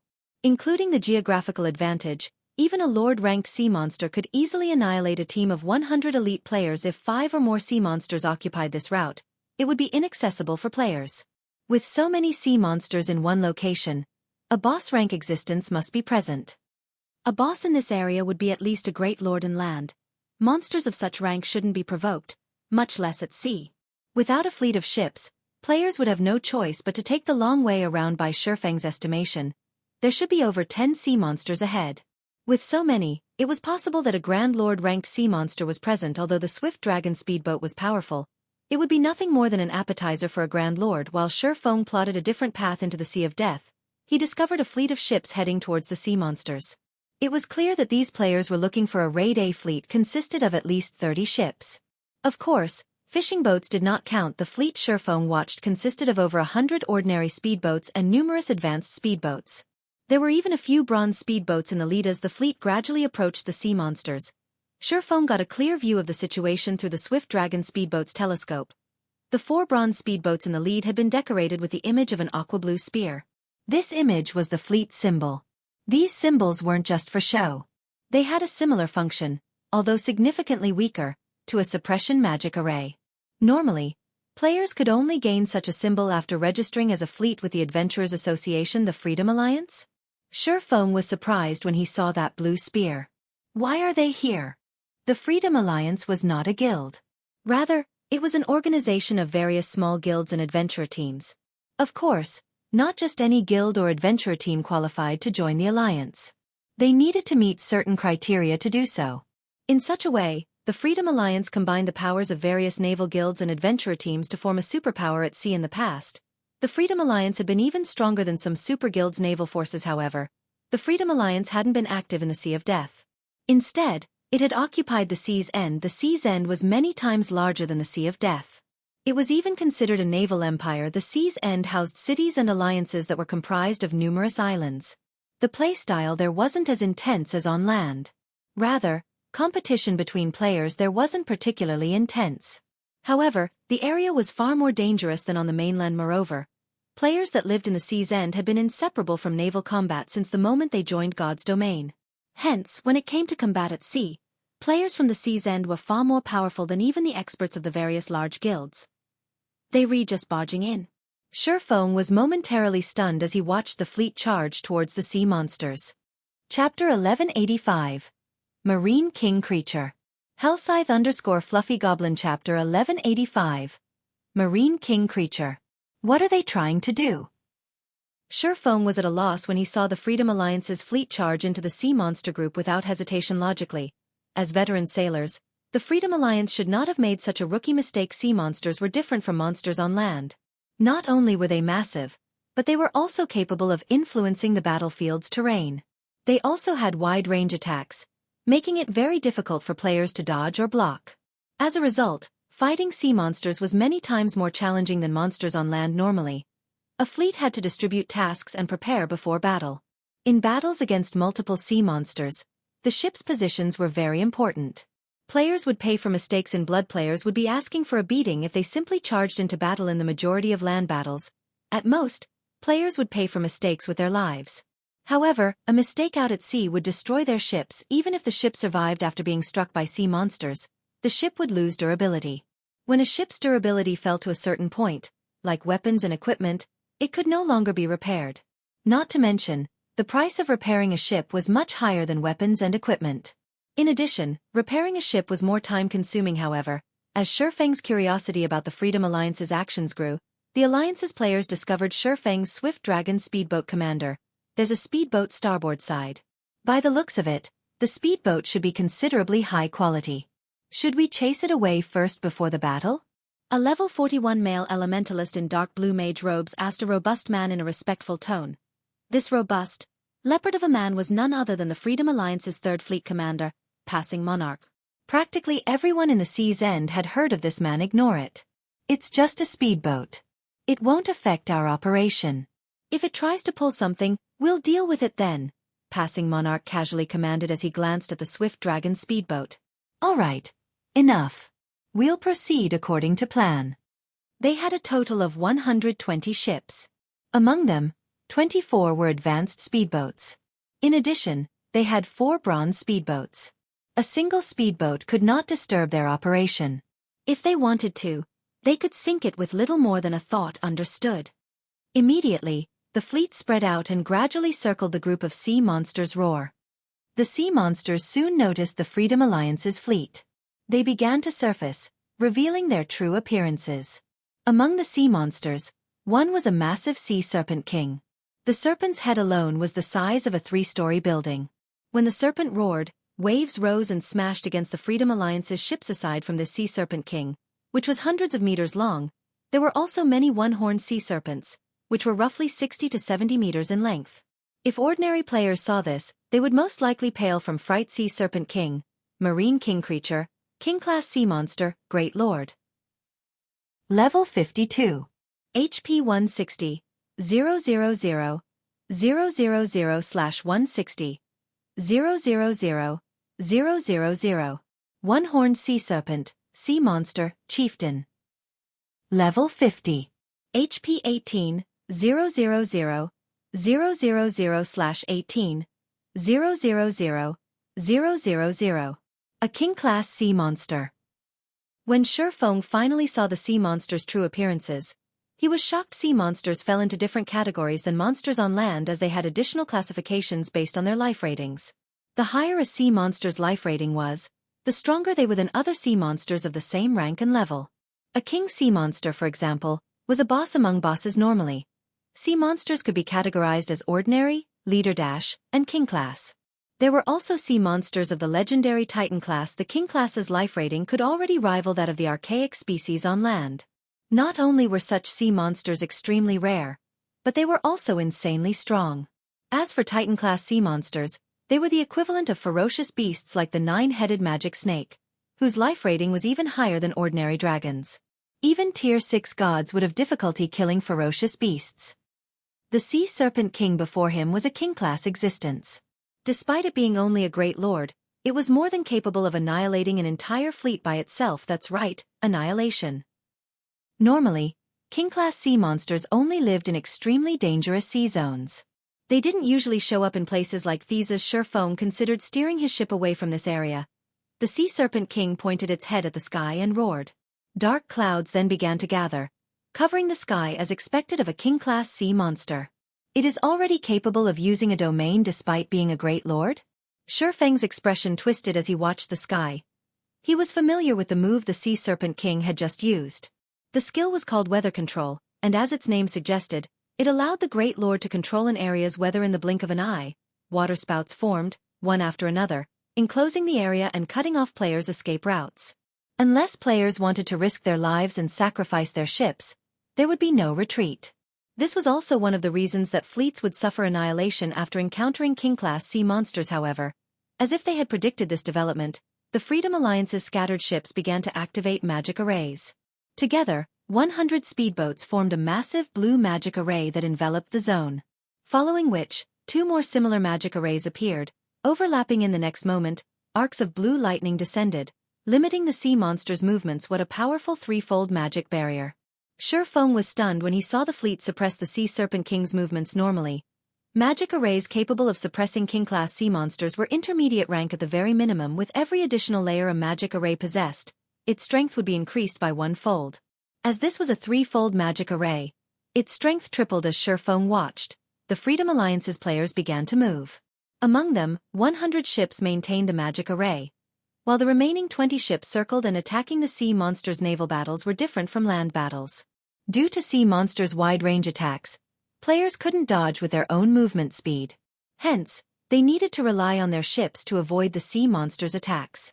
If an attack were truly unavoidable, the ship's MTs would meet the attack head-on. Meanwhile, players had to rely on ranged classes and their ship's attack power. This was also why ships were more important than experts at sea.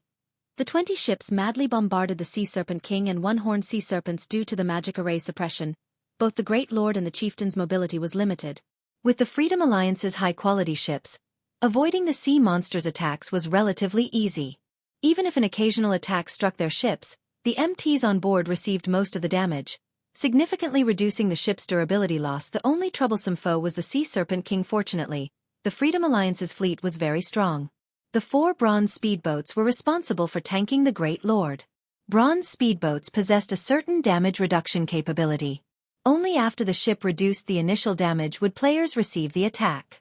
If advanced speedboats received one of the Sea Serpent King's attacks, the MTs on board would die instantly under the constant stream of cannon fire and ranged attacks. The chieftain-ranked one-horned sea serpents quickly died off eventually. Only the Sea Serpent King remained. However, the Great Lord still possessed over 100 million HP. The more damage the Sea Serpent King received, the more powerful its attacks became. It also grew faster as the battle progressed. It was obvious that the Great Lord had adapted slightly to the magic array suppression originally. After 5 MTs split the damage from an attack, each MT would only lose around 1/3 of their HP. Now, however, the MTs would lose half of their HPs instantly. If the Sea Serpent King dealt 2 consecutive attacks, the MTs would be annihilated. Increase the healing. If your mana falls below 25%, use a mana recovery potion immediately. Old Wizard. Hold on for a little longer. I'm going to give this little snake a big one. Passing Monarch commanded when he realized the Sea Serpent King's attacks were growing more aggressive. Leave it to me. Old Wizard, the captain of the ship currently tanking the Sea Serpent King, confirmed and nodded. However, as soon as he said so, the Sea Serpent King spread its jaws, a large amount of elemental mana gathering in its mouth. In the next moment, it spat a beam, sweeping across over half of the battlefield. As the beam struck, 3 advanced speedboats were crippled. As for the other 5 advanced speedboats that were struck, their durability dropped to below 50%. As for the 2 bronze speedboats that had received the attack, they fared slightly better as they hadn't lost a single player. Unfortunately, the ship's durability had fallen by 1/5. Chapter 1186. Dragon Cannon. Hellscythe_Fluffy Goblin. Chapter 1186. Dragon Cannon. With a single move, the Sea Serpent King had crippled 3 of the 20 attacking ships, killing all 20 players aboard each ship. In addition, 5 other advanced speedboats would crumble if they received one more hit. While 2 bronze speedboats had suffered relatively significant damage, the Freedom Alliance members were stunned. So, this is a king-class sea monster? Passing Monarch's expression darkened as he looked at the Sea Serpent King. Change of plans. Tank it with the Tier 3 summoned creatures.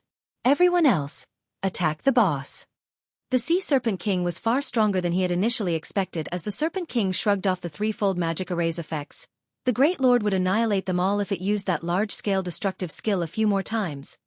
The longer they dragged this battle out, the more unfavorable the situation became for them. Hence, they had no choice but to use their trump card. As soon as Passing Monarch gave the command, the level 42 summoner beside him took out a Tier 3 summoning scroll and activated it. The astute Sea Serpent King abruptly turned its head towards Passing Monarch's bronze speedboat, a glimmer of ridicule and disdain flashing in its golden eyes. It swiped its massive tail at the speedboat. The Great Lord's attack had a wide range and was extremely fast, making it impossible for the speedboat to evade in time. Seeing this, Passing Monarch shouted in panic, "Activate the strongest defense!" Suddenly, a light blue magic barrier formed around the bronze speedboat. At the same time, the ship's 5 MTs activated their life-saving skills and moved forward to receive the descending tail boom. The collision created a tidal wave, climbing over a dozen meters into the sky, and sent the bronze speedboat flying over 30 yards away. As for the 5 level 41 and level 42 MTs, they had been smashed into the deck, their HPs decreasing by 50%. As for the bronze speedboat's condition, it fared slightly better as it only lost 34 out of its 400 durability. It's too strong. The players maintaining the magic array could not help but shudder when they saw this. This was definitely the strongest sea monster they had ever faced. That was a bronze speedboat they were talking about. Despite Passing Monarch's speedboat having activated its defensive magic array and 5 MTs sharing some of the damage, the bronze speedboat had lost so much durability from one of the Sea Serpent King's normal attacks. If an advanced speedboat had received the attack, the speedboat would have lost at least half its durability. However, these players weren't ready to give up. They still had a trump card they hadn't used yet. As the Sea Serpent King's attack came to an end, an over 20-meter-tall leopard appeared on the water's surface. The leopard was entirely blue and arcs of electricity wrapped around its body. This was none other than the Tier 3 summoned creature Thundercloud Leopard. Although they were currently out at sea, the Thundercloud Leopard was one of the few summoned creatures that could fly. It might not be as strong as other Tier 3 summoned creatures, but its flight granted it a considerable advantage over sea monsters. This was also why Passing Monarch was confident enough to challenge the Sea Serpent King. All speedboats, distance yourselves from the boss. Attack with your cannons only. Passing Monarch commanded. At the end of the day, players' attack range was limited to 40 yards. Even with the aid of certain special tools, they could, at most, extend their attack range to 50 yards. To colossal sea monsters like the Sea Serpent King, 50 yards was nothing. However, speedboats were different. Even normal cannons had a range of over 500 yards. Even a king-class sea monster would have difficulty reaching targets at such a distance. As long as the Thundercloud Leopard tanked, the boss should not target enemies that were too far away. Even if it did with such a long distance, they would have more than enough time to defend themselves. As time passed, the battle proceeded according to Passing Monarch's plans. Although the Thundercloud Leopard's attacks were not particularly powerful, the summoned creature dealt around -20,000 damage with each attack. That was more than enough to hold the Sea Serpent King's aggro. Meanwhile, when the Serpent King attacked, the Thundercloud Leopard easily dodged thanks to its flight ability. As both sides were Tier 3 Great Lords, the Thundercloud Leopard was faster than its opponent, which allowed it to kite the Serpent King while the speedboats attacked the boss. The cannons dealt far more damage than the Thundercloud Leopard, each attack dealing over -70,000 damage. The bronze speedboats were even more impressive, dealing over -110,000 damage with each hit.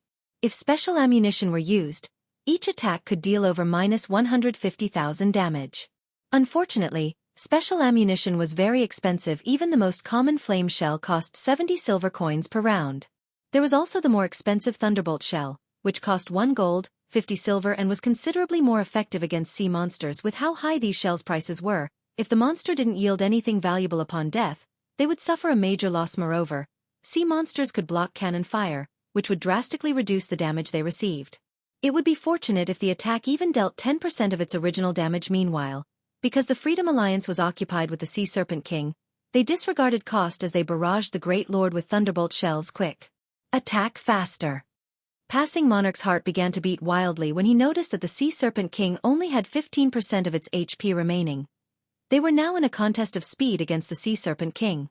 Their operation might fail if they failed to kill the Great Lord before the Thundercloud Leopard died. As the Sea Serpent King's HP neared 10%, its pitch-black scales turned crimson. Tornadoes then began to twist down from the sky, one after another, plunging the sea zone into chaos. This sudden development hindered the Thundercloud Leopard's movements. As a result, one of the Serpent King's attacks struck, its HP falling by over 500,000 on the spot. More tornadoes descended, moving towards the surrounding speedboats. To make matters worse, the Sea Serpent King had stopped paying attention to the Thundercloud Leopard. Rather, it turned and sped towards the nearby speedboats. Although the targeted speedboats saw the Sea Serpent King approach, the Great Lord moved as if it were unaffected by the magic array's suppression. It was frighteningly fast, and in the blink of an eye, it arrived before an advanced speedboat. Lashing out with its tail, the Great Lord struck the speedboat twice. Instantly, a considerably valuable advanced speedboat shattered and sunk to the bottom of the ocean. None of the crew survived. As for the Thundercloud Leopard, although it tried to pin the Sea Serpent King down again, it stood no chance against the sea monster at all now that the King-class boss had regained its full strength. As soon as the Thundercloud Leopard closed in on the Serpent King, the boss sent it flying with an attack. The summoned creature couldn't stop the Serpent King for even a second. All ships stopped maintaining the magic array and attacked the boss. Passing Monarch commanded. It was obvious that the threefold magic array was no longer effective.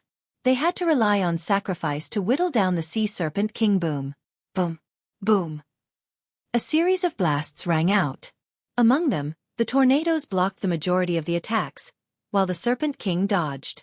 Only a small number of cannonballs actually hit the Serpent King. However, the balls only dealt around -100,000 or so damage. Roar. The Sea Serpent King widened its jaws once more, gathering even more mana in its mouth than before. Dodge. Everyone, dodge.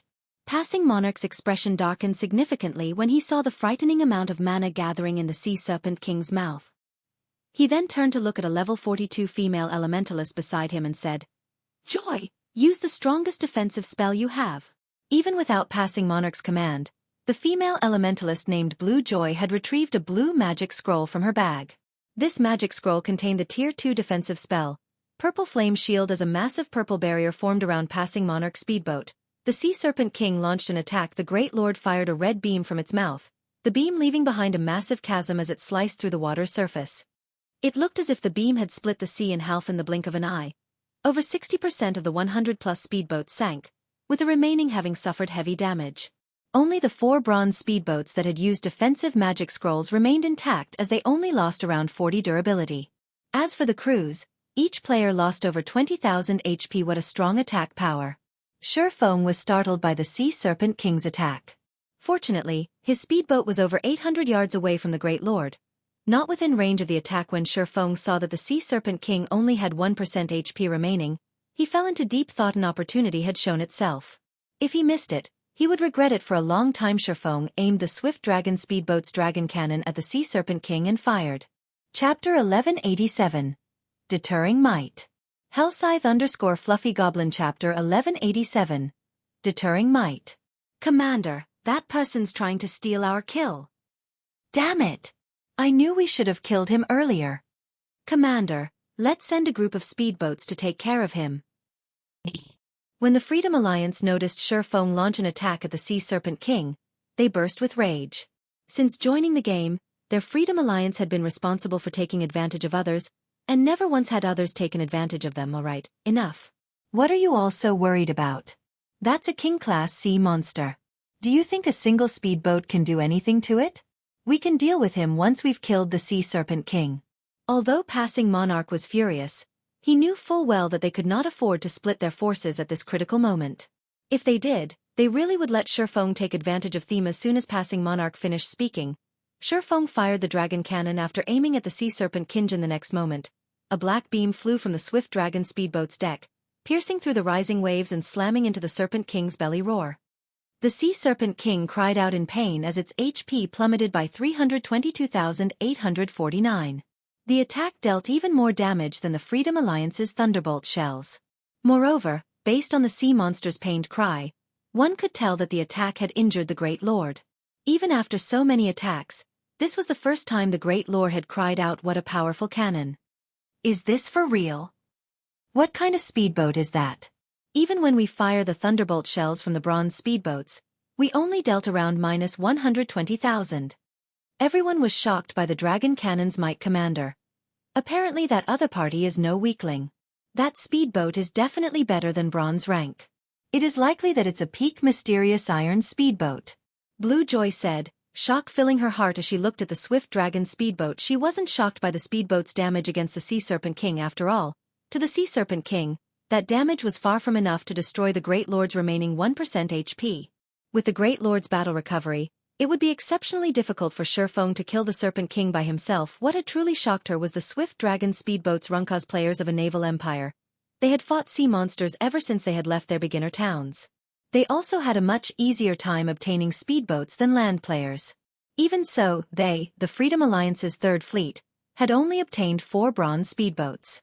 They had also relied on these bronze speedboats to gain a considerable amount of authority for their Third Fleet in the Freedom Alliance. The speedboat before them was mysterious iron rank. Not even the Freedom Alliance had ever found a speedboat of this rank. Only the first-rate guild based in the Sea's End had obtained one.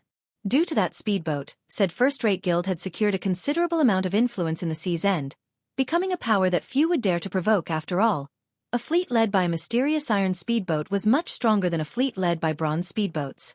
If not for the Freedom Alliance's absolute advantage of the number of bronze speedboats they had, the Alliance would not stand on equal footing with the first-rate guild. Hence, finding a mysterious iron speedboat before them right now was unbelievable. What a high defense! As expected of a king-class sea monster. Feng was slightly astonished when he saw the dragon cannon's damage. The dragon cannon was even more powerful than ordinary Tier 3 spells, yet its attack against the Berserk Sea Serpent King had been insignificant. Fortunately, the cannon had injured the Great Lord, causing it to bleed and sustain a certain degree of damage. Meanwhile, Feng had achieved his initial goal. In reality, he hadn't considered killing the Serpent King by himself. A level 52 King-class sea monster wasn't that easy to kill.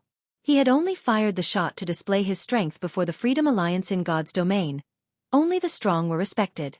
Without sufficient strength, nobody would be taken serious regardless of what they said. Hence, he needed to show the Freedom Alliance what he was capable of. After firing the first shot, Feng stopped his assault. Rather, he sent Passing Monarch a message while waiting for the dragon cannon to finish its cooldown.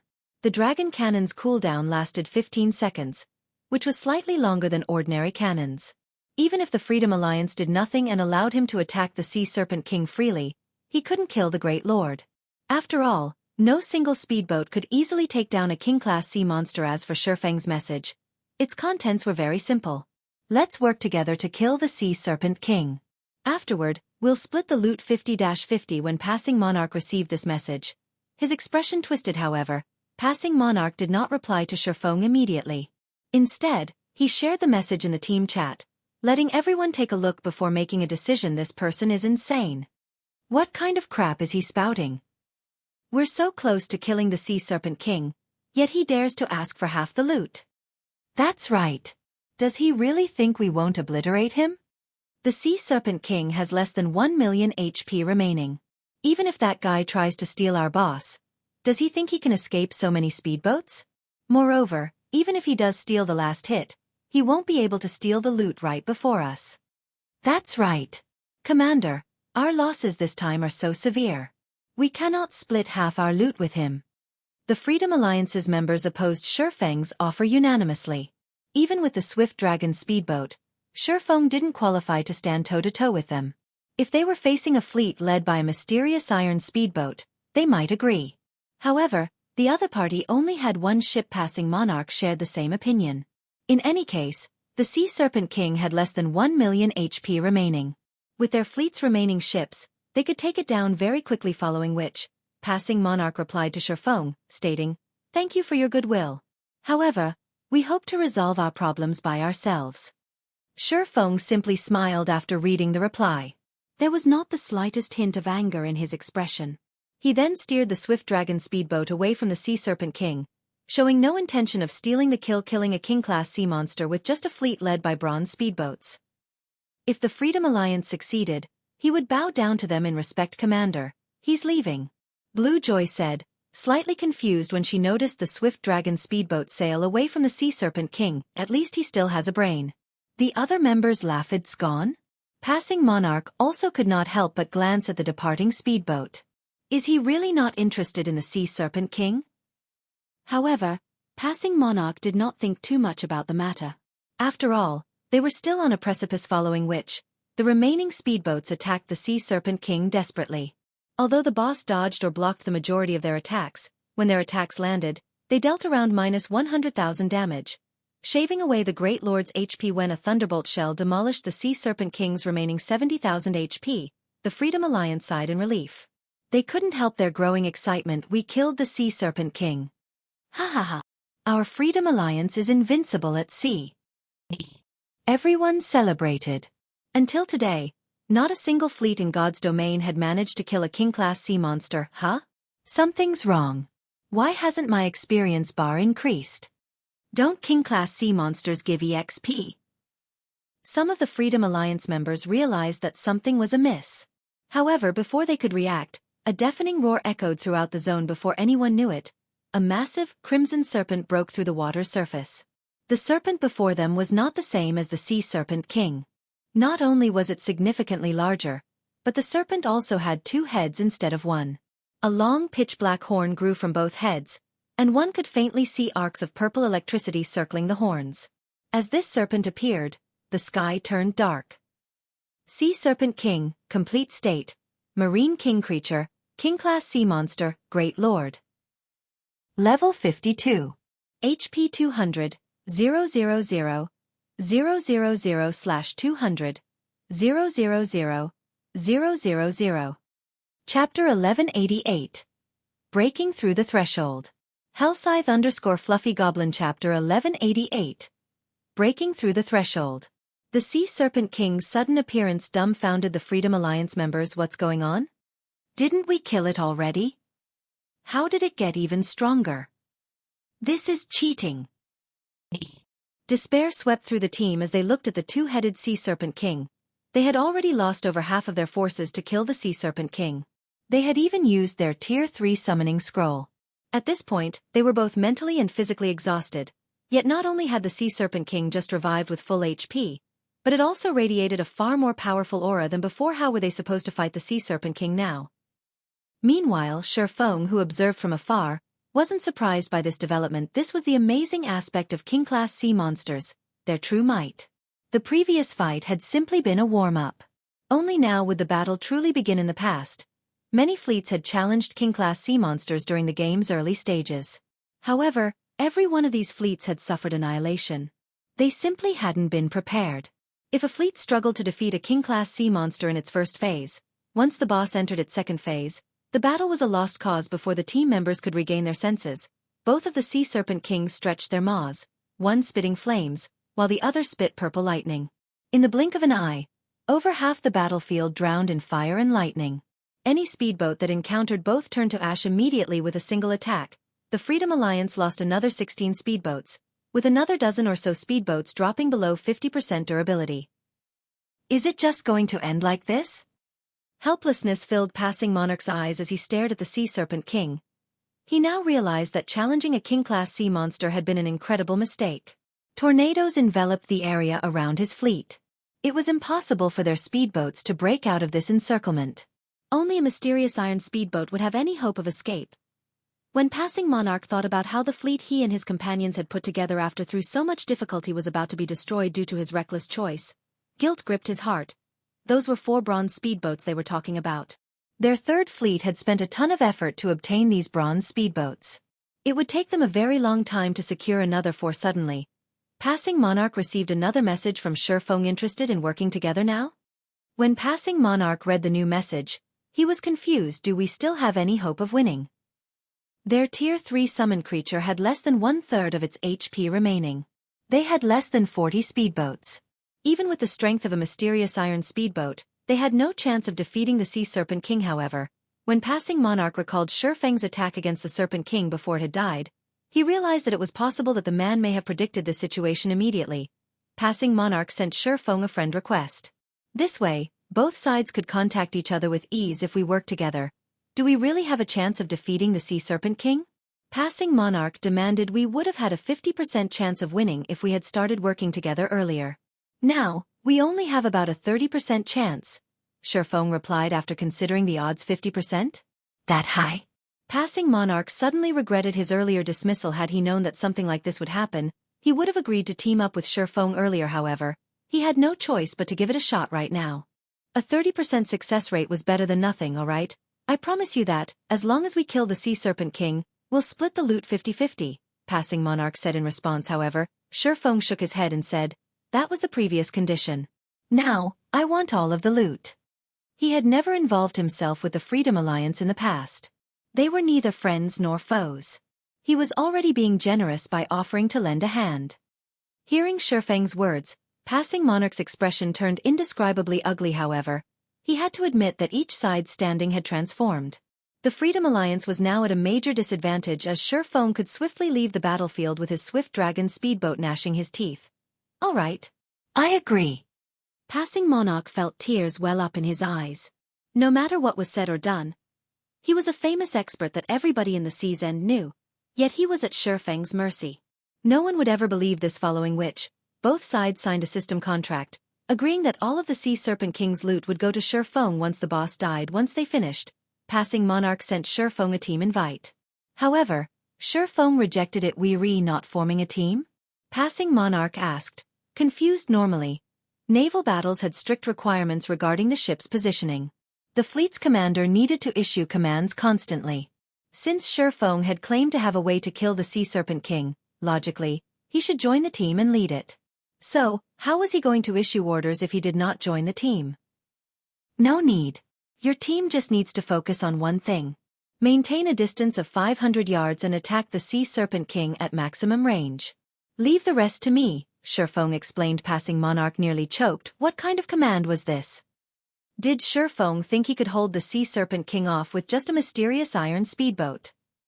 Even the Freedom Alliance had to rely on their 4 bronze speedboats and rotate blocking attacks to pin the boss down. However, after Shifeng said this, he disconnected the call. With no other choice, Passing Monarch followed Shifeng's command and reorganized his fleet, directing their speedboats keep a distance. Shifeng steered the Swift Dragon speedboat to charge at the Sea Serpent King. As the Great Lord was about to target one of the bronze speedboats, Shifeng fired the dragon cannon once more. Only this time, he used a special kind of ammunition, basic mana pulse bomb. Although Zero Wing had used most of the basic mana pulse bombs they had obtained in the Fallen Ark on the petrified Tyrannosauruses, Shifeng had around 20 remaining. Boom. When he fired the dragon cannon, a black beam struck the Sea Serpent King once more.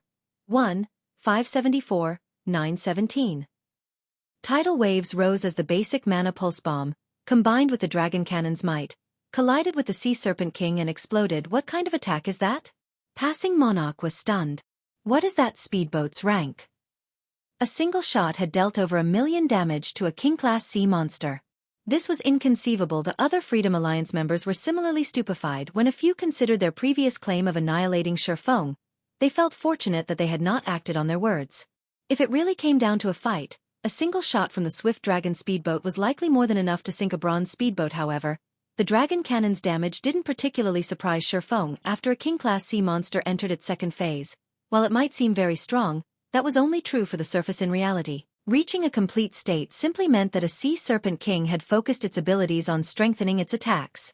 As a result, however, its defense and movement speed weakened. As long as players pinned the boss down and had sufficient damage output, victory was in the bag. However, it was precisely because many fleets in the past hadn't been capable of distracting King-class sea monsters long enough that these monsters had been so difficult to deal with. Fortunately, the King-class sea monster they faced right now was only a Great Lord. Against the Sea Serpent King, the secret silver-ranked Swift Dragon speedboat had the advantage regarding speed. In addition, the dragon cannon was sufficiently powerful to hold aggro. If not for these factors, Shifeng would have long since fled the battlefield. King-class sea monsters also tended to use skills, and almost every skill they had was an AoE.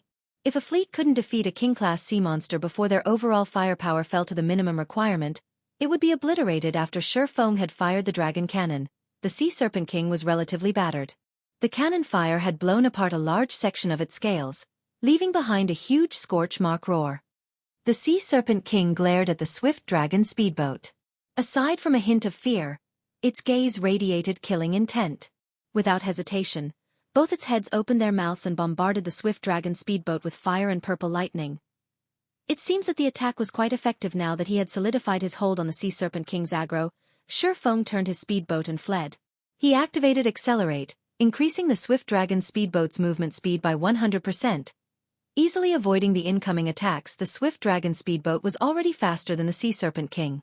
After activating Accelerate, Shifeng maintained a distance of 600 yards from the Sea Serpent King and attack at maximum range. This distance was also the Serpent King's limit.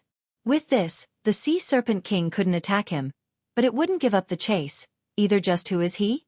Shock filled Passing Monarch as he watched Shifeng's control over the Swift Dragon speedboat and the boat's speed. Passing Monarch finally understood why Shifeng had told him to leave the rest to him in such a way. Shifeng led the Sea Serpent King in circles. All the Freedom Alliance's speedboats needed to do was bombard the boss and avoid the occasional AoE attack. As time went by and the Sea Serpent King's HP decreased, the Freedom Alliance's speedboats sank, one after another. Even Shifeng sometimes made a mistake and received one or two of the Great Lord's attacks. Fortunately, as a secret silver speedboat, the Swift Dragon speedboat had frightening defense. It only lost around 30 durability after a direct hit. As for Shifeng, he had deflected the damage using Defensive Blade or Absolute Defense. When the Sea Serpent King's HP fell to 1%, it went berserk and used its strongest power. Both its heads merged the fire and lightning, launching an attack that consumed a radius of 1,000 yards. Seeing this, Shifeng activated Magic Barrier, making the Swift Dragon speedboat immune to all spell attacks and neutralizing the Sea Serpent King's damage. As for the Freedom Alliance's side, aside from the 4 bronze speedboats, which used magic scrolls to protect themselves, the remaining speedboats were destroyed. Meanwhile, after the Sea Serpent King used its ultimate move, It entered a weakened state. Using this opportunity, Shifeng activated Divine Providence. After waiting for the 4 bronze speedboats to launch a wave of attacks, he fired the dragon cannon, which he had loaded with a basic mana pulse bomb. 148, 267.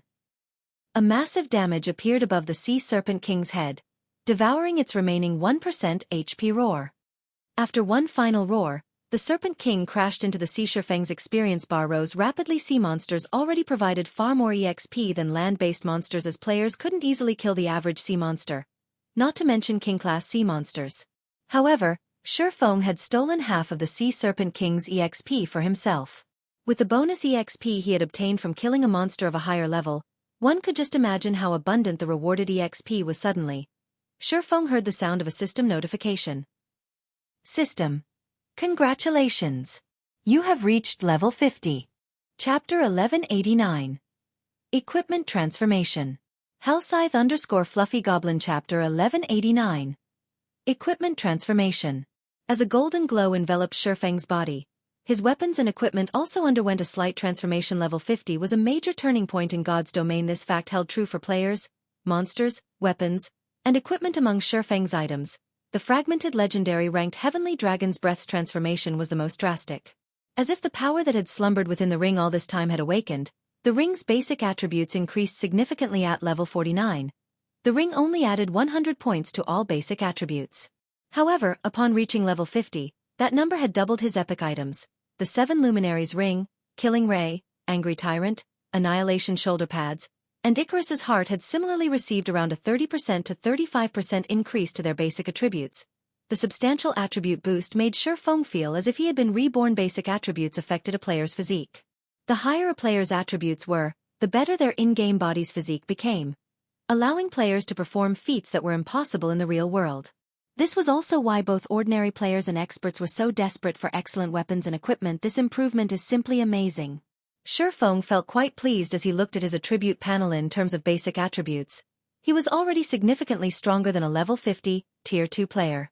The only differences were his physique and skills.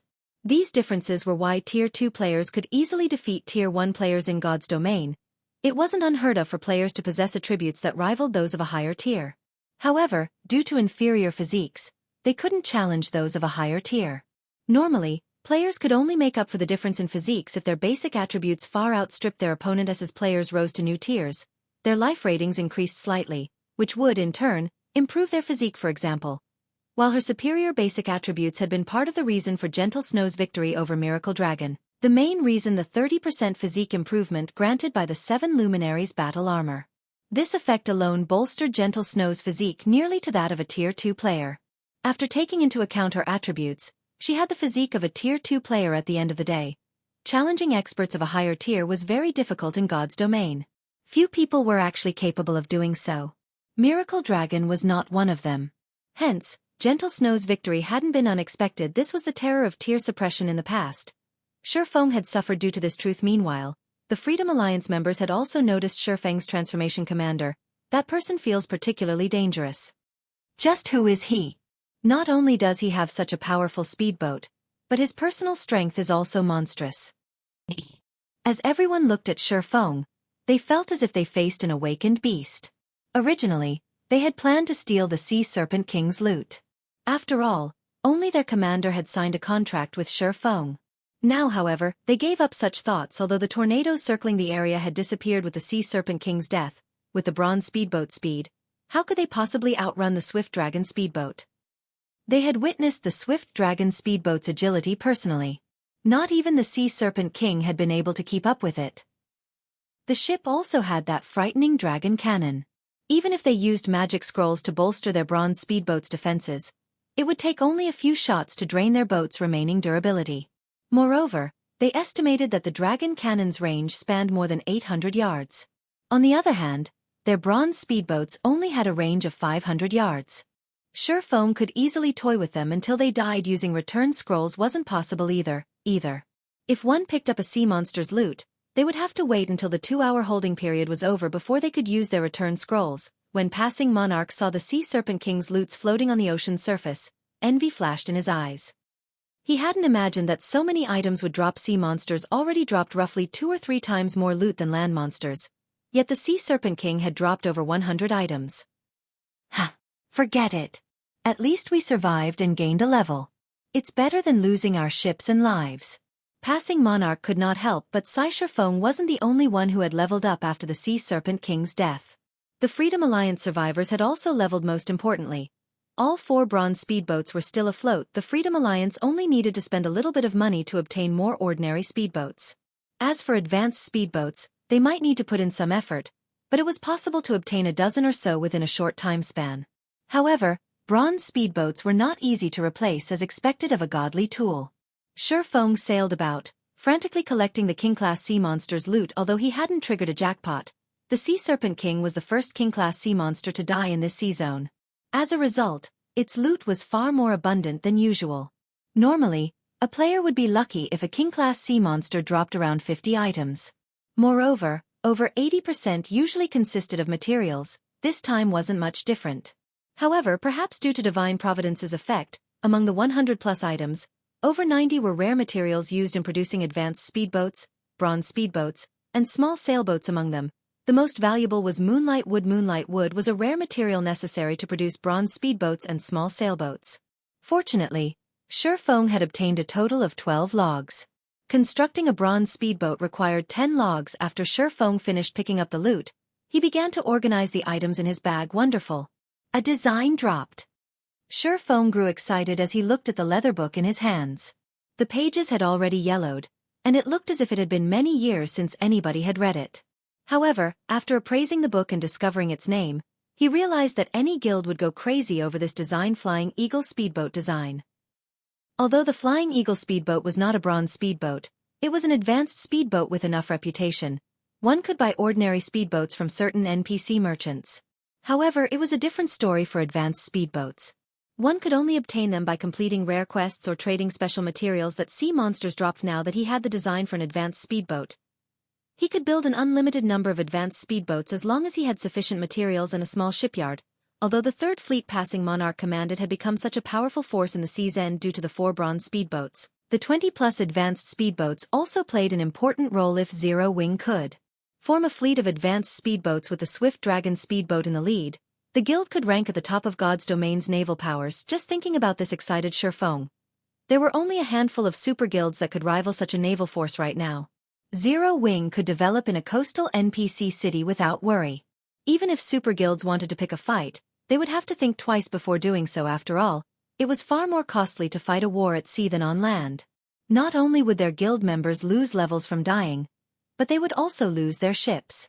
There was no repairing a destroyed ship, following which, Shifeng stored the Flying Eagle speedboat design and examined the other dropped items. Among the 11 remaining items in his bag, Shifeng discovered a very familiar item: Thunder Emblem.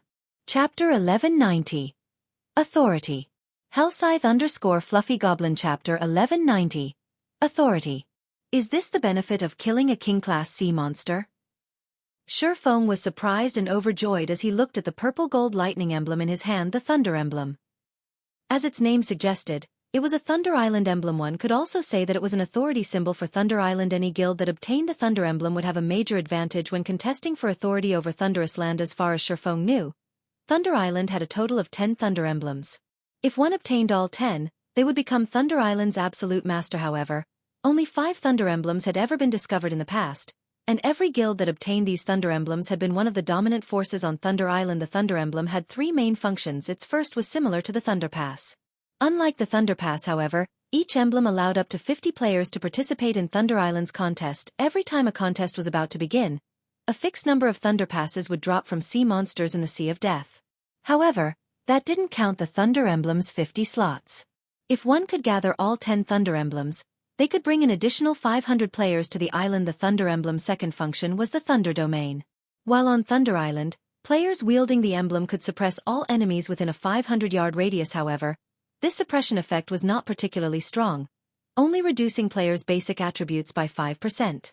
However, the suppression worked wonders against the island's monsters as it could reduce their basic attributes by up to 30%. As for the third function, it granted advanced authority on Thunder Island. This advanced authority was the Thunder Emblem's most important function if a guild wanted to develop on Thunder Island. having sufficient authority was extremely important. Without enough authority, one couldn't do anything. As players gained more authority, they could enjoy more benefits on the island currently. The various superpowers were vying for Thunder Island. However, even if they occupied the area, they could only gain basic authority. Ordinary players had no hope of gaining any authority whatsoever. However, one's authority wouldn't remain constant, either. If one wanted more, they could contribute to Thunder Island. On Thunder Island, authority was categorized into ordinary, basic, intermediate, advanced, and master controller. If an ordinary player wanted to become an ordinary controller, they needed 300 Thunder contribution points. Reaching the basic rank required 3,000 Thunder contribution points, 10,000 points to reach the intermediate rank, and 100,000 points to reach the advanced rank. After reaching the advanced rank, one could only increase their authority if they obtained all 10 Thunder emblems. As Shifeng examined the Thunder emblem in his hand, he began playing with the idea of occupying a part of Thunder Island himself. In the past, Thunder Island had been known as a sacred land at sea. Countless players had wanted to live on the island. After all, traveling to dangerous sea zones would be more convenient from Thunder Island than it would be from a coastal town or city. Occupying a corner of the island would do wonders for Zero Wing's development. Zero Wing also qualified to do so right now due to the Flying Eagle speedboat design he had just obtained. He admitted that Zero Wing was no match for the various superpowers on land. However, the competition at sea relied on more than a guild's number and quality of experts. A guild's ships played a far greater role. Shifeng decided that he needed to begin mass-producing the Flying Eagle speedboats, forming a formidable Zero-Wing fleet. With his fleet's strength and the Thunder emblem, occupying a corner of Thunder Island could be more than just a dream. Following which, Shifeng contacted Melancholic Smile and had her begin collecting diamond wood. The Flying Eagle speedboat's core material diamond wood was relatively rare, specifically used to construct advanced ships. Few kingdoms and empires produced the wood. Fortunately, he had previously negotiated with the Secret Pavilion and traded a magic tower for 20 locations that provided diamond wood. Although the Secret Pavilion had yet to complete their side of the deal, he could have Melancholic Smile send people to these minor cities to negotiate prices with potential vendors. Once their bargain with the Secret Pavilion was fulfilled, they could stockpile diamond wood. The Sea Serpent King had also dropped 5 Thunder Passes, each allowing up to 10 players to join the contest on Thunder Island. To the various superpowers vying for Thunder Island, these passes were incredibly tempting. To Shifeng, however, they were not particularly useful as Zero Wing currently did not have that many experts. The Thunder Emblem's 50 slots were more than enough. I have wondered which items I should sell at the candlelight auction. These passes should work well as an attraction, Shifeng muttered, smiling at the 5 passes in his hand. In reality, he could sell the passes to Phoenix Rain. However, doing so would cause her to question their origin. One needed to kill boss-rank sea monsters in the Sea of Death to obtain the Thunder Passes. However, Zero Wing was a land-based guild that did not possess any naval power. So, how could Zero Wing kill boss-rank sea monsters? Zero Wing didn't have a foundation at sea. It was still too early to contest for Thunder Island, so exposing their trump cards was not wise. Even if they wanted to reveal their strength, they needed to do so after forming their fleet of advanced speedboats. Zero Wing simply needed to sit back and watch the various superpowers fight each other while slowly building their own naval power. Moreover, the Sea of Death was still too dangerous for current players. Even if they secured a share of Thunder Island, it would be of little use. The various superpowers only contested for the island because they wanted a head start in accumulating contribution points. Since he had the Thunder Emblem, he had no need to do that. There were 3 Tier 3 magic scrolls among the remaining 5 items the Sea Serpent King had dropped. A Tier 3 summoning scroll, a Tier 3 large-scale destruction spell, and a Tier 3 defensive scroll. Of the last 2 items, one was an epic staff, Fallen Language, while the other was a bronze-rank small sailboat, the one-horned sailboat. What? A complete small sailboat actually dropped.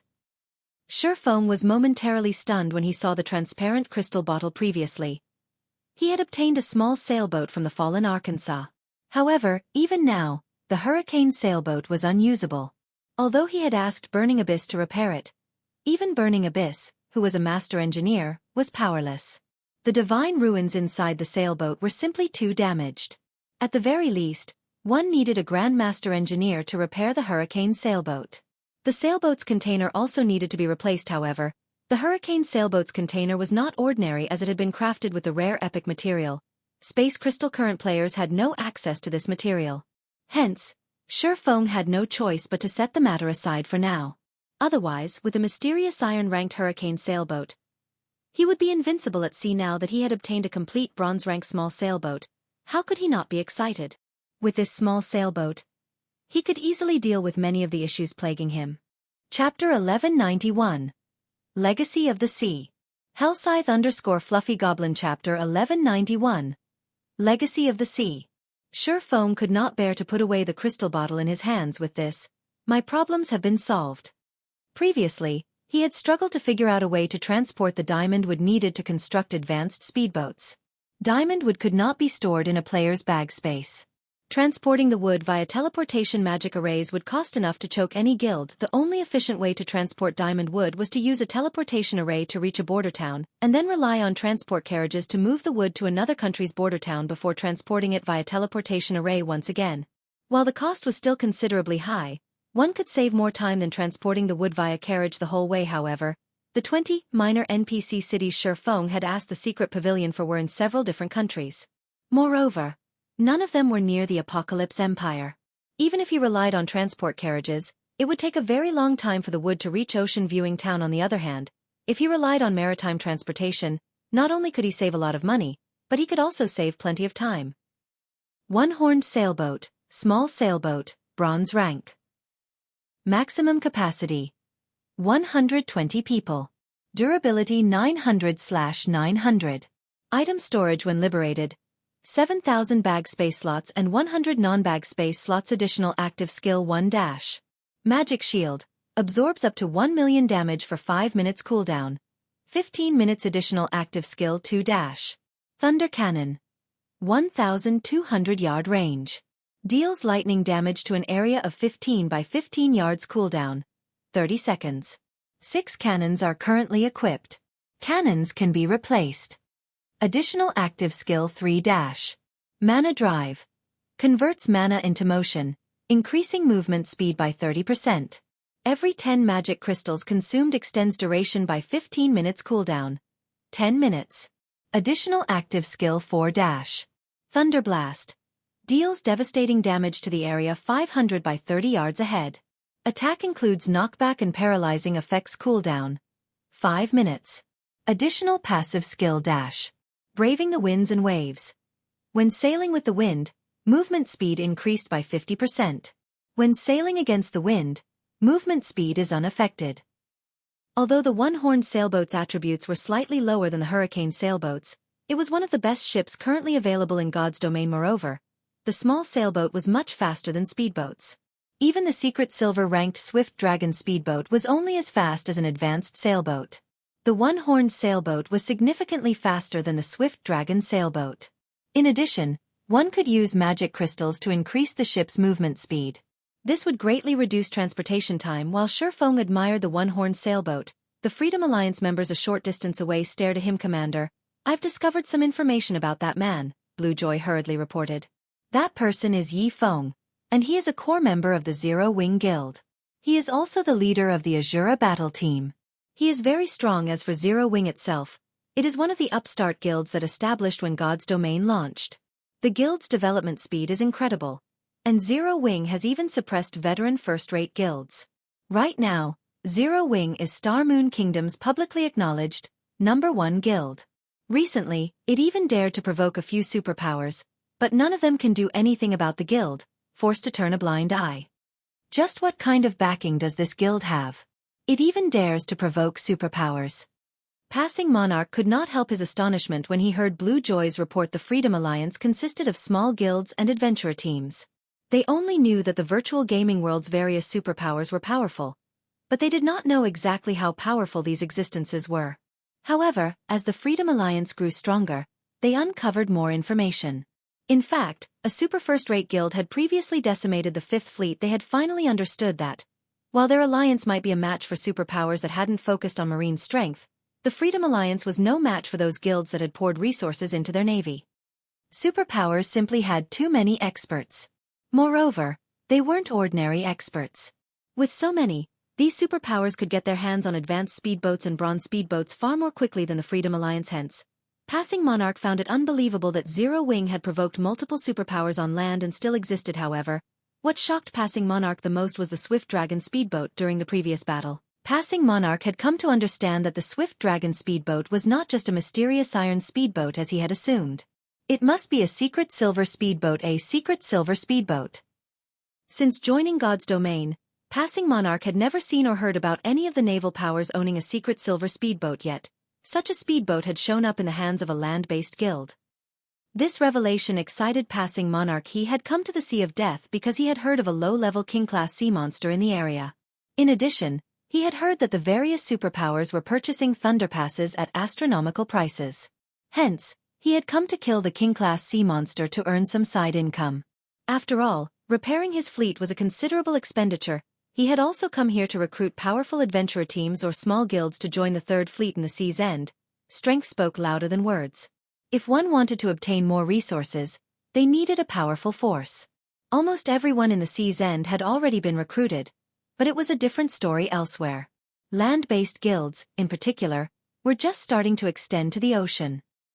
He could find plenty of talent on land. Unfortunately, Passing Monarch hadn't expected the events to unfold as they had upon reaching the Sea of Death. Not only had he nearly lost his entire fleet, but he also failed to find any experts from small guilds. Rather, he had encountered a great expert with a secret silver speedboat, and this expert was backed by a guild like Zero Wing Commander. Are you considering recruiting him? Blue Joy asked, surprised when she saw Passing Monarch's expression. He won't agree. After all, he is a member of a large guild. He even owns a secret silver speedboat. Why would he want to join us? Who said that I intended to ask him? Passing Monarch rolled his eyes. Have you forgotten the reason that we're here? Do you want to invite him to see Dragon City's festival? Blue Joy's eyes widened in shock, unable to believe that Passing Monarch was considering something so mad. Commander, Sea Dragon City's festival is our Freedom Alliance's greatest secret. It is too risky to invite outsiders. I understand. However, you know our Third Fleet situation. We only have one opportunity each month. If we don't perform well, we'll lose our position. Passing Monarch wore a hesitant expression. In the end, however, he steered his speedboat towards Shifeng as Shifeng was still occupied with his jubilation about acquiring the one-horn sailboat. He did not take any precautions. Even after noticing the approaching bronze speedboat, he had no reason to do so. The difference between their strengths was clear to see. Passing Monarch and the other Freedom Alliance members were aware of the fact as well. In fact, Passing Monarch's group should feel grateful that he did not have any ill intentions. Our contract had already been completed. What other business do you have with me? Shifeng asked Passing Monarch calmly as the man stood on the bronze speedboat's deck. Hello. I haven't introduced myself yet. I am Passing Monarch, the commander of the Freedom Alliance's Third Fleet. You might not have heard of the Freedom Alliance before, but we are considered the Overlord of the Sea's End. Brother Yifeng, seeing as you have a secret silver speedboat, we like to ask for your help, Passing Monarch announced straightforwardly.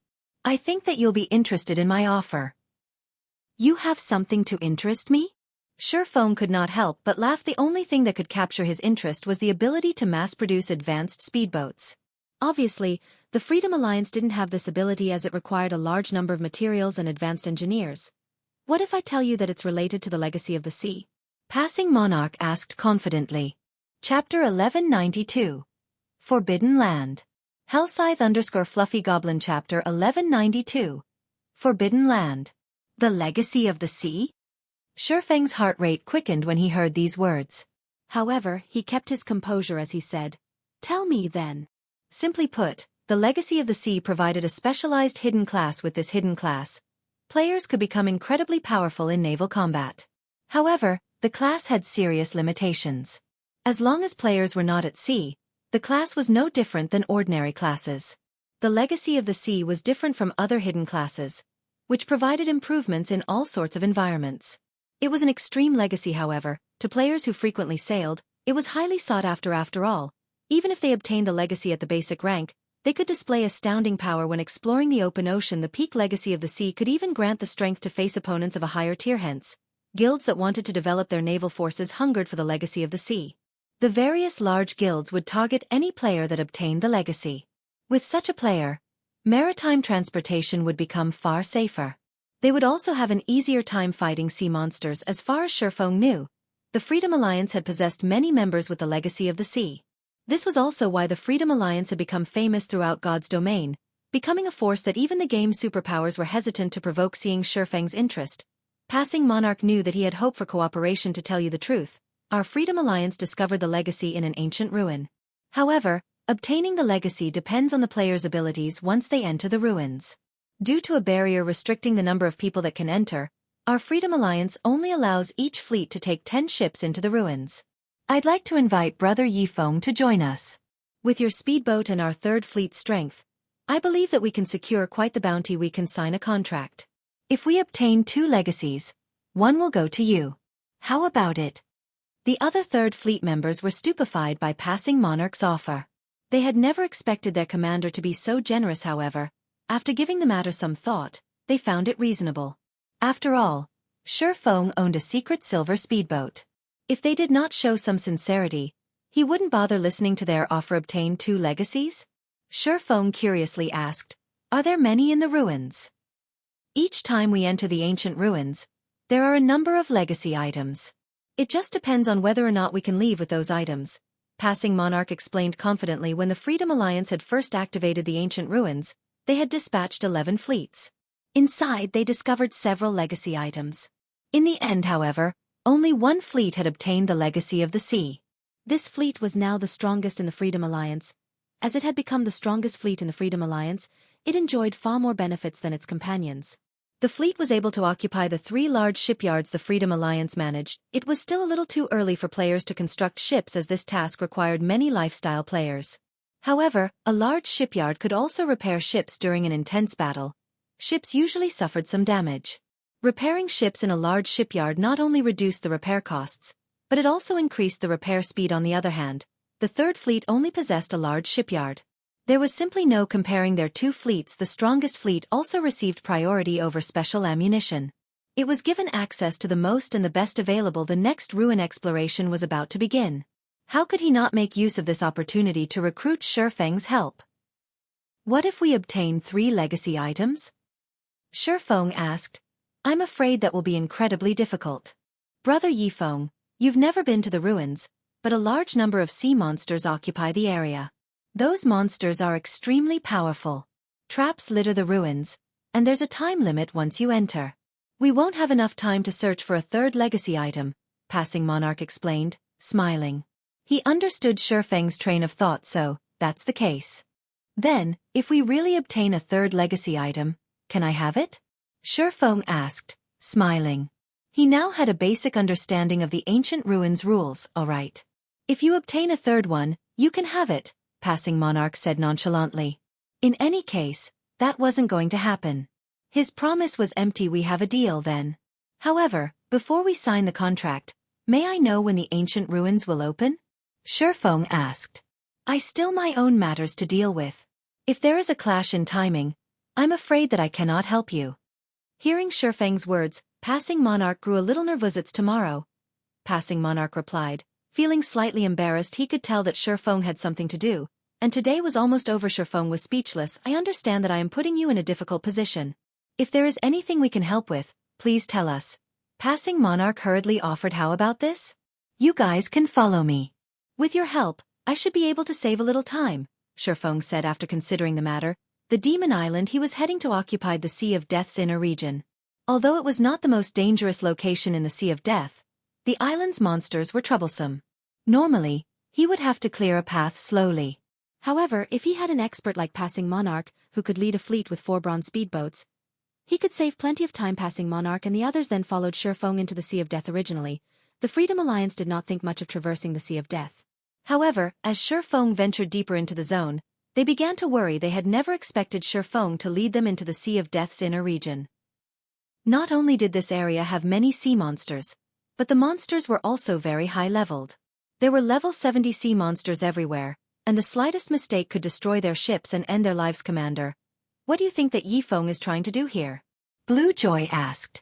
When she saw the nearby sea monsters eye them like prey, goosebumps danced across her skin. Watching the swift dragon speedboat steady advance and giving the matter some thought, Passing Monarch said, it must be for a quest.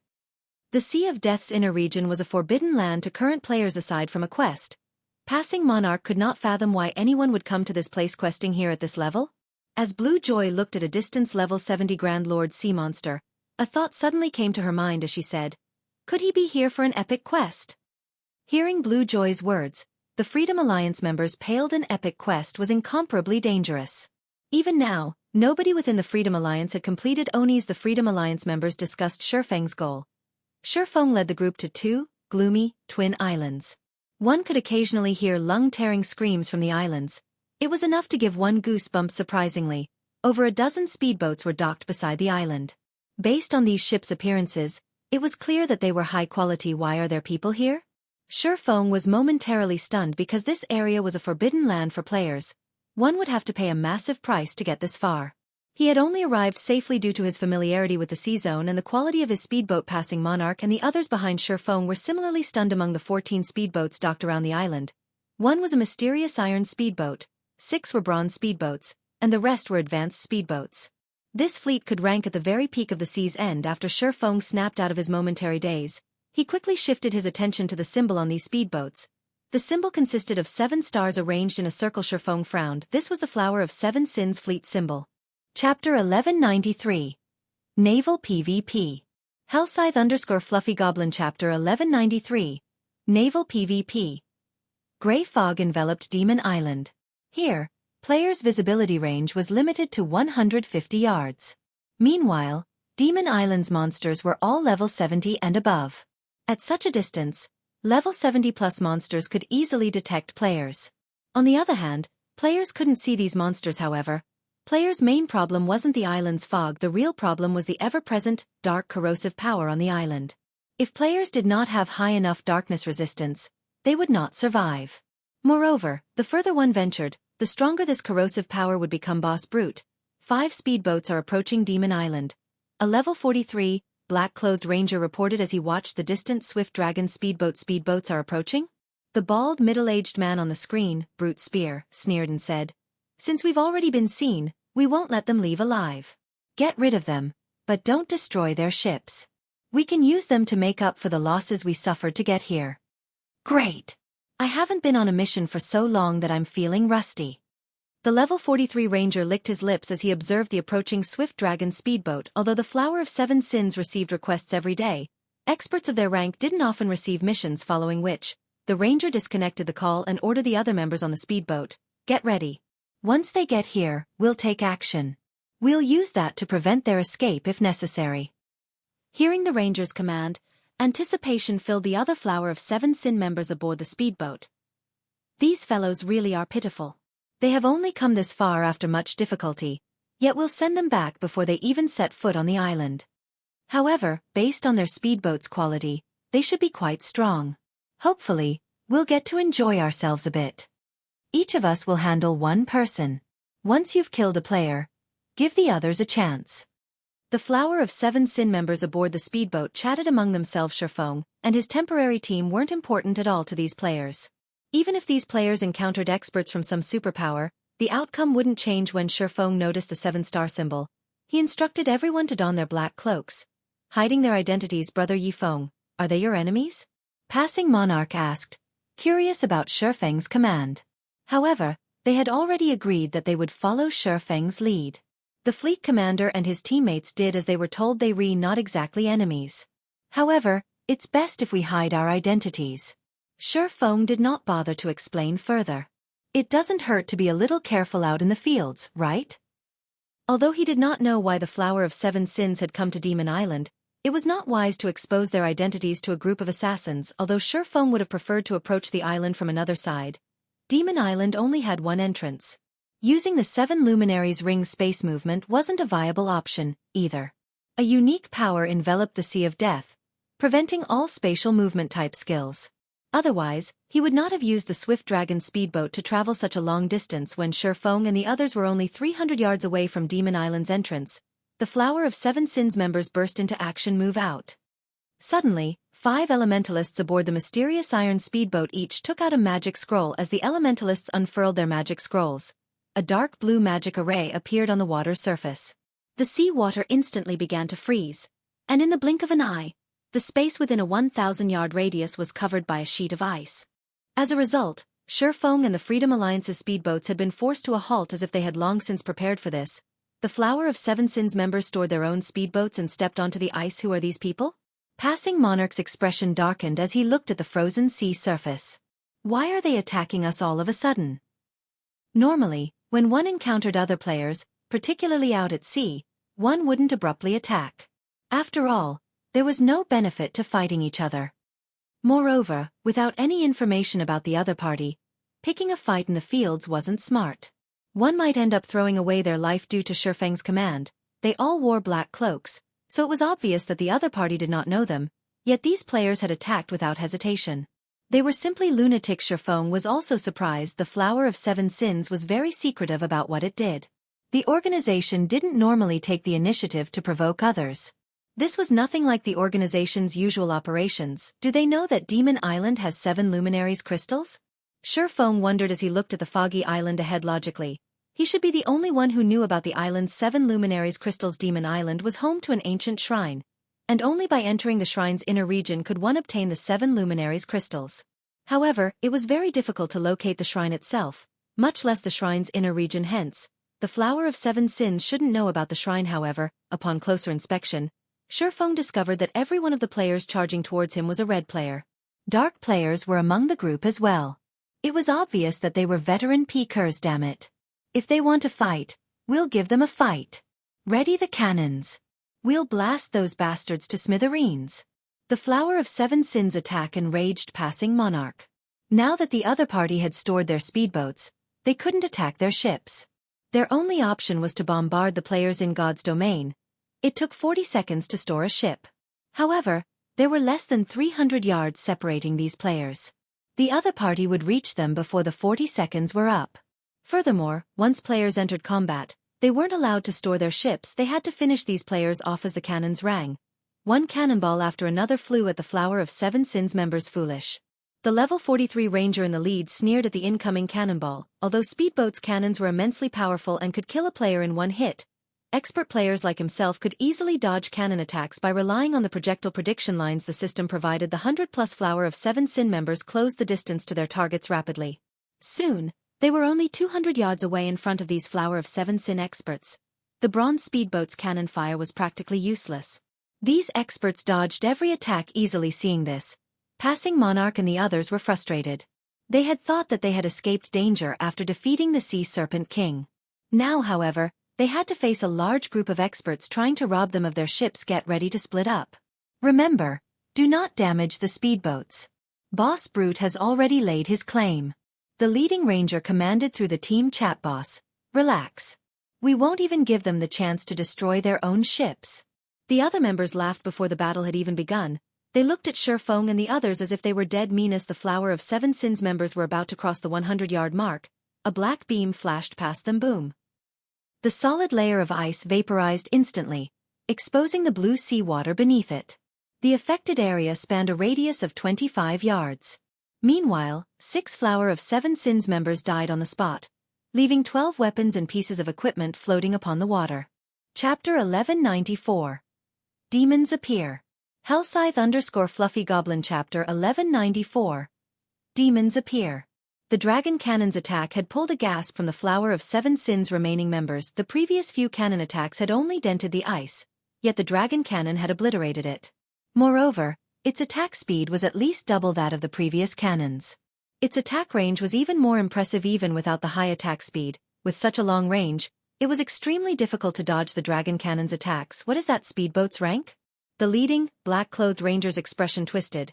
He had seen a mysterious iron speedboat's cannons in action many times, so he was fully aware that a mysterious iron speedboat didn't have such fast and powerful attacks. Facing the dragon cannon at such a close range would be extremely dangerous. He had assumed that this fight would be nothing more than a game to kill time.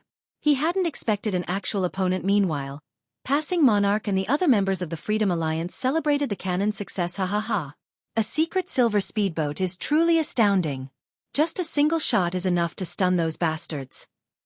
I want to see if they still dare to fight us now. The Freedom Alliance members could not help but laugh at the frozen Flower of Seven Sins members. This Yifeng really is amazing. Passing Monarch sighed ruefully as he looked at the massive hole in the ice. He had to admit that Shifeng was a skilled strategist.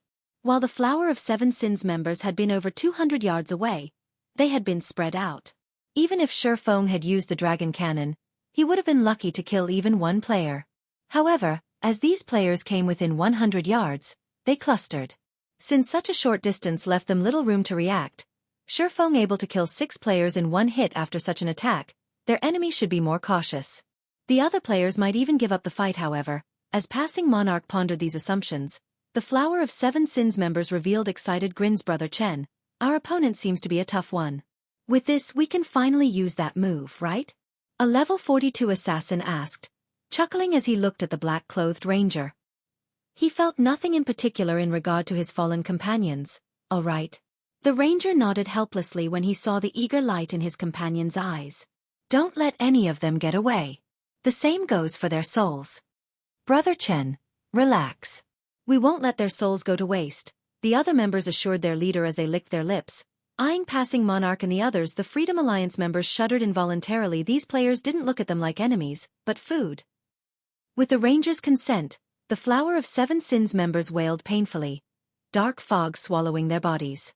In just a short moment, they transformed. Although their weapons and equipment remained the same, their skin was now pitch black, and they had blood-red eyes. 2 curved horns grew from their heads, while a pair of pitch black, bat wings and a tail grew from each of their backs.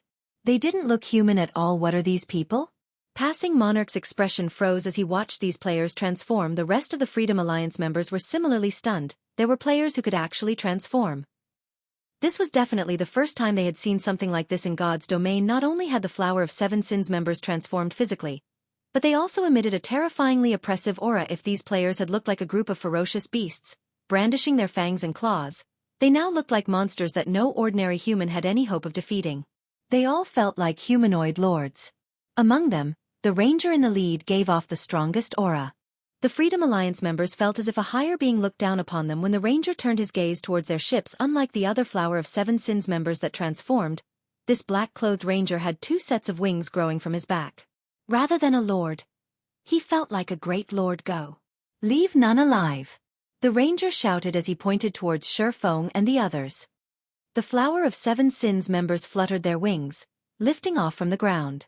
However, they weren't actually flying, only hovering above the ground. Even so, they moved much faster than players on foot.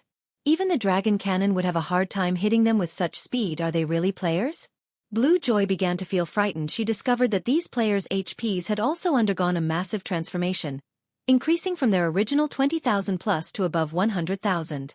Among them, the ranger's HP had even reached 170,000. No wonder why they were bold enough to attack other players on sight. So, they've already become demons. Shifeng frowned at the approaching Flower of Seven Sins members. God's domain had more playable races beyond human. Players could turn into demons. Only, doing so was the equivalent of turning their backs on the human race. Once a player became a demon, they would grow stronger. The increase was roughly the equivalent of half a tier. With the exception of the endurance attribute, players' basic attributes increased by around 15% depending on their classes. Demon players would also receive a huge boost to their HPs. Frankly, the increase couldn't compare to a real berserk skill. The only reason it was referred to as a half-tier improvement was because demon players' life ratings rose, improving their physiques by roughly 15% as well. However, although the improvement was incredible, becoming a demon also had a corresponding price. First, demon players were humanity's enemy, whether it be players or NPCs. If NPCs caught a demon player, the consequences would be unimaginable. If players captured a demon player and handed said player over to NPCs, they would receive an abundant reward. Second, demon players needed to hunt for player souls regularly. Otherwise, they would grow weaker as time passed. Conversely, the more souls a demon player harvested, the stronger they would become. Take the leading ranger for example. Due to devouring so many souls, he had been promoted from a low demon to a high demon. Hence, he obtained far more power when he transformed. It was obvious that the Flower of Seven Sins members already had the physiques of Tier 2 players. Meanwhile, any player that lost their soul to a demon player was barred from the game for at least 1 day. Moreover, they would lose a minimum of 3 levels. Third, demon players had a far more difficult time raising their tiers as demons' tier promotion mechanics were different from humans normally. Guilds forbade their members from becoming demons. It was detrimental to a guild's development, after all. Only a non-guild organization like the Flower of Seven Sins were bold enough to do something like Theses for the fourth and most fatal aspect. Demon players suffered far more severe death penalties. If a demon player were killed, not only would they lose at least 3 levels, but they would also be barred from the game for 2 or 3 days. Their demon rank would also fall by 1, and recovering the lost rank would take quite some time as a result. Most players opted against becoming demons. Anyone capable of using berserk skills, use them now. If not, use Tier 2 magic scrolls. At this point, only Shifeng had maintained his composure. A pointless struggle. Just give up and let us devour you. The ranger demanded disdainfully as he snarled at Shifeng and the Freedom Alliance members preparing for a fight. In a short moment, the Flower of Seven Sins members boarded the Freedom Alliance's bronze speedboats. Members of the Flower of Seven Sins already had very high combat standards. Now that their attributes and physique had grown so much stronger, the Freedom Alliance lost over a dozen players in just a few exchanges. In contrast, the Flower of Seven Sins suffered no casualties whatsoever. Meanwhile, aboard the Swift Dragon speedboat, a level 42 berserker charged at Shifeng, his battle axe descending towards the swordsman Dang. As the clang of metal echoed, this transformed level 42 berserker shot backward like a bullet, flying over a dozen yards away. Chapter 1195. Mistaken Calculations. Hellscythe_Vampirecat Chapter 1195. Mistaken Calculations. Commander, these people are too strong. If this continues, we'll all die here, Blue Joy said hurriedly through the team chat. We need to find a way to leave this place. After she had activated her berserker skill, she might barely be able to prevail in a one-on-one. However, in a one-on-two situation, she would only be suppressed. Although she was not the best at PvP in the Third Fleet, she could still rank within the top 10. Hence, if she was already faring so poorly, there was no need to mention how the other Freedom Alliance members were doing right now. Their only advantage was the fact that none of these demon players could use berserk skills. This provided them, who could use berserk skills, an edge in basic attributes and allowed them to hold off the demon players for now. However, the duration of berserk skills was simply too short. If the other side dragged out the battle long enough, their side would definitely get wiped out. Just who are these people? Passing Monarch was also extremely anxious right now. The members of their Third Fleet could be considered experts in the Sea's End. He was even one of the top 10 experts in the entire Freedom Alliance. Nevertheless, after he arrived at the Sea of Death, it was as if he had come to an entirely different world as he met one expert after another. There would have been no problem if it was just Shifeng. Now, however, among the 100+ players assaulting them, every one of their opponents was an expert superior to them. He even began doubting whether he was playing the same game as he had been up to now. Despite Passing Monarch having already activated his berserk skill, his strength and speed superior to the black-clothed rangers, he failed to land any attacks on the ranger at all. It was as if the ranger had seen through all of his attacks.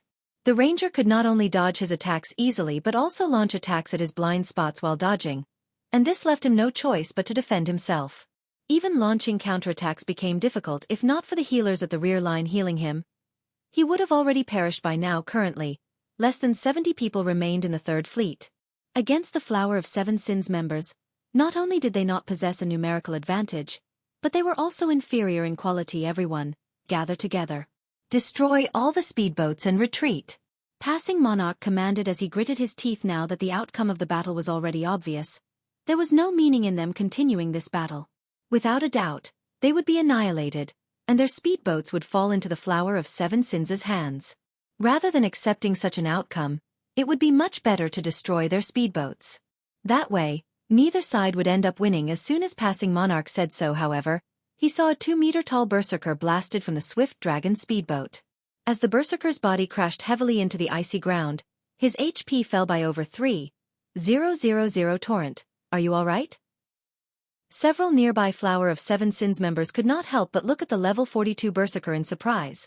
Although Violent Torrent's combat standard was only average for their team, he was equipped with a complete set of level 40 fine gold set equipment and wielded a level 40 dark gold battle axe. In terms of strength, he could rank within the top 5 among their team. After demonizing, his strength would have increased by 17%. Even a berserker equipped with a complete set of level 40 dark gold set equipment would lose out slightly to Violent Torrent in terms of strength. Despite that, he had actually been sent flying by a swordsman. It was simply inconceivable. I'm fine. My hands are just a little numb. It seems his berserk skill should be a strength-oriented one. You guys should be careful. the berserker named Violent Torrent replied nonchalantly as he shook his hands. The others nodded in response to his words. They then began carefully approaching Shifeng. After they transformed into demons, they would lose the ability to use berserk skills, the price they had to pay to become demons. Otherwise, it would simply be too overpowered if they could stack the attribute bonus they receive from demonizing with the effects of a berserk skill. The main god system obviously would not allow this to happen, however. Although their demon transformation indeed did not provide as many attributes as a berserk skill did, the 15% improvement to their physiques allowed them to dodge even attacks from opponents with superior attributes. With this, they could slowly whittle down their opponents at this time. A level 42 silver-robed elementalist said, "Since it's a strength-oriented berserk skill, we'll attack him from a distance." "I'll support you guys from the side," Violent Torrent said as he dashed back towards the Swift Dragon speedboat. However, the Flower of Seven Sins members had obviously misunderstood something. Shifeng did not have any of his berserk skills activated right now. His previous slash was simply a normal attack. The reason why Violent Torrent went flying was entirely the recent upgrade to Shifeng's equipment. He had yet to adapt himself to the changes. Hence, he had failed to control his power properly and unintentionally sent Violent Torrent flying. When Violent Torrent was halfway back to the Swift Dragon speedboat, Shifeng had already jumped down from the craft. He then used Wind Blade and dashed at the berserker. His speed so fast that nobody managed to catch a clear sight of him so fast. By the time Violent Torrent reacted, Shifeng was already before him, the abyssal blade descending towards him. Peng. Violent Torrent instinctively executed Whirlwind Slash to block the abyssal blade. What power! The intense force pushing down on Violent Torrent nearly drove him to his knees. Fortunately, the icy ground had served to cushion some of the impact, though web-like cracks formed on the ice layer as a result. However, almost at the same time as Violent Torrent stopped the abyssal blade with his battle axe, Shifeng slashed Killing Ray at the berserker's chest chop. Minus 25,578. Instantly, Violent Torrent lost close to a quarter of his 110,000 HP. Demon players sure have high HP and defense. Shifeng was slightly surprised. If Violent Torrent were an ordinary level 42 berserker, Shifeng could have reduced the berserker's HP to a critical level in one attack. Demon players didn't just have a lot of HP. Their defenses got a significant boost as well. Hence, it was very difficult for ordinary players to capture demon players. Normally, one would need at least a party of players to capture a demon player of the same level. Due to this, quite a few independent players and dark players would choose to become a demon in the past. Even the expansion pack, Demon's Return, was triggered. Meanwhile, one of the conditions for triggering this expansion pack was the number of demon players in God's domain reaching a certain level. After the Demon's Return expansion pack was triggered, a demon empire suddenly appeared in God's domain. The incident back then had thrown God's domain into chaos. Who is that guy? Why can he cause so much damage to Torrent? Several Flower of Seven Sins members nearby were momentarily stunned. They were fully aware of how frightening their defense became after transforming into demons. Not to mention, the Berserker class was a plate armor class. A Berserker of the same level would be fortunate to deal minus 6,000 damage to Violent Torrent after using a powerful skill. Despite all that, Shifeng had inflicted over minus 20,000 damage on Violent Torrent with just the most basic chop skill at this time. An assassin snapped out of his daze and shouted hurriedly, "Quickly heal Torrent." If even an ordinary skill could already deal so much damage, then Shifeng could kill Violent Torrent in just a few moves. If Violent Torrent did not receive enough heals in time, the swordsman would make short work of him. A blue-robed demon cleric quickly began chanting. Meanwhile, Shifeng sent a glance at the Freedom Alliance members, noticing that they would not be able to hold out for much longer, as they had already begun destroying their own speedboats. I need to finish them off fast. Having no other choice, Shifeng activated Heavenly Dragon's power. The instant Shifeng activated Heavenly Dragon's power, a golden glow wrapped around his body. Faint golden dragon scales appeared around his body, making it seem as if he had just donned dragon scale armor. His body also exuded an invincible aura. He then sent a slash at the berserker before him, illusory shadow. Before Violent Torrent could see what was going on, 6 streaks of blue light cut across his body, penetrating his tough armor. With a face filled with confusion, he fell to the ground as his HP reached 0. Chapter 1196. Strategic Level Expert. Hellscythe_Vampire Cat. Chapter 1196. Strategic Level Expert. He died. The surrounding Flower of Seven Sins members could not help but gape in shock. Even the demon cleric chanting a greater healing stopped abruptly as he stared at Violent Torrent's motionless body. Violent Torrent had close to 80,000 HP remaining just now. With his strength, he should have been able to resist for some time. Otherwise, the demon cleric wouldn't have chosen to cast greater healing, which had a considerably long casting time at this moment. When the several Flower of Seven Sins members turned to look at Shi Feng, a possibility suddenly occurred to them, and they could not help but shudder at the thought. That possibility was that Shi Feng had not used his berserk skill when he was fighting Violent Torrent before, even after the berserker had turned into a demon, and had activated the skill only now. Not good. We met a hard one. He's a peak expert. Hurry up and contact Brother Chen, a thinly built man said. The man felt his breathing stifled as he looked at Shi Feng. There were few peak experts even in the Flower of Seven Sins. These existences were normally part of the organization's middle management. Shi Feng would have little trouble going up against more than a dozen half-step refinement realm experts like themselves at the same time, especially now that he had activated his berserk skill. Currently, only Brother Chen, the ranger leading the team this time, as well as a few others, could possibly resist someone like Shi Feng for long. Just as this thinly built assassin was done speaking, Shi Feng advanced and suddenly appeared before a guardian knight. Without hesitation, this guardian knight activated Protection Blessing. However, Shi Feng remained unperturbed by this reaction as he brandished Killing Ray Thundering Flash. Immediately, 4 blue arcs of lightning struck at 4 different locations. Combat technique 4 Moon Lotus. After the 4 lightning snakes pierced through the guardian knight, they each struck at the 4 magical class players behind him. The guardian knight instantly lost over half of his 140,000 HP. Whereas the 4 magical classes behind him lost 1/3 of theirs and had their spellcasting interrupted by the impact of Thundering Flash. Block him. Don't let him get close to the magical classes. Hearing this, a guardian knight immediately used Justice Roar on Shi Feng. The demon cleric at the rear also cast Truth Shield and Rapid Healing on the guardian knight. As for the other melee players, they each used a control skill on Shi Feng. At the same time, the ranged classes launched attacks to seal Shi Feng's movements. Shi Feng could not help but admit that every member of the Flower of Seven Sins was an expert. Their coordination with each other was also impeccable. In combination with their high HP and defense, it made dealing with them extremely difficult. If it were any other expert here, they would definitely choose to pull back first. However, Shi Feng never entertained the thought of retreating. Instead, he activated Defensive Blade without hesitation, greatly extending his attack range. At the same time, he switched the basic Tyrant title to the Swordsmanship Master title, increasing his attack speed by 30%. Sword's Orbit. Starlight immediately emerged around Shi Feng's body. Not only did he manage to block all incoming attacks, but before anyone could react, everyone within a 15-yard radius of him also began losing HP rapidly. Despite the demon cleric at a distance spamming heals on the guardian knight, he still failed to keep the MT alive in the blink of an eye. Everyone within 15 yards of Shi Feng died. Meanwhile, the oracle reporting to the ranger called Brother Chen was stupefied. Hello? Why are you contacting me at such a time? Did something happen? The level 43 ranger asked as he toyed around with passing monarch Brother Chen. And not good. There's a Emma monster here.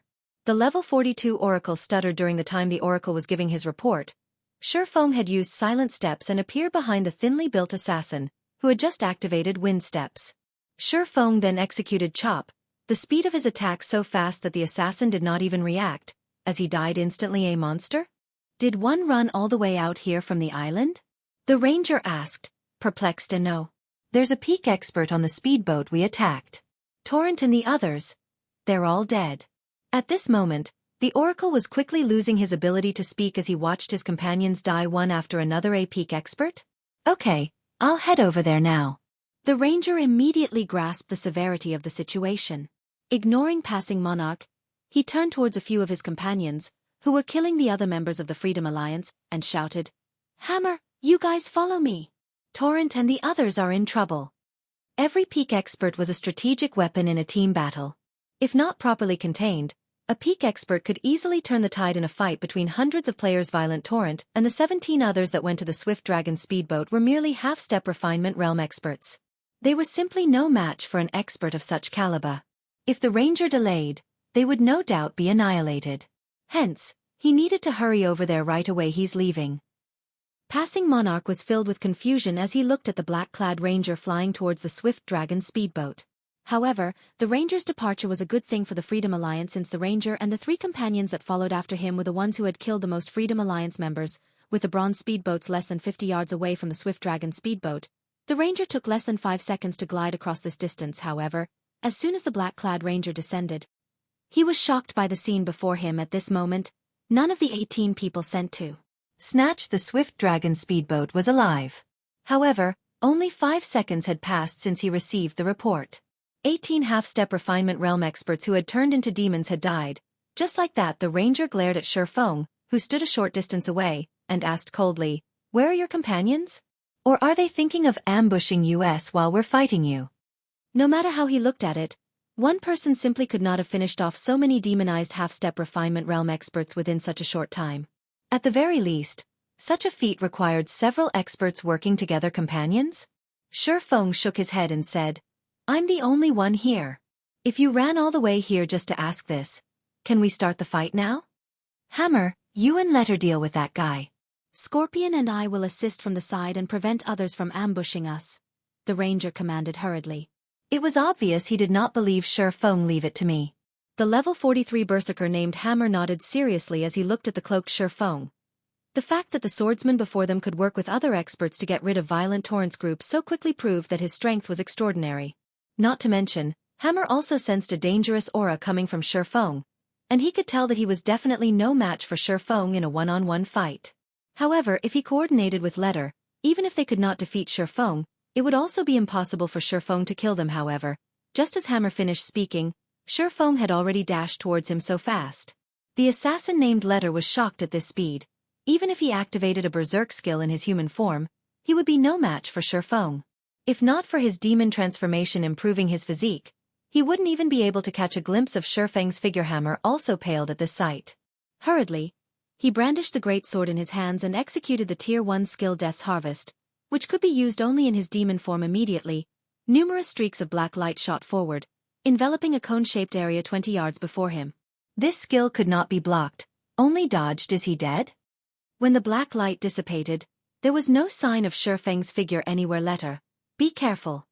At this time, the ranger who stood 10 yards behind the assassin called Letter, suddenly noticed Shi Feng appearing above the assassin's head. However, his warning came too late. Shi Feng promptly used the Tier 2 taboo skill Instant Strike, his attack speed increasing by 500% and damage by 400% for 3 seconds.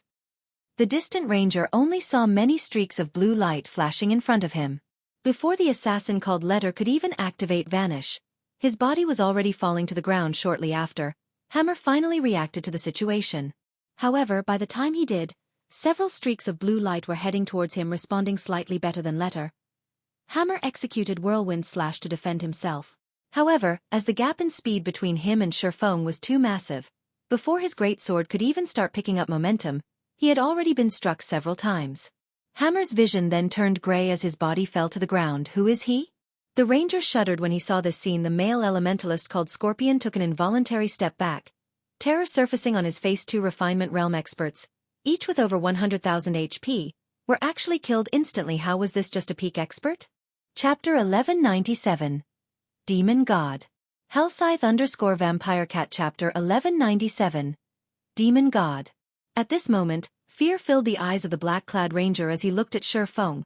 If the opponent was only a peak expert, then after transforming into a high demon, he could more or less resist if he teamed up with Scorpion. Once Shi Feng's berserk skill was over, they could then counterattack. However, the swordsman before them was evidently not just a peak expert. Forget the two of them working together. Even if he had everyone in the team come over, they would merely be throwing their lives away. The disparity in attributes between both sides was simply too massive. Even he, who was a high demon, had not managed to get a clear look at Shi Feng's attacks. High demons received a 20% improvement to their physiques, which was 5% more than low demons. Their main attributes would also increase by 20%. Yet, even then, he still could not keep up with Shi Feng. Weary retreating. Saying so, the ranger immediately extended his wings in preparation to leave. At the same time, he had also sent the command to withdraw in the team chat. But what about the situation on Boss Brute's side? The elementalist named Scorpion asked hurriedly. Boss Brute said not to let anyone enter Demon Island. Fool! The ranger sent a glare at Scorpion. Ignoring the elementalist, the ranger directly flew away. They were currently demons. The death penalty they would suffer was extremely severe.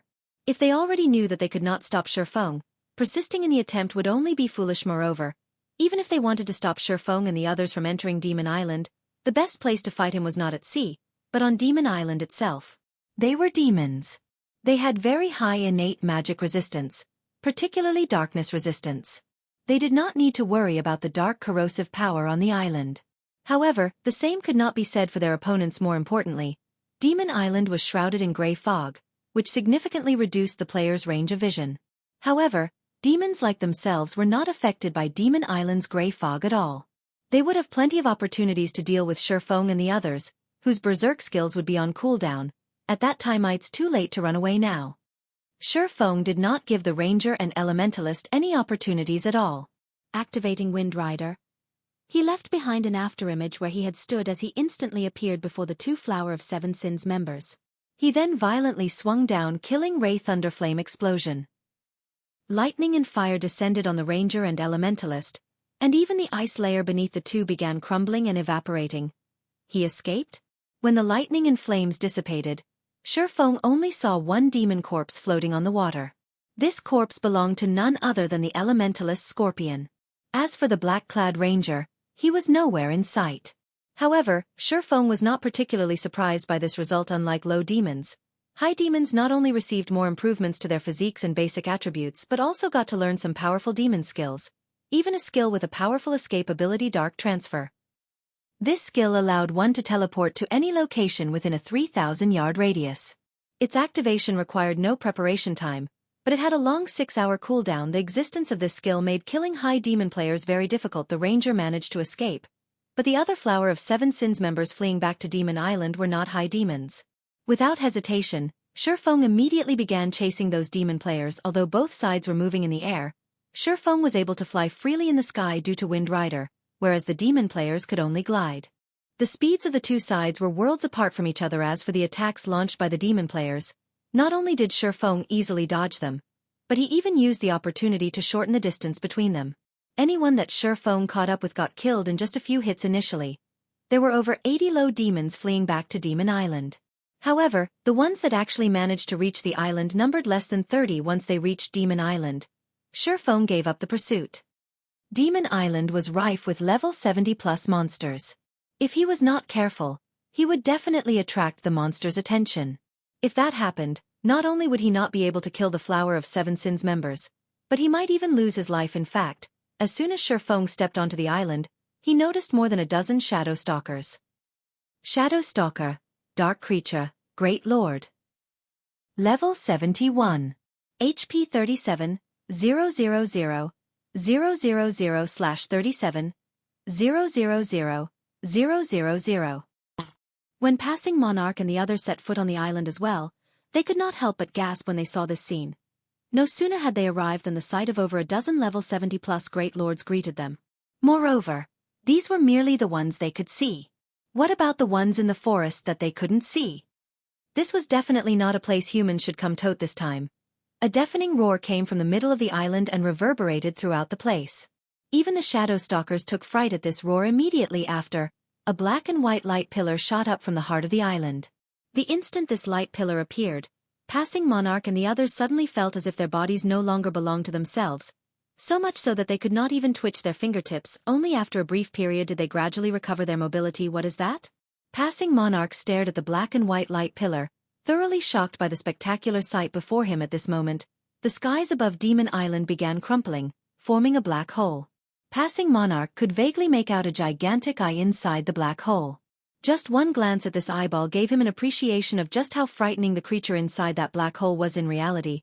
It wasn't just Passing Monarch and the others that felt fearful. At this moment, even Shifeng could sense an aura of death looming over him. In addition, he detected an extremely familiar aura emanating from that black hole. Divine might. However, the divine might he was feeling now was completely different from when he encountered it before. In previous instances, the divine might he felt all came from items. Moreover, as the divine might of these items originated from gods, the divine might they could radiate was extremely weak. If Shifeng were to compare the divine might from items and the divine might he was feeling now, the former felt as thin as air, while the latter felt as dense as mercury. How can this be possible? As Shifeng stared at the massive red eyeball, he was utterly confused by what was going on. Could this be an event on Demon Island?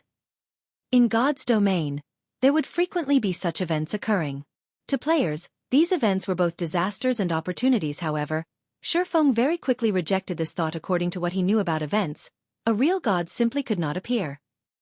At this moment, he could say with absolute certainty that the massive eyeball was the eye of a god. The reason for his certainty was personal experience with this kind of pressure, so he definitely could not be wrong. At the same time, the Flower of Seven Sins members on Demon Island all revealed excited expressions one after another as they looked at the giant eyeball in the sky. Success. Boss Brute's side succeeded. Ha ha ha. The future of God's domain will be the Flower of Seven Sins' era. At this moment, the Flower of Seven Sins members were so excited that they completely forgot about their battle with Shifeng before. Meanwhile, along with the appearance of this giant eyeball, 3 dazzling, purple gold items fell out from the crumpled space.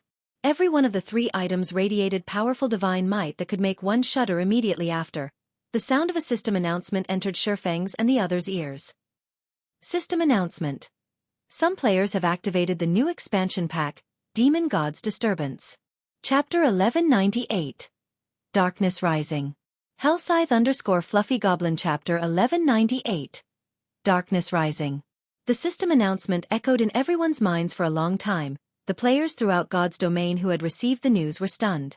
Some players had gone directly to the game's official website, searching for any information about this latest expansion, whereas others thought nothing of it at all. After all, this wasn't the first expansion the game had launched. They had long since gotten used to such occurrences. However, when Shifeng, who was on Demon Island, heard this system announcement, he was dazed for a long moment. Demon God's Disturbance? Shifeng watched the black hole in the sky slowly close. Chaos gripping his pounding heart. Had he known something like this would happen, he would have done anything to stop. The Flower of Seven Sins. God's domain had many expansion packs. Among them, some had very little influence over the game, while some would impact the world significantly. Take the Abyss Invasion expansion pack for example. The expansion pack had only affected the Twin Towers Kingdom and neighboring countries. The Demon God's Disturbance expansion pack, however, affected all of God's domain. One could even say that the expansion pack's impact was just as massive as a system update. Although the Demon God's Disturbance expansion pack hadn't been introduced on the official website, it wasn't good news for ordinary players. Rather, this expansion pack benefited dark players and demon players. Due to this Demon God's Disturbance expansion pack, the system's restrictions on God's domain had loosened, possibly broken, allowing the dark forces to grow exponentially stronger. As a result, the dark forces found more areas where they could gather. These gathering points referred to NPC towns. As the dark forces occupied more towns, dark players could extend their reach, have an easier time killing players, and exchange the points they obtained for more power. There were also certain tools that could allow one to kill other players in an NPC town and leave safely, avoiding the NPC guards. After the Demon God's Disturbance activated, NPC towns ceased to be safe havens for players. Moreover, if one were not careful while exploring the fields, Dark Force NPCs might even claim their life. NPC bandits in particular became more prevalent. Due to this, God's domain would descend into chaos. Ambushes in the fields became more frequent, and Dark Force NPC raids on NPC towns would become a daily occurrence. However, this was not the most important change. After triggering this expansion pack, all of God's domain's monsters would gain the ability to learn and evolve. They could then increase their combat power. To put it simply, if a large number of players continuously killed a region's monsters, these monsters would gradually grow stronger, becoming increasingly difficult to kill. Of course, this improvement was not without limits. Common monsters could, at most, grow to the standards of the Trial Tower's 2nd floor, while elite and special elite monsters could aim for the 3rd floor standard. Chieftains could grow to the 4th floor standard, lords and high lords to the 5th floor standard, and great lords and grand lords to the 6th floor standard. Fortunately, there was a way to cope with this problem. Grind where few others venture. Monsters that players didn't farm would keep their low standards. Players could also pioneer high-level maps. These places had similarly low player populations. Due to this expansion pack, the various large guilds had grown more enthusiastic about pioneering new maps. They had no longer restricted themselves to their own territories. This in turn increased the intensity of the competition between guilds. On the bright side, monsters that evolved and improved would provide more EXP, allowing players to level up much more quickly. Brother Yifeng, this island is too dangerous. I think we should leave. Passing Monarch anxiously advised Shifeng. Although the giant eyeball in the sky had disappeared, the island felt even more dangerous before. His instincts told him to run. Hearing this, Shifeng took a look at the shadow stalkers, which had suddenly gone berserk. Sighing, he said, Alright, let's leave then. With the situation on Demon Island as it was not suitable for them right now. The demon god's aura had driven the island's monsters berserk. In this state, their combat power had risen by at least 30%. Demon Island had already been dangerous for him. Now that the monsters had gone berserk, it was impossible to reach the ancient ruins if he wanted to do so. He could only wait until the monsters here reverted to their normal state as Shifeng and the others had turned to leave. A monster's roar reached them from within the forest.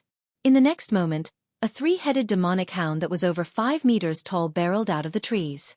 A savage man with disheveled hair sat upon this demonic hound. The man stood over 2 meters tall, half a head taller than Kola. The man had thick, robust arms. The man carried a crimson spear on his back, the length of which was decorated with blood-red divine runes. A fiery glow swallowed the spear's tip. At first glance, it was obvious that this spear was no ordinary weapon. A group of players followed the man atop nothing less than bronze mounts. These people were mostly around level 43. Who are these people? Passing Monarch turned his head towards the six-man party. Shocked, the other Freedom Alliance members were similarly surprised. The three-headed demonic hound was very large.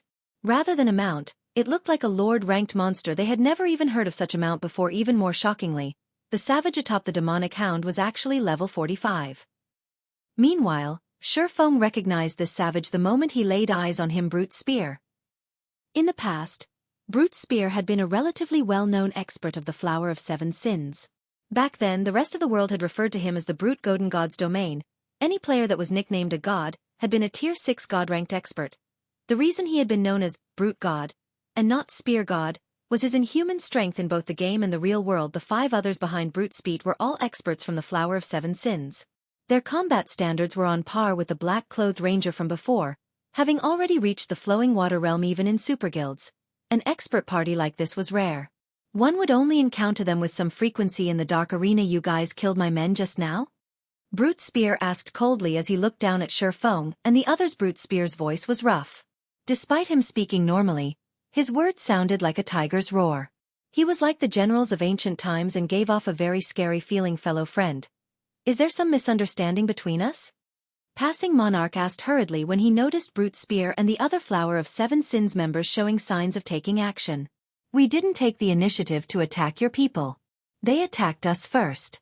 We were simply retaliating. I don't care. Right now, I'm asking whether you guys killed my men or not. Brute Spear demanded once again, ignoring Passing Monarch's words. Chapter 1199. Demon Gods Items. Hellscythe _Fluffy Goblin. Chapter 1199. Demon Gods Items. Cold ruthlessness colored Brute Spear's words. Everyone suddenly felt the surrounding air grow heavy as an intense pressure weighed down on them, making it difficult to breathe. Freedom Alliance had the advantage in numbers, but Passing Monarch did not doubt that, if Brute Spear and the others wanted to kill them, they would be powerless to resist. The difference in strength between both sides was too obvious compared to the black-clothed ranger he had fought earlier. Brute Spear and the others were much stronger. If they simply fell in a fight against Brute Spear and his companions, they could deal with the outcome. However, when the black-clothed ranger had killed his companions, even resurrection hadn't revived the dead.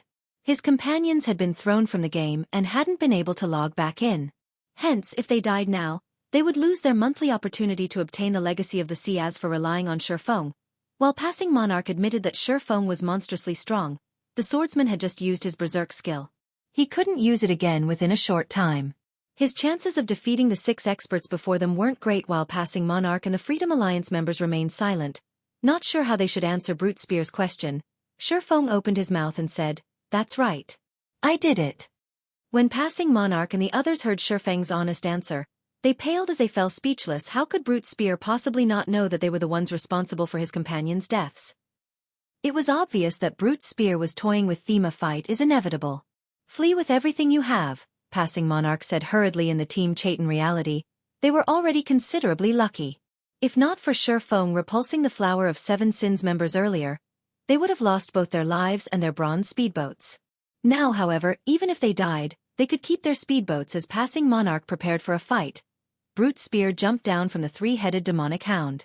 However, instead of revealing killing intent, he smiled. Ha ha ha. Not bad. You actually admit that you killed my men. Brat, I have to admit you're quite courageous. Brute Spear laughed at the cloaked Shifeng. On behalf of your bravery, I'll give you a chance to leave this place with your lives, of course. You guys can refuse my offer. However, you'll have no hope of escape. Like your companions, you'll be barred from God's domain for some time. Not only that, but you'll also lose 3 levels when you log back in. How is that possible? Doesn't the death penalty only reduce 1 level? The Freedom Alliance members could not help but panic. Losing 1 level was already a heavy punishment. If they lost 3, they would need a long time to catch up. As for whether Brute's spear was lying or not, the man had no reason to. After all, the initiative was in Brute Spear's hands. Whether they were going to battle or not was all up to Brute Spear. What you're going to do is have a match with me. You all can even come at me together. As long as you shave off a quarter of my HP, you win. If you win, you may leave here in one piece. On the other hand, if you lose, you'll need to contribute a portion of your souls, Brute Spear said, smiling as he glanced at Passing Monarch and the others. Contribute our souls? This was the first time Passing Monarch had heard of such a thing, and he could not help but ask, if we contribute our souls, what kind of price will we have to pay? It's nothing much. You'll just be in a weakened state for several days. You won't actually die, Brute Spear explained, fully understanding Passing Monarch's worries. After you guys contribute your souls, I'll similarly let you all leave safely. Based on his personality, he should have already killed every one of these people. However, he had just received 3 treasures from the demon god, and he needed someone to test them on. Otherwise, he would have taken action instead of wasting so many words with these people. Brother Yifeng, what do you think?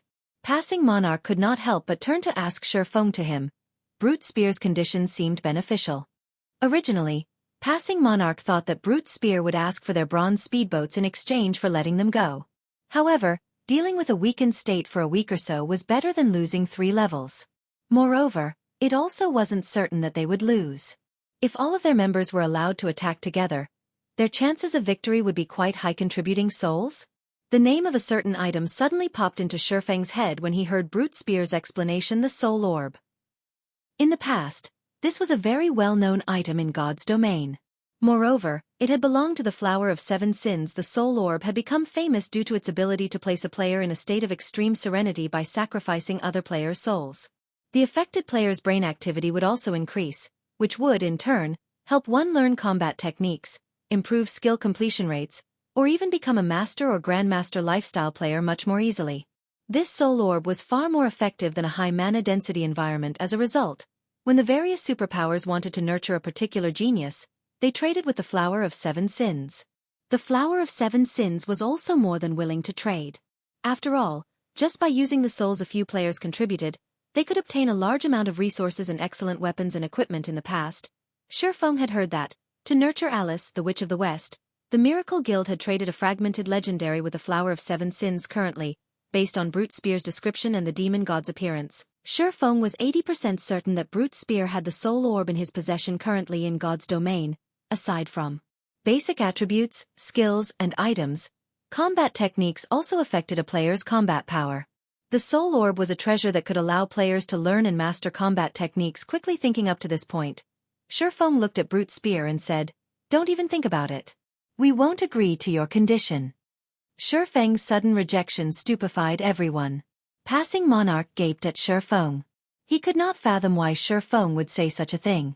Was there really a need to fight Brute Spear and the others? "That means you want to die, then?" Brute Spear's expression immediately darkened. Suddenly, the surrounding atmosphere became extraordinarily heavy, and Passing Monarch and the other Freedom Alliance members struggled to breathe. "Do you think you can kill us without paying a price?" Shifeng asked. Before anyone realized it, 2 magic scrolls appeared in his hands. These magic scrolls were none other than the Tier 3 magic scrolls he had obtained from the Sea Serpent King. One was a Tier 3 defensive magic scroll, while the other was a Tier 3 large-scale destruction magic scroll. Tier 3 scrolls. Brute Spear's complexion turned ugly when he saw the 2 scrolls in Shifeng's hands. Chapter 1200. Sin of Pride. Hellscythe_Fluffy Goblin. Chapter 1200. Sin of Pride.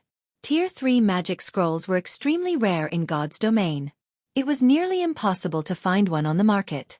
Even if one went to a large guild to purchase Tier 3 magic scrolls, they would need to a close relationship with the buyer and rare items to offer in exchange. Meanwhile, Brute Spear recognized both of Shifeng's magic scrolls. One of them contained a Tier 3 large-scale destruction magic scroll, And when this scroll was activated, even demon players like himself, with high HP and defense, would die instantly. The second was a Tier 3 defensive magic scroll, and it was currently acknowledged as the best life-saving scroll in God's domain. As long as the Tier 3 defensive magic scroll was activated, current players would be helpless against it. Even a Tier 4 large-scale destruction spell could not break a Tier 3 defensive spell. Even Tier 4 mythic monsters could not break the defensive spell. If Shifeng activated this magic scroll, they really wouldn't be able to do anything to Shifeng and his group as they left Demon Island. This was not an outcome Brute Spear wished to see. Are you really willing to part with 2 Tier 3 magic scrolls? Brute Spear glared at Shifeng. He hadn't expected Shifeng's group to possess such a trump card if possible. He wanted to kill Shifeng before the latter could activate the magic scrolls. However, he had already discovered Shifeng's standard as a peak expert. Even a domain realm expert couldn't stop Shifeng from activating those scrolls. However, whether it was the large-scale destruction magic scroll or defensive magic scroll, both were extremely rare, valuable items at this stage of the game. He refused to believe that Shifeng would part with them so easily. What's there to be reluctant about? Shifeng laughed. Now that Demon Island has transformed, once we return, we can sell this information to various superpowers. I'm sure that they'll be more than willing to compensate us for our losses. Hearing Shifeng's words, Brute Spear and his companions' expressions twisted. They wanted nothing more than to rip Shifeng apart. Currently, they still had plenty of matters to deal with on Demon Island, and it would take some time before they finished. If the other superpowers learned about Demon Island, a war would erupt. If that happened, other superpowers might snatch some of the items they were searching for. This was definitely not an outcome they wished to see. I'll admit that you're pretty smart. Say it then. What do you want? Brute Spear growled as he suppressed his bubbling rage. Hearing this, the corners of Shifeng's lips raised as he said unhurriedly, "Since it's a competition, we have to even the odds. Your conditions are simply too one-sided. If we win, we only get to leave safely, yet if we lose we have to contribute a portion of our souls, suffering a weakened state for a long period. If you really want a match, do it fairly. Since we have to contribute our souls if we lose, shouldn't you offer something as well?" The items the demon god had bestowed were different from monster drops. There was no 2-hour waiting time to take ownership. Unless the items had a setting that made it so that they would drop upon death, even if he killed Brute Spear, there was no guarantee that he could get the items from the man's bag. Even if something did drop, it was unlikely that it would be the soul orb he wanted. In the past, many superpowers had sought the soul orb and had employed many means, both honest and not, to obtain it. However, no matter what they tried, they had failed to obtain the soul orb and had no choice but to trade valuable treasures with the Flower of 7 Sins contribute items. Brute Spear glared at Shifeng. Unfortunately, he currently had no means of dealing with the swordsman. On the contrary, Shifeng held his weakness, Demon Island, in his palm. Fine. If you guys win, I'll give you all a piece of level 45 dark gold equipment. However, you have to reduce my HP to 50% to win. You may choose whichever of the 2 options. Hearing Brute Spear's words, everyone present could not help but admire Shifeng. This was especially true for the 5 Flower of 7 Sins members beside Brute Spear. If not for Shifeng being their enemy, they might even applaud the man. The fact that Shifeng had convinced Brute Spear to take a step back, albeit at a very small one, was an amazing feat in and of itself. After all, in the Flower of 7 Sins, Brute Spear was a member of the Sin of Pride. If Shifeng chose the first option and competed for no reward, Shifeng's group would only need to lower Brute Spear's HP by 20%. As for the second option, while there was a reward, they would have to reduce Brute Spear's HP by half. The difference was obvious. If Shifeng's group wanted to win, they would definitely choose the first option. In the end, nothing would change. So, are you saying that, if we decimate all of your HP, you'll give us an epic item? Shifeng asked. Smiling, you really are a greedy bastard. Do you think you guys are worth 1 epic item? Brute Spear said in disdain. While level 45 dark gold equipment is tempting, do you think I would lack something like that? Shifeng said, chuckling as he exposed the Angry Tyrant Bracer's glow effect. Immediately, the Angry Tyrant's epic rank glow stunned everyone present. Previously, Shifeng had hidden the glow effects of his weapons and equipment, making it very difficult to determine his item's quality unless one had done their research into God's domain's various materials. Obviously, nobody present could determine his item's quality. Otherwise, they would have been astounded. Epic equipment. Passing Monarch was taken aback when he noticed Shifeng's bracers. Even the Freedom Alliance only possessed a few pieces of epic equipment. It was unbelievable that a lone player like Shi Feng possessed a piece as well. It seems I really have underestimated you. When Brute Spear looked at Shi Feng's angry tyrant, greed flashed in his eyes. Epic equipment was even rare in super guilds. Super guilds had far fewer epic items than peak experts. Only peak experts that performed exceedingly well were assigned epic equipment. Even Brute Spear only wore 2 pieces of epic equipment. He had received one of them from the Flower of Seven Sins, while he had just obtained the other from the Demon God's quest. He did not have any epic bracers. If he could obtain them, they would undoubtedly increase his basic attributes. If you want to do it that way, we'll do it fairly. If I bet an epic item, then you guys have to bet an epic item as well, Brute Spear said. Sneering, it was obviously not possible to steal Shi Feng's epic bracers. Even if he killed Shi Feng, the swordsman would drop random items. The chance of obtaining those epic bracers was simply too low. If he wanted, he had to gamble. If you lose, you only need to hand over 1 epic item, yet if we lose, we need to offer our souls and an epic item. You call that fair? Shi Feng smirked. If you wish for absolute fairness, fine. You and me, 1-on-1. Brute Spear said. If you win, I'll give you a top-tier epic item. A top-tier epic item? Shi Feng's expression twisted into one of contempt. He then publicized Angry Tyrant's attributes for everyone to see. If you can offer a better piece of epic equipment better than mine, I'll consider it. If not, no deal. Chapter 1201. Tier 2 Class. Hellscythe_VampireCat Chapter 1201. Tier 2 Class. Initially, the Flower of Seven Sins members were about to blow up in rage at Shi Feng for looking down on them. However, when they saw Angry Tyrant's attributes, they were all stupefied. How is this possible? Aren't these attributes too overpowered? Everyone present was surprised by Angry Tyrant's attributes. Although the bracers did not possess any active skills, their 2 passive skills were practically tailored for berserkers. An increase of 20% in strength and 30% in attack speed when the wearer's HP was below 50%. Just thinking about this gave everyone the shivers. Not to mention, there was also a certain chance for the wearer's strength to double when attacking. It was practically impossible for any other epic equipment to surpass the Angry Tyrant bracers. Angry Tyrant was definitely the best among epic equipment. Only equipment at the fragmented legendary rank and above would be better. When Brute Spear saw the bracer's attributes, he could no longer hide the greed in his eyes. He was a berserker. Moreover, he preferred strength-oriented equipment. In fact, every piece of equipment below epic rank that he had equipped right now focused on strength-oriented epic equipment was something he always dreamed of obtaining. However, just being able to obtain epic equipment was already plenty difficult. Wanting to get epic equipment that perfectly suited him was practically a dream. How could such excellent equipment for berserkers possibly fall into the hands of a swordsman? I must obtain it. Unfortunately for Brute Spear, although he wanted Angry Tyrant, just like Shi Feng said, he indeed could not produce any top-tier epic equipment that was equal or superior to the bracers. No matter how he thought about it, he had only 2 items on hand that were worth more than Angry Tyrant. One was an item that the Flower of Seven Sins wanted, while the other was the epic rank tool Soul Orb. Eventually, Brute Spear gnashed his teeth as he said, "Do you think I can take out something of even higher value? I have an epic tool here. It is definitely more valuable than your Angry Tyrant bracers. If you can defeat me, I wouldn't mind gifting this epic tool to you." Epic tools were generally more valuable than epic weapons and equipment because epic tools did not take up a player's equipment slots. Players could use an epic tool even if it was in their bag space. Hence, the price of epic tools was generally double that of epic equipment. More if it was an epic tool with good attributes. An epic tool? Shi Feng feigned hesitation as he said so. Inwardly, however, he was extremely excited. All right, let's sign a contract. He had deliberately exposed Angry Tyrant's attributes precisely to bait Brute Spear now. He had succeeded. As for whether the tool Brute Spear would wager was a soul orb or not, Shi Feng was 100% sure that it was. Epic equipment was already quite rare.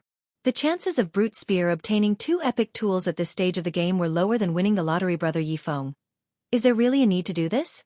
Passing Monarch was bewildered as he watched Shi Feng sign a contract with Brute Spear. Originally, if their whole group fought against Brute Spear, they'd had over a 70% chance of winning. Now, however, Shi Feng was going up against Brute Spear in a 1-on-1.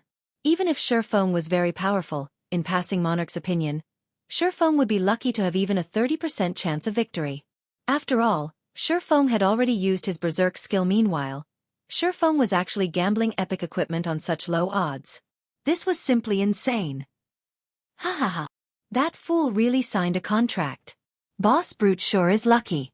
Not only did he obtain an epic tool from completing the quest this time, but he is even going to get a pair of excellent bracers for berserkers. That's right. I wonder what kind of expression that person will reveal when they see the strength Boss Brute reveals. With the addition of these epic bracers, Boss Brute will have 3 pieces of epic equipment in total. He will definitely become our Sin of Pride's #1 berserker with this. Brute Spear's several companions began a hushed discussion among themselves as they looked at Shi Feng. They all considered Shi Feng extremely foolish to gift away such excellent equipment as a peak expert. Shi Feng indeed possessed the qualifications to be prideful. However, Brute Spear was similarly a peak expert in their opinion. If it were before Brute Spear had completed his quest, he would have had roughly a 60% chance of winning. The reason for this bullish evaluation was Brute Spear having been a high demon. After he transformed, both his main attribute and physique would receive a 20% improvement if both sides were almost equal in attributes and combat standards. A 20% improvement to physique would allow Brute Spear to achieve an overwhelming victory. The only way Shi Feng could make up for this difference was through activating a berserk skill. However, as far as they knew, Shi Feng had already used his berserk skill and wouldn't be able to use it again within a short period. This doomed Shi Feng to a lower chance of winning. Meanwhile, now that Brute Spear had completed his quest, his strength had received another considerable improvement. Even if Shi Feng's combat standard was above Brute Spear's, Brute Spear still had a 90% chance of victory. With the contract signed, both sides distanced themselves and provided Shi Feng and Brute Spear with sufficient space for a duel. As the duel timer began counting down, Brute Spear retrieved the crimson spear slung on his back and slammed the spear's butt on the ground, causing an earth tremor. As thanks for gifting me the angry tyrant bracers, I'll let you have the honor of witnessing my full strength, Brute Spear sneered. Originally, I intended to reserve this strength for competing against Bart for the position of #1 berserker in the group. Saying so, Brute Spear let out a low shout as his entire body began releasing scorching hot, pitch-black smoke. This pitch-black smoke quickly wrapped around Brute Spear's entire body. In the next moment, the berserker began transforming. In the blink of an eye, he had become a demon. However, unlike the black-clad ranger from before, Brute Spear's demon form had 3 sets of wings. The aura he radiated was also much stronger than the black-clad ranger's. There was absolutely no comparison. Weary doomed. After seeing Brute Spear's demon form, the last strand of hope passing monarch clung to vanished entirely at this moment. Brute Spear's companions likewise had shocked expressions on their faces, having all received a fright from Brute Spear's transformation. This is an ennobled demon? Amazing! High demons simply cannot compare. With this transformation, Boss Brute will no doubt become the #1 berserker in our Sin of Pride in the future. After demon players transformed into demons, they would still have ranks, which was also the reason why demon players were half a tier stronger than ordinary players. When players first demonized, they would start out as low demons. Afterwards, they could promote to high demons through hunting for a large number of player souls. However, further promotions after reaching the high demon rank depended on more than just harvesting sufficient souls. One also needed to possess the corresponding status. In other words, attaining nobility. Meanwhile, after Brute Spear completed his quest on Demon Island, he had gotten promoted from a high demon directly to a baron. As a result, his strength had also undergone a qualitative improvement. Ha ha ha. So this is the power of a baron demon? Truly amazing. At this moment, Brute Spear could not help but revel in this newfound power of his baron-ranked demon. Players received a 30% increase to both their attributes and physique when transformed. Currently, both his attributes and his body's physique were already at the Tier 2 standard. The only thing he lacked now was Tier 2 skills. Aside from that, he could already be considered a Tier 2 player. The disparity between Tier 2 and Tier 1 classes was much greater than that between Tier 1 and Tier 0 classes. If a Tier 2 class fought against a Tier 1 class, even without using any skills and under a situation where both sides were at the same level, the Tier 1 class would be powerless to resist. After Brute Spear stretched his body a little, his blood-red eyes shifted to the swordsman before him. Alright, I'll let you have a taste of despair now. Chapter 1202. Hidden Ability. Hellscythe_VampireCat Chapter 1202. Hidden Ability. When the duel timer came to an end, Brute Spear walked at a measured pace towards Shi Feng. It was as if he was strolling casually through a park right now. He did not take this duel seriously whatsoever, as expected of a quest that could prompt the demon god to emerge. It instantly promoted a high demon to the baron rank. Shi Feng unsheathed the abyssal blade and killing ray, his expression turning serious as he looked at the approaching berserker. Even after 10 years had passed, demon players that managed to reach the Baron rank had still been uncommon, with a majority stuck at the high demon rank. If one wanted to get promoted further, they needed to get the acknowledgement of the demon god or upper-class demons and have them willingly share a portion of their power. However, upper-class demons and the demon god were allowed to bestow their power on only a limited number of people. As a result, the number of demon players that could become nobility was extremely low currently. Brute Spear, who was level 45, already possessed 240,000 HP. On the other hand, even after reaching level 50, Shifeng's HP was just slightly over 42,000. The disparity was nearly six-fold. Moreover, Baron demons possessed much higher defense and magic resistance than high demons. Even ordinary Tier 2 expert players would find it hard to kill the current Brute Spear, not to mention that there was not a single Tier 2 player in God's domain yet. When Brute Spear was only 12 yards away, Shifeng abruptly stomped on the ground, leaving behind an afterimage in his original position as he dashed straight at the berserker so fast. The 5 Flower of 7 Sins members spectating from the side were astonished when they saw Shifeng appearing before Brute Spear in the blink of an eye. Shifeng was definitely the fastest swordsman they had ever seen. If it were them fighting against Shifeng right now, they would be caught off guard if they were not careful. Moreover, Shifeng's movements and judgment were also considerably acute. Unlike berserkers that used great swords or battle axes, berserkers that used spears had a longer attack range. Their spears could reach roughly 2 yards farther than the other weapons. The optimum attack range for a spear-wielding berserker was between 4 and 8 yards. Meanwhile, a swordsman that used a long sword had an optimum attack range between 1 and 3 yards. Although their sword auras could reach up to 5 yards, enemies that were standing within 4 to 5 yards could easily dodge such an attack by retreating 1 or 2 yards. If a longsword-wielding swordsman wanted to suppress a spear-wielding berserker, the best way to do so was to close in and move within 1 to 3 yards of the latter. This way, the berserker could not utilize the spear to its fullest potential. Conversely, if Shifeng allowed Brute Spear to gradually approach him, then before he even reached his attack range, Brute Spear would have already begun attacking. A considerably disadvantageous situation to Shifeng. Hence, taking the initiative to attack to launch a fast attack was an extremely wise decision. You have quick reactions. I'll give you that. Unfortunately, you met me. Brute Spear was indeed surprised by Shifeng's speed and judgment.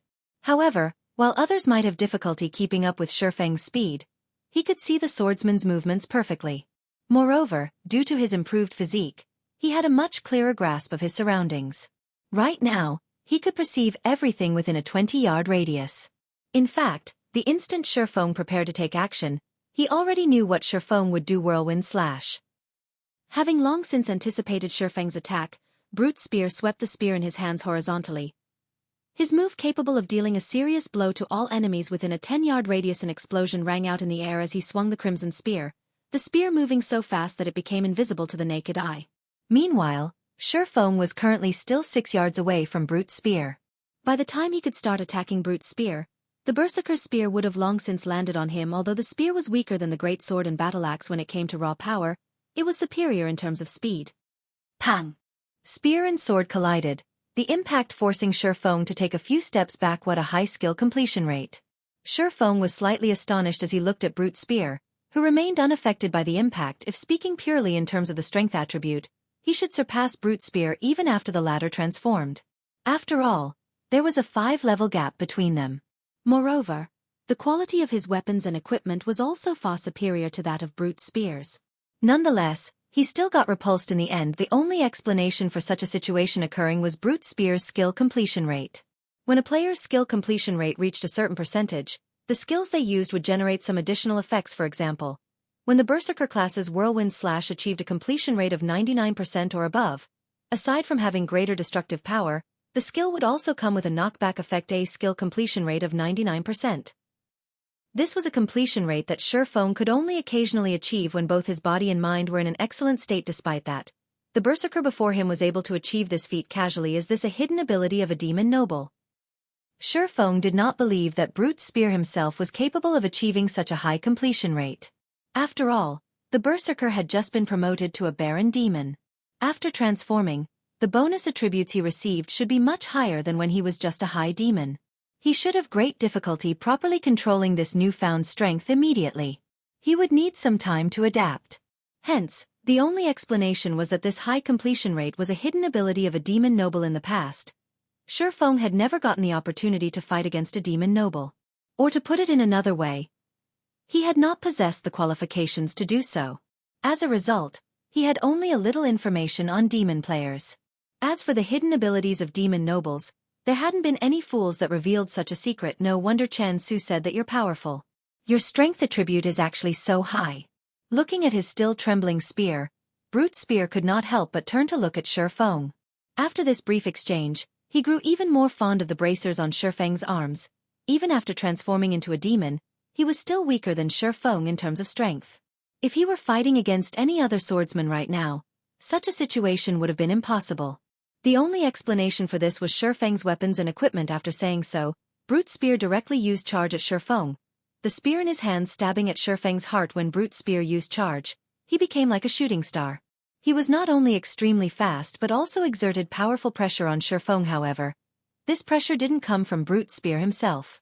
Instead, it was a deterrent effect that appeared when charge's completion rate reached 99% or above. This hidden effect reduced his opponent's reaction speed by 20% and movement speed and attack speed by 40% for 1 second. When Brute Spear got to within 6 yards of Shifeng, the crimson spear in his hand suddenly transformed into a streak of red light. Boss Brute is finally using his trademark move, an assassin familiar with Brute Spear said, chuckling. This was a combination technique Brute Spear used to gain fame for himself in the Flower of Seven Sins, merging a combat technique with a system skill to exert even more power. Lightning speed. Originally, charge had already allowed Brute Spear's crimson spear to move at a frighteningly fast speed. Then, during the time he was using charge, he would transfer the power of his entire body to his spear, applying additional acceleration the instant it was about to reach its target. This speed made the attack practically impossible to dodge or block. Ping.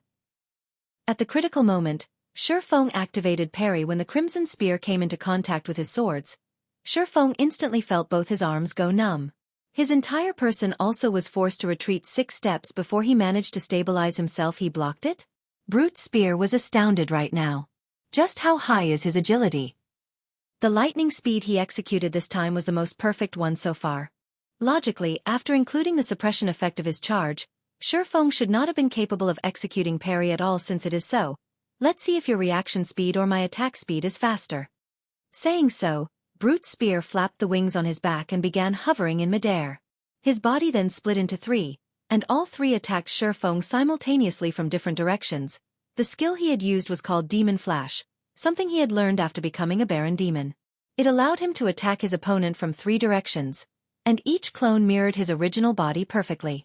There was also no need for him to control his mirror images, as they would carry out the same actions as he did. During the attack, he and his clones would also gain an enormous movement speed boost. Overall, it was a skill many times more powerful than charge. Chapter 1203. Difference between Trump Cards. Hellscythe_VampireCat Chapter 1203. Difference between Trump Cards. After Brute Spear used Demon Flash, he and his mirror images moved faster than when he used charge. The surrounding spectators could barely see the 3 berserkers after images, much less their real bodies. Is this his true strength? Passing Monarch was deeply shocked when he saw this scene. It was no wonder Brute Spear was so confident before. With that kind of speed and destructive power, even if all of them went at him together, they would be fortunate to land an attack on him, much less shave away 1/5 of his HP so fast. Although Shifeng's physique had improved a lot after reaching level 50, in the end, he had yet to obtain his Tier 2 class, which would provide a massive boost to his physique. At this moment, his eyes could no longer keep up with Brute Spear's speed. He could only rely on the changes in his surroundings to determine Brute Spear's movements. You should consider yourself fortunate to fall to this move of mine.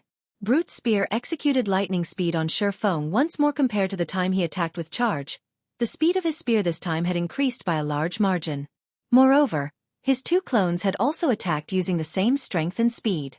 If attacked at such a speed and from 3 different angles, even a domain realm assassin expert would not be able to evade properly. Dang. Dang. Dang. However, just as the 3 crimson spears were about to reach Shifeng, they abruptly stopped in their paths, unable to proceed even an inch farther due to Shifeng activating the swordsman class's strongest life-saving skill. Defensive Blade. Brute Spear was not particularly surprised by the situation. After all, the swordsman class's life-saving skills were only second to the assassin classes. Now that he had forced Shifeng to use both life-saving skills consecutively, he would have a much easier time dealing with the swordsman. So what if you blocked them? Brute Spear sneered. In a single breath, he rapidly jabbed 5 times with his spear, targeting Shifeng's blind spots. Meanwhile, His two mirror images had also launched identical attacks. Demon Flash did not just allow him to launch a charging attack on his target. The clones conjured lasted 5 seconds, during which they would carry out the same actions as the main body. Moreover, they also possessed the exact same attributes as the main body. Overall, Demon Flash was a skill meant to counter defensive skills that could block multiple attacks as a result. A total of 15 spears struck at Shifeng from 3 different directions, and extremely fast. Even Shifeng failed to keep up with all 15 spears. Meanwhile, these 15 spear attacks had already exceeded the number of attacks defensive blade could block. Sure enough, a Baron Demon really is difficult to handle. Shifeng finally understood why demon nobles were so difficult to kill in the past. When he saw certain experts on the God's Domain experts list successfully killing a demon noble, he had thought nothing of it.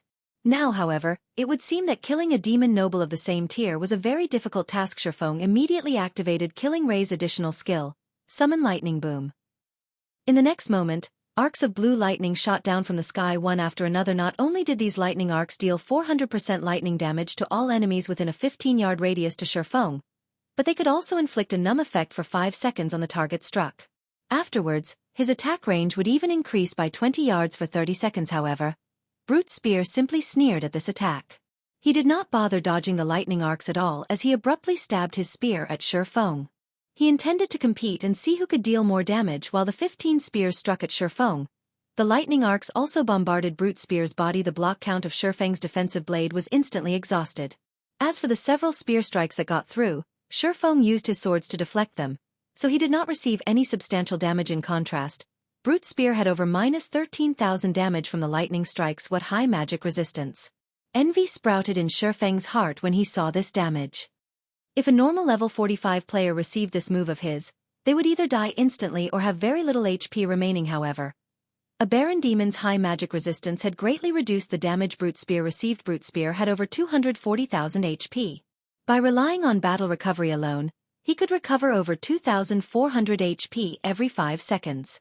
In addition, Summon Lightning's numb effect was ineffective against the Berserker. As Summon Lightning ended, Brute Spear launched 5 spear strikes once more. This time, however, Shifeng no longer possessed defensive blade to protect himself. What a pitiful bastard. He actually dared to challenge Boss Brute to a duel. He might have had a fighting chance if he had his Berserk skill. Unfortunately, he's already used it against Chen Su. However, Boss Brute is also amazing. I feel that the skills he used all have very high completion rates.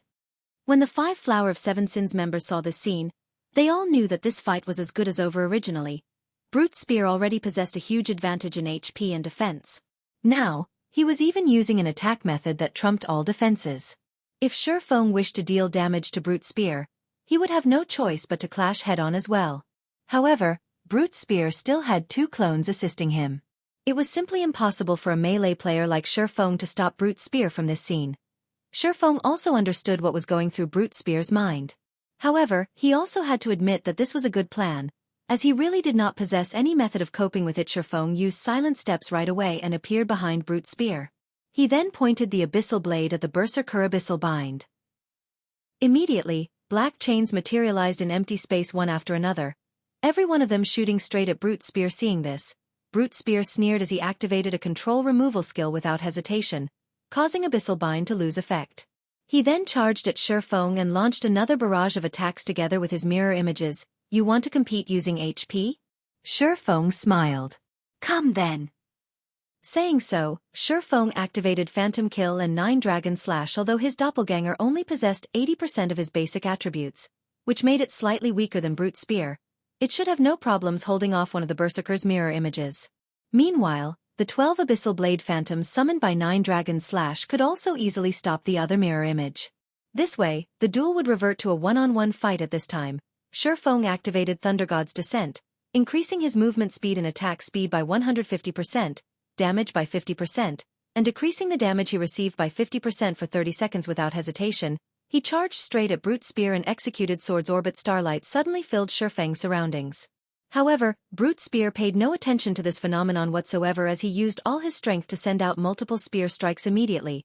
Both sides' HP began falling continuously, the rate of decline giving the surrounding spectators a fright. How is this possible? The 5 Flower of 7 Sins members were dumbfounded as they looked at Brute Spear's plummeting HP. At this moment, Brute Spear was losing over 10,000 HP with each attack he received, 20,000 HP with a critical hit. On the other hand, although Shifeng was similarly losing HP, he was only losing around 3,000 HP with each attack he received. Moreover, the rate at which his HP fell was much slower than Brute Spear's. For each time Shifeng's HP fell, Brute Spear's HP would fall 2 or 3 times. After just 2 seconds of exchanging hits, Brute Spear had less than 70,000 HP remaining, down to less than 1/3 of his HP. On the other hand, although they could not see the exact value of Shifeng's HP due to him having hidden it with his black cloak, the HP bar revealed above his head showed that he had lost only 1/3 of his total HP so far.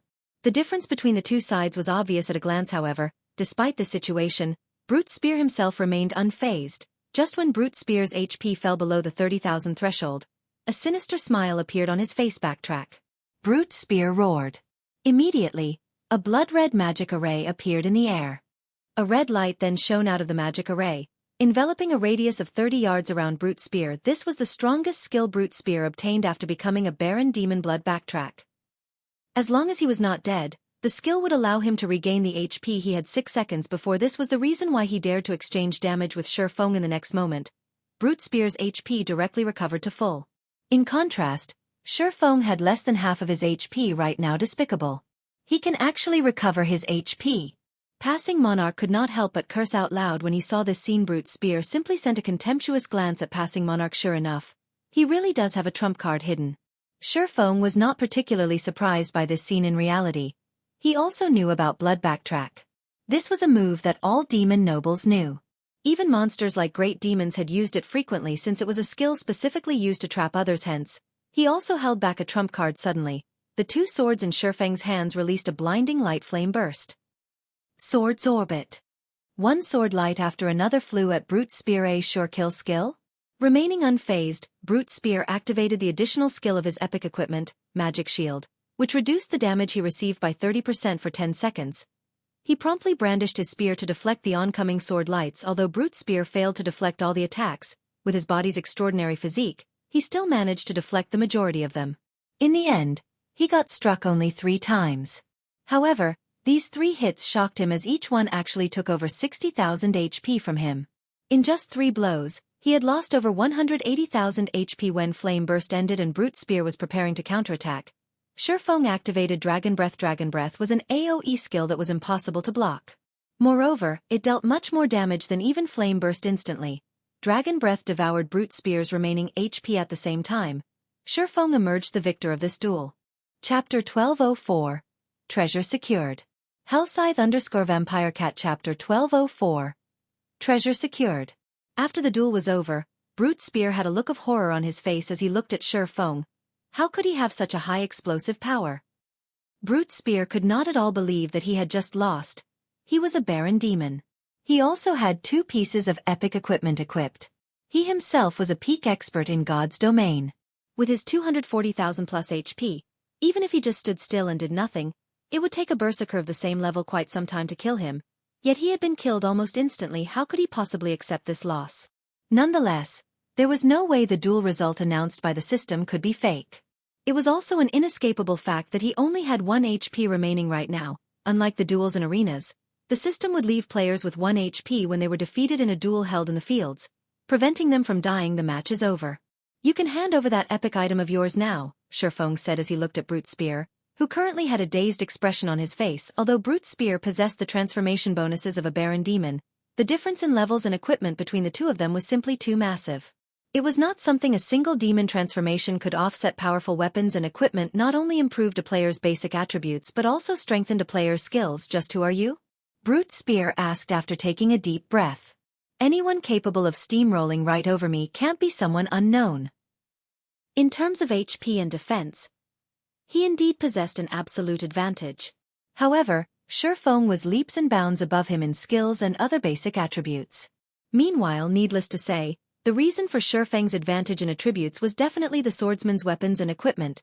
Any player that could surpass a player like himself in terms of weapons and equipment could not be an ordinary expert. Most likely, Shifeng was a peak expert from a superpower.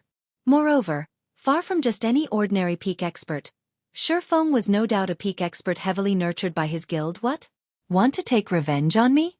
Not willing to accept defeat? Shifeng asked. That's only one part of the reason. Brute Spear nodded in acknowledgement. The other part is that I don't want to lose without even knowing whom I lost to. He had indeed thought of taking revenge on Shifeng. After all, the reason he lost this time was not due to techniques, but rather weapons, equipment, and skills. This result greatly frustrated him. He was actually killed instantly by 2 sure kill skills. If news about this spread, he would definitely become a laughingstock. After giving the matter some thought, Shifeng walked up to Brute Spear and said quietly, "Fine, I can give you a chance. You can call me Frost Eye. In any case, this is a name others have given me. If you wish to have a rematch, then you must wager epic equipment at the very least, just like this time. As for the venue of the match, let's set it at the imperial capital of the Fire Dragon Empire. Once you're ready, you just need to spread the message in the Fire Dragon Empire. When the time comes, I'll naturally find out." "You're Frost Eye? The #1 person on the bounty list?" Brute Spear's heart began racing when he heard this and stared incredulously at Shifeng. Frost Eye was very famous in God's domain after all. Frost Eye had managed to enter the main headquarters of the Super Guild King's Return and kill Hell Fiend all by himself, then escape with his life. This incident had long since become a legend in God's domain. Even now, King's Return was still hunting Frost Eye. Moreover, the bounty the guild had placed on Frost Eye had increased from the initial 20,000 gold to the current 50,000 gold. King's Return was even offering a reward of several hundred gold to anyone that could provide some clues leading to Frost Eye. This incident had also prompted the various superpowers in God's domain to search for Frost Eye. Because of Frost Eye's ability to enter places with heavy security like the Divine Colosseum and pull off an assassination. Since Frost Eye had killed an expert like Hellfiend, he was naturally capable of killing other guild upper echelons as well, perhaps even the guild leaders of superpowers. A guild leader's assassination would deal a massive blow to the guild's reputation. Hence, the various superpowers in God's domain were searching for Frost Eye.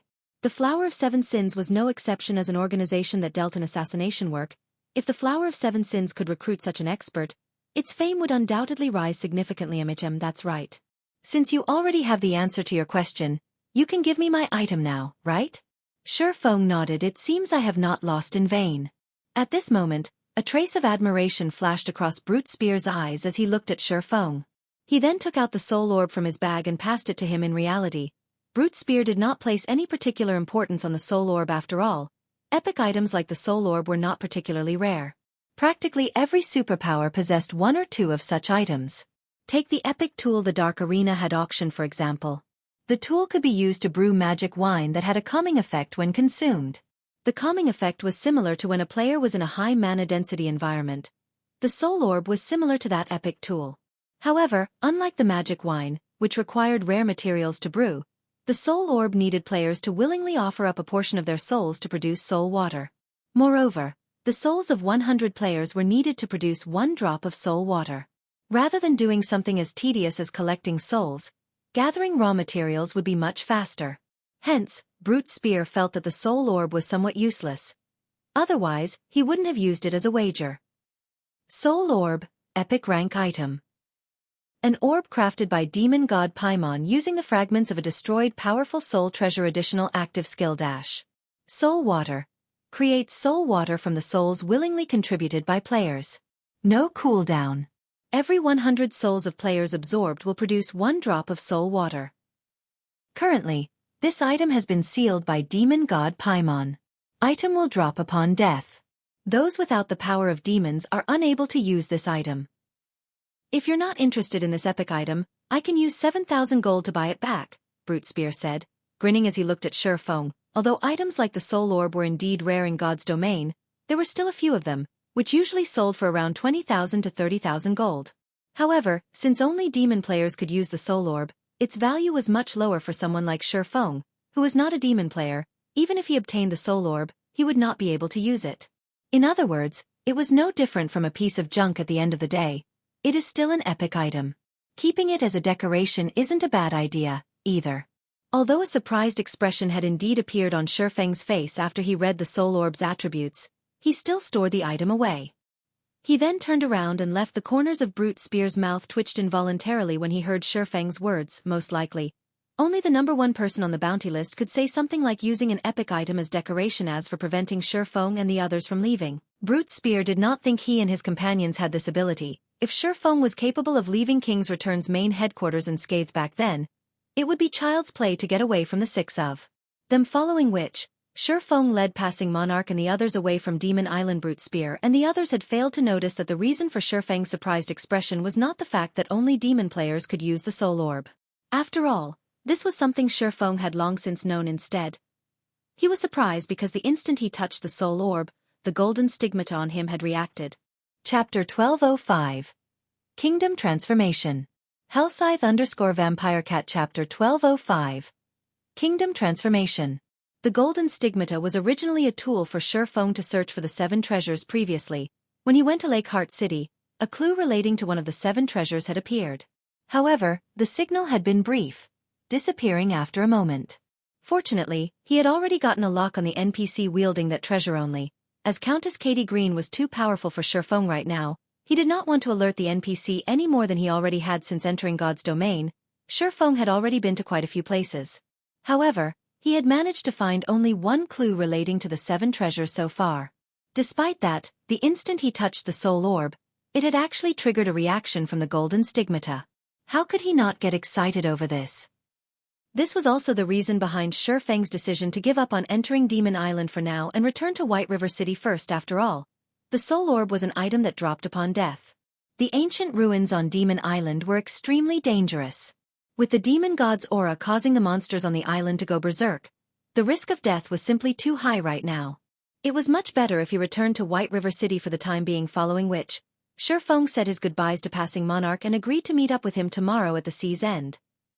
Meanwhile, on Demon Island, the black-clad ranger Chen Su, who had just met up with Brute Spear's group, nearly had his eyes fall out of their sockets when he saw Brute Spear sending off Shifeng and the others. Boss Brute, are you letting them go, just like that? Chen Su could not believe this was true. We lost a lot of men to them. As demons, they lost 3 levels each time they died. Just the number of Flower of 7 Sins members killed by Shifeng alone numbered over 70. If their superiors were to find out about this, they would no doubt receive severe punishment. After all, turning ordinary players into demons was not an easy task. We can only consider ourselves unlucky this time, Brute Spear replied. Boss Brute, even you weren't able to defeat them? Chen Su asked in shock. Brute Spear was a peak expert in the Flower of 7 Sins. Moreover, every one of the 5 others in the Berserkers party was stronger than Chen Su. They should be more than capable of dealing with Shifeng, whose berserk skill was on cooldown. Moreover, Brute Spear had already been ennobled into a Baron Demon. In terms of overall strength, he could already be considered a Tier 2 player. How could he possibly not be a match for Shifeng? Brute Spear turned around and asked, "Do you know who that peak expert is?" Chen Su shook his head in response. Shifeng had been wearing a black cloak the entire time. Hence, Chen Su had failed to discern any information about the swordsman.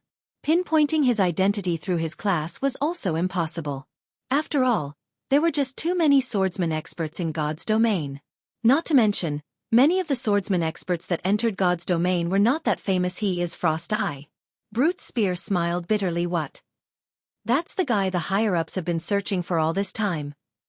Chen Su could not help his surprise. Ordinary players might not be familiar with Frost Eye, but he was a famous existence among the superpowers of God's domain.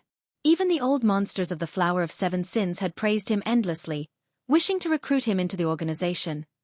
No wonder he was so strong. When Chen Su recalled the scene where Shifeng had instantly killed Hammer and the others, he found the idea plausible. After all, Frost Eye was someone capable of assassinating the upper echelon of a super guild right in the middle of the guild's main headquarters and even getting away safely. It would be a piece of cake for someone like that to kill experts of Hammer's standards. Alright, go inform the higher-ups. Tell them that I already have a way to make contact with Frost Eye. Also, send in a detailed report regarding the previous battle. As for the matter regarding Demon Island, the rest of us will handle it, Brute Spear commanded. Starmoon Kingdom, White River City. After returning, Shifeng immediately noticed that the atmosphere within the city had become slightly tense. Those red players are simply too arrogant. They actually dare take action within NPC towns now. Thanks to that, the loot my team got from the boss we killed is all gone. Your team is simply too careless. However, after the new expansion pack was implemented, the Dark Guilds and Red players have indeed become more proactive. Several other teams have likewise gotten ambushed and suffered severe losses. I wonder which bastard triggered this expansion pack. I heard that the other kingdoms and empires are in similar situations. New dark towns and cities have also been popping up one after another throughout God's domain, allowing Red players to exchange for many nice items there. Exchange items? That's right. Although the exchange rates are very fraudulent, requiring 3 secret silver weapons to exchange for 1 secret silver weapon or equipment of the same level, the exchanged weapons and equipment are more suited to oneself. Some normal players have even begun commissioning Dark Guilds and Red players to help exchange items for them now. Isn't that awesome? Our team has many weapons and equipment we can't use. Rather than sell them for money, it will be much better to exchange for items that are more appropriate for us. Do you really think it's that easy? So far, the only place that has such an exchange center in Star Moon Kingdom is Evernight City as the only dark NPC city within the kingdom. Those who aren't red or dark players are prohibited entry. Moreover, if you want to exchange for high-ranking weapons and equipment, you'll need to have enough reputation with the city as well as fulfill certain conditions. Ordinary red players can exchange for bronze weapons and equipment at best. I heard that only dark players can exchange for secret silver weapons and equipment. It seems we'll have to be more careful in the future. Now that these dark guilds and red players have such a convenient source for items, they will surely become more proactive in the future. That's right. Currently, some NPC towns are no longer safe from red players. I don't know what kind of item those red players have managed to get, but they're actually able to evade detection by NPC guards for a short time. Unless they're standing very near an NPC guard, the latter won't sense them at all. Many independent teams and players were discussing the recent expansion pack and its consequences in the open-air bar of White River City's teleportation hall, and they were unanimous in hating the new expansion pack initially. The range of activity of dark players was not particularly large. After the implementation of the new expansion pack, however, new dark towns appeared in the vicinity of the various NPC cities. Moreover, these dark towns were all very powerful. The NPCs ruling them were usually above level 100. Existences that current players couldn't go up against. As a result, this situation immediately expanded the range of activities of dark players significantly. They've begun moving already? Shurfeng had never imagined that these dark players would take action so quickly. While the Demon God's Disturbance expansion pack was indeed a blessing to dark players and somewhat of a disadvantage to ordinary adventurer players, it wasn't as though the expansion pack was a pure liability to adventurer players. Adventurer players similarly had a way to benefit from this expansion pack: crusades. Along with the rise of the dark forces, many dark NPCs that had previously hidden themselves would become active. As these NPCs were considered enemies of normal players could kill them without suffering any repercussions, as long as players managed to kill these NPCs. Aside from being able to obtain weapons and equipment just like the loot from a boss, there was also a certain chance for these NPCs to drop 7 Luminaries crystals, an extremely valuable item to both players and NPCs.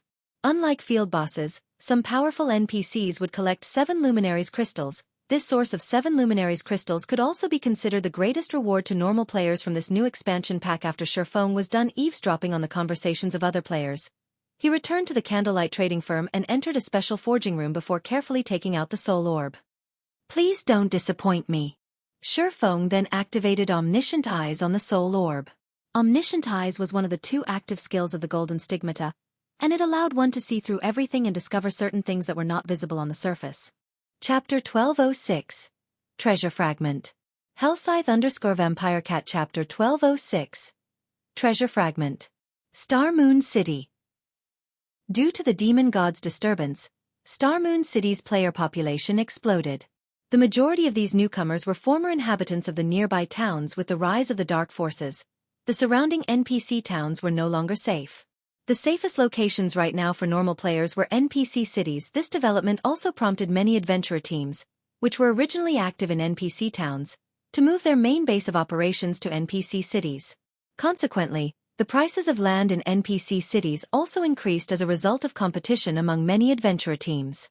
This was especially true for land in the outskirts of Star Moon City. Although the land of a capital city was much more expensive than the land of other cities, the capital city was also much safer and more convenient. Moreover, Star Moon City was the closest NPC city to Evernight City, the sole city controlled by the dark forces in Star Moon Kingdom. This proximity also drew many hidden Dark players to Star Moon City. Players couldn't teleport to Evernight City. Dark players were no exception to this. If players wished to visit the city, they could only do so on foot. Meanwhile, Star Moon City was undeniably the best place to stay for convenience in exchanging for items for a time. The situation within Star Moon City became very complicated. Meanwhile, inside Heaven's Burial's residence, a meeting of the highest order was currently being held. Fog, how are the contacts on your side? Singular Burial asked as he looked at the female elementalist standing beside him. Those dark guilds have already agreed to our conditions. When the time comes, we just need to exchange some of the weapons and equipment we don't need for those rare tools in Evernight City. At the same time, they've also agreed to secretly kill the players that visit Stone Forest Town, Daybreak Fog said, giggling softly. Although the new expansion pack had driven the rise of the dark forces, only minor powers like small guilds, adventurer teams, and independent players were actually affected. Large guilds like Heaven's Burial were entirely unaffected by this situation. After all, if the various dark guilds wished to thrive in Star Moon City, they would have to gain the permission of Heaven's Burial. Excellent. Now that we have the support of these dark guilds, we'll have a much easier time hindering Stone Forest Town's development. Fog, you'll be responsible for handling our relationship with the dark guilds in the future, Singular Burial said with a nod. He then turned to look at the cleric Flameblood and asked, how are preparations coming along on Abandoned Wave's side? Guild leader, rest assured, I've already covertly leaked information that a secret land has been discovered over at that place. Many strong adventurer teams and small guilds have already begun taking action. Afterwards, if we release additional fake news about finding treasure there, even more players should head over to their deaths. It won't be long before we hit the number Abandoned Wave needs. Moreover, due to this new expansion pack, the dark forces have already killed a large number of players. Thus, we won't attract any suspicions even if many players die, Flameblood explained. However, if we supply so many players to Abandoned Wave, what if he turns his sword against us, once he is done dealing with Zero Wing? You don't have to worry about this point. We've already signed a contract. He won't dare go back on his word. Besides, the more sacrifices we supply Abandoned Wave, the more returns we'll obtain from Evernight City.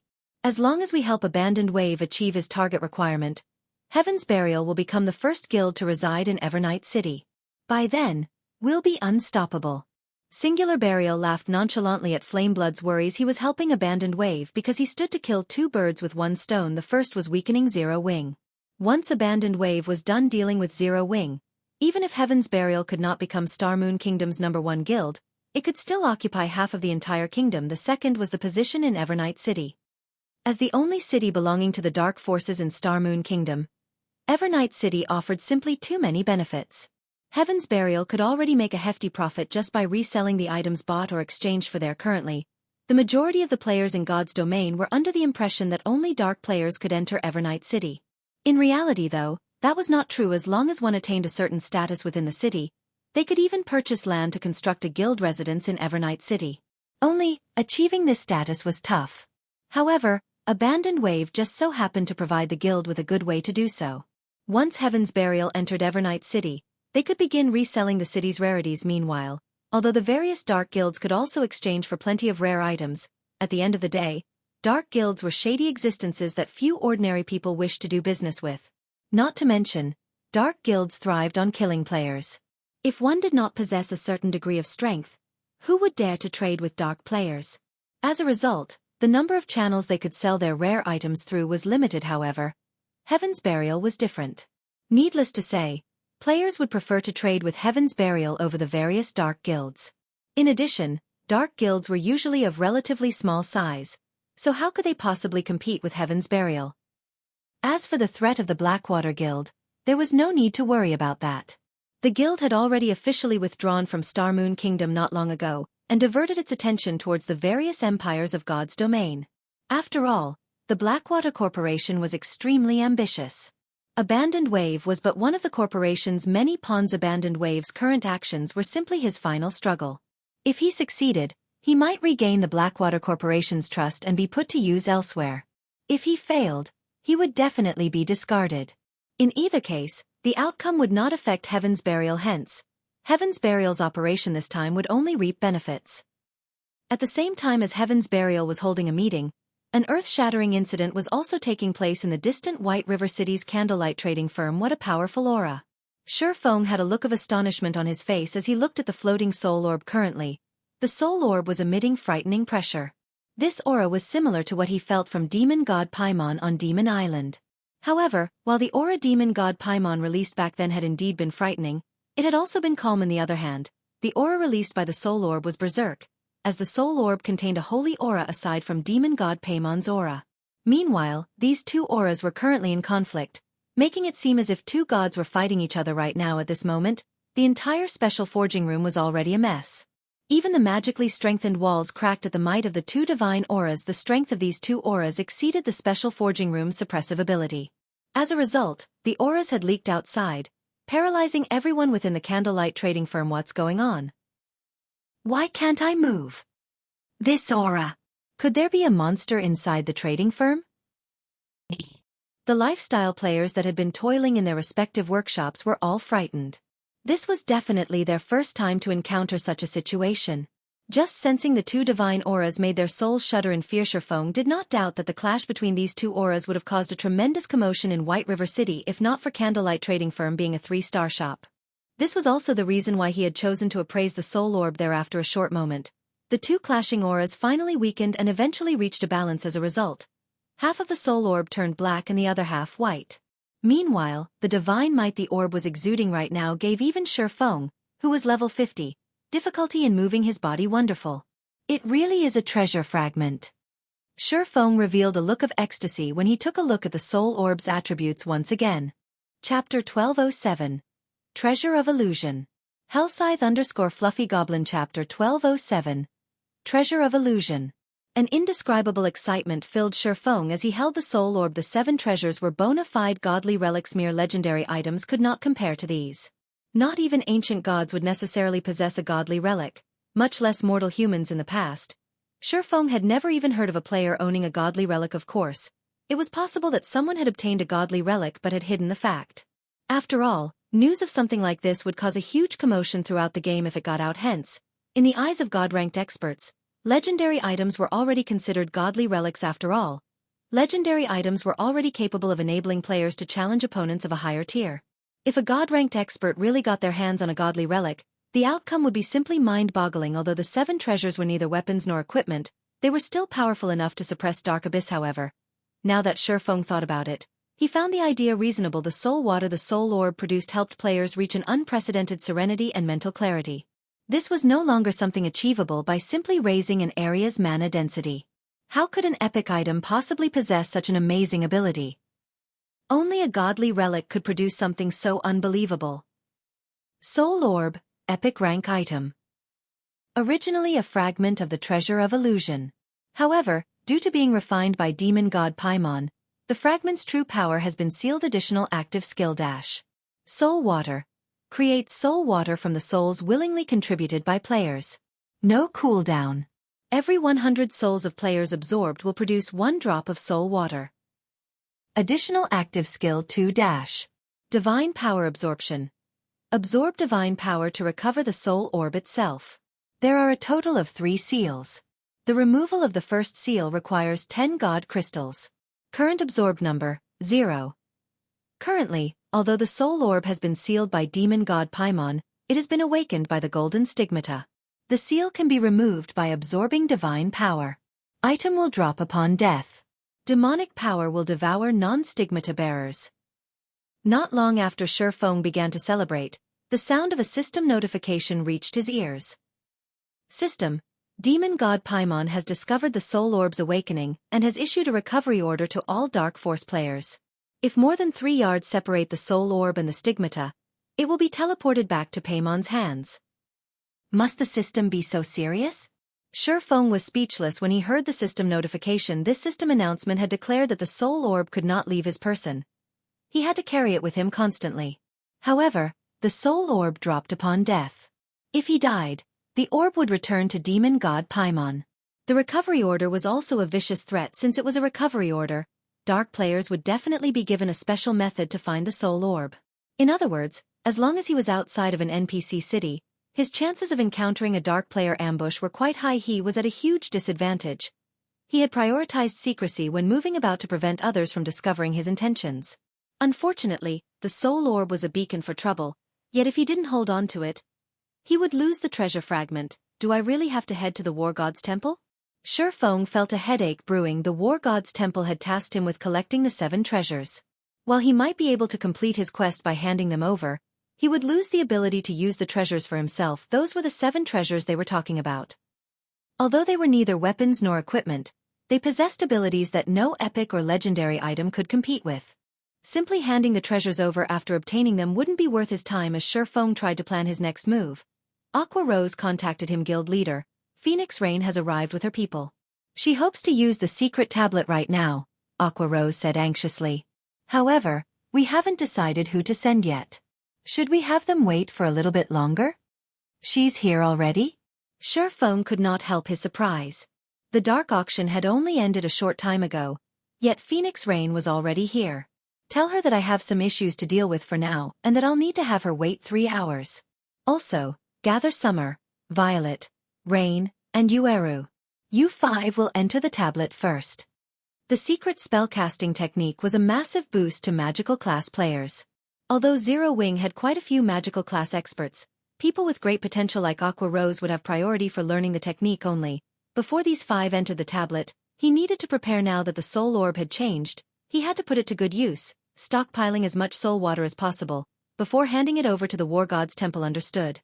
Aqua Rose nodded happily when she heard that she had received a slot as well. If she entered the tablet, she might be able to join the ranks of Zero Wing's refinement realm experts. After Aqua Rose disconnected the call, Shi Feng considered contacting Melancholic Smile to gather a group of the Candlelight Trading Firm's ordinary lifestyle players, particularly the firm's reserve members. As long as these players were willing to part with a fraction of their souls, they would receive an official member's benefits for 5 days. The Candlelight Trading Firm was the #1 trading firm in Starmoon Kingdom. The benefits one could enjoy in Candlelight could not be found in any other trading firm in the kingdom. Hence, a large number of players wanted to join Candlelight every day. However, not everyone could become an official member. Only those with potential could become reserve members. After becoming a reserve member, players still needed to pass Candlelight's test to become an official member. Meanwhile, reserve members did not receive any particularly valuable benefits. They were only slightly better off than certain independent lifestyle players. Even so, droves of lifestyle players wanted to join. Furthermore, EXP was secondary to lifestyle players. Not being able to kill monsters wouldn't affect them in any way, and the weakened state only lasted 4 or 5 days. There should be plenty of reserve members who were willing to accept his offer. How could I have forgotten about Charlene? Shi Feng suddenly remembered the Tier 5 red official Charlene. Charlene had both extraordinary strength and status. She had even scared away the mysterious youth that had used a super spell. That mysterious youth had dared to steal the golden tablet right in the middle of Blackwing City. Even Tier 5 players were likely no match for him. Moreover, Charlene knew a lot about God's domain. She might have some method to help him keep the soul orb. Let's give it a try. If it isn't possible, it won't be too late to trade it for a reward in the war god's temple after I've stockpiled some soul water. Thinking up to this point, Shi Feng contacted Melancholic Smile and had her collect the required members. This way, once he returned from the library, she should have gathered enough people. Although Shi Feng wanted more sacrifices, the Flower of 7 Sins already knew about his acquisition of the soul orb. If he tempted fate, the Flower of 7 Sins would connect him with Frost Eye. In other words, they would learn that Frost Eye was a member of Zero Wing. If this news reached King's Return, the consequences would be unimaginable. If that happened, King's Return would do everything in its power to annihilate Zero Wing. After all, the guild's reputation was at stake. Hence, he needed to maintain a low profile while collecting souls. Moreover, he needed to do it quickly. The longer he held the soul orb, the closer the Flower of 7 Sins would come to discovering his identity. After all, the demon god Paimon had already issued a recovery order for the orb. If it were discovered on one of Zero Wing's members, the result would still be the same. Following which, Shi Feng snuck out of the Candlelight Trading Firm and rode an advanced carriage to the library.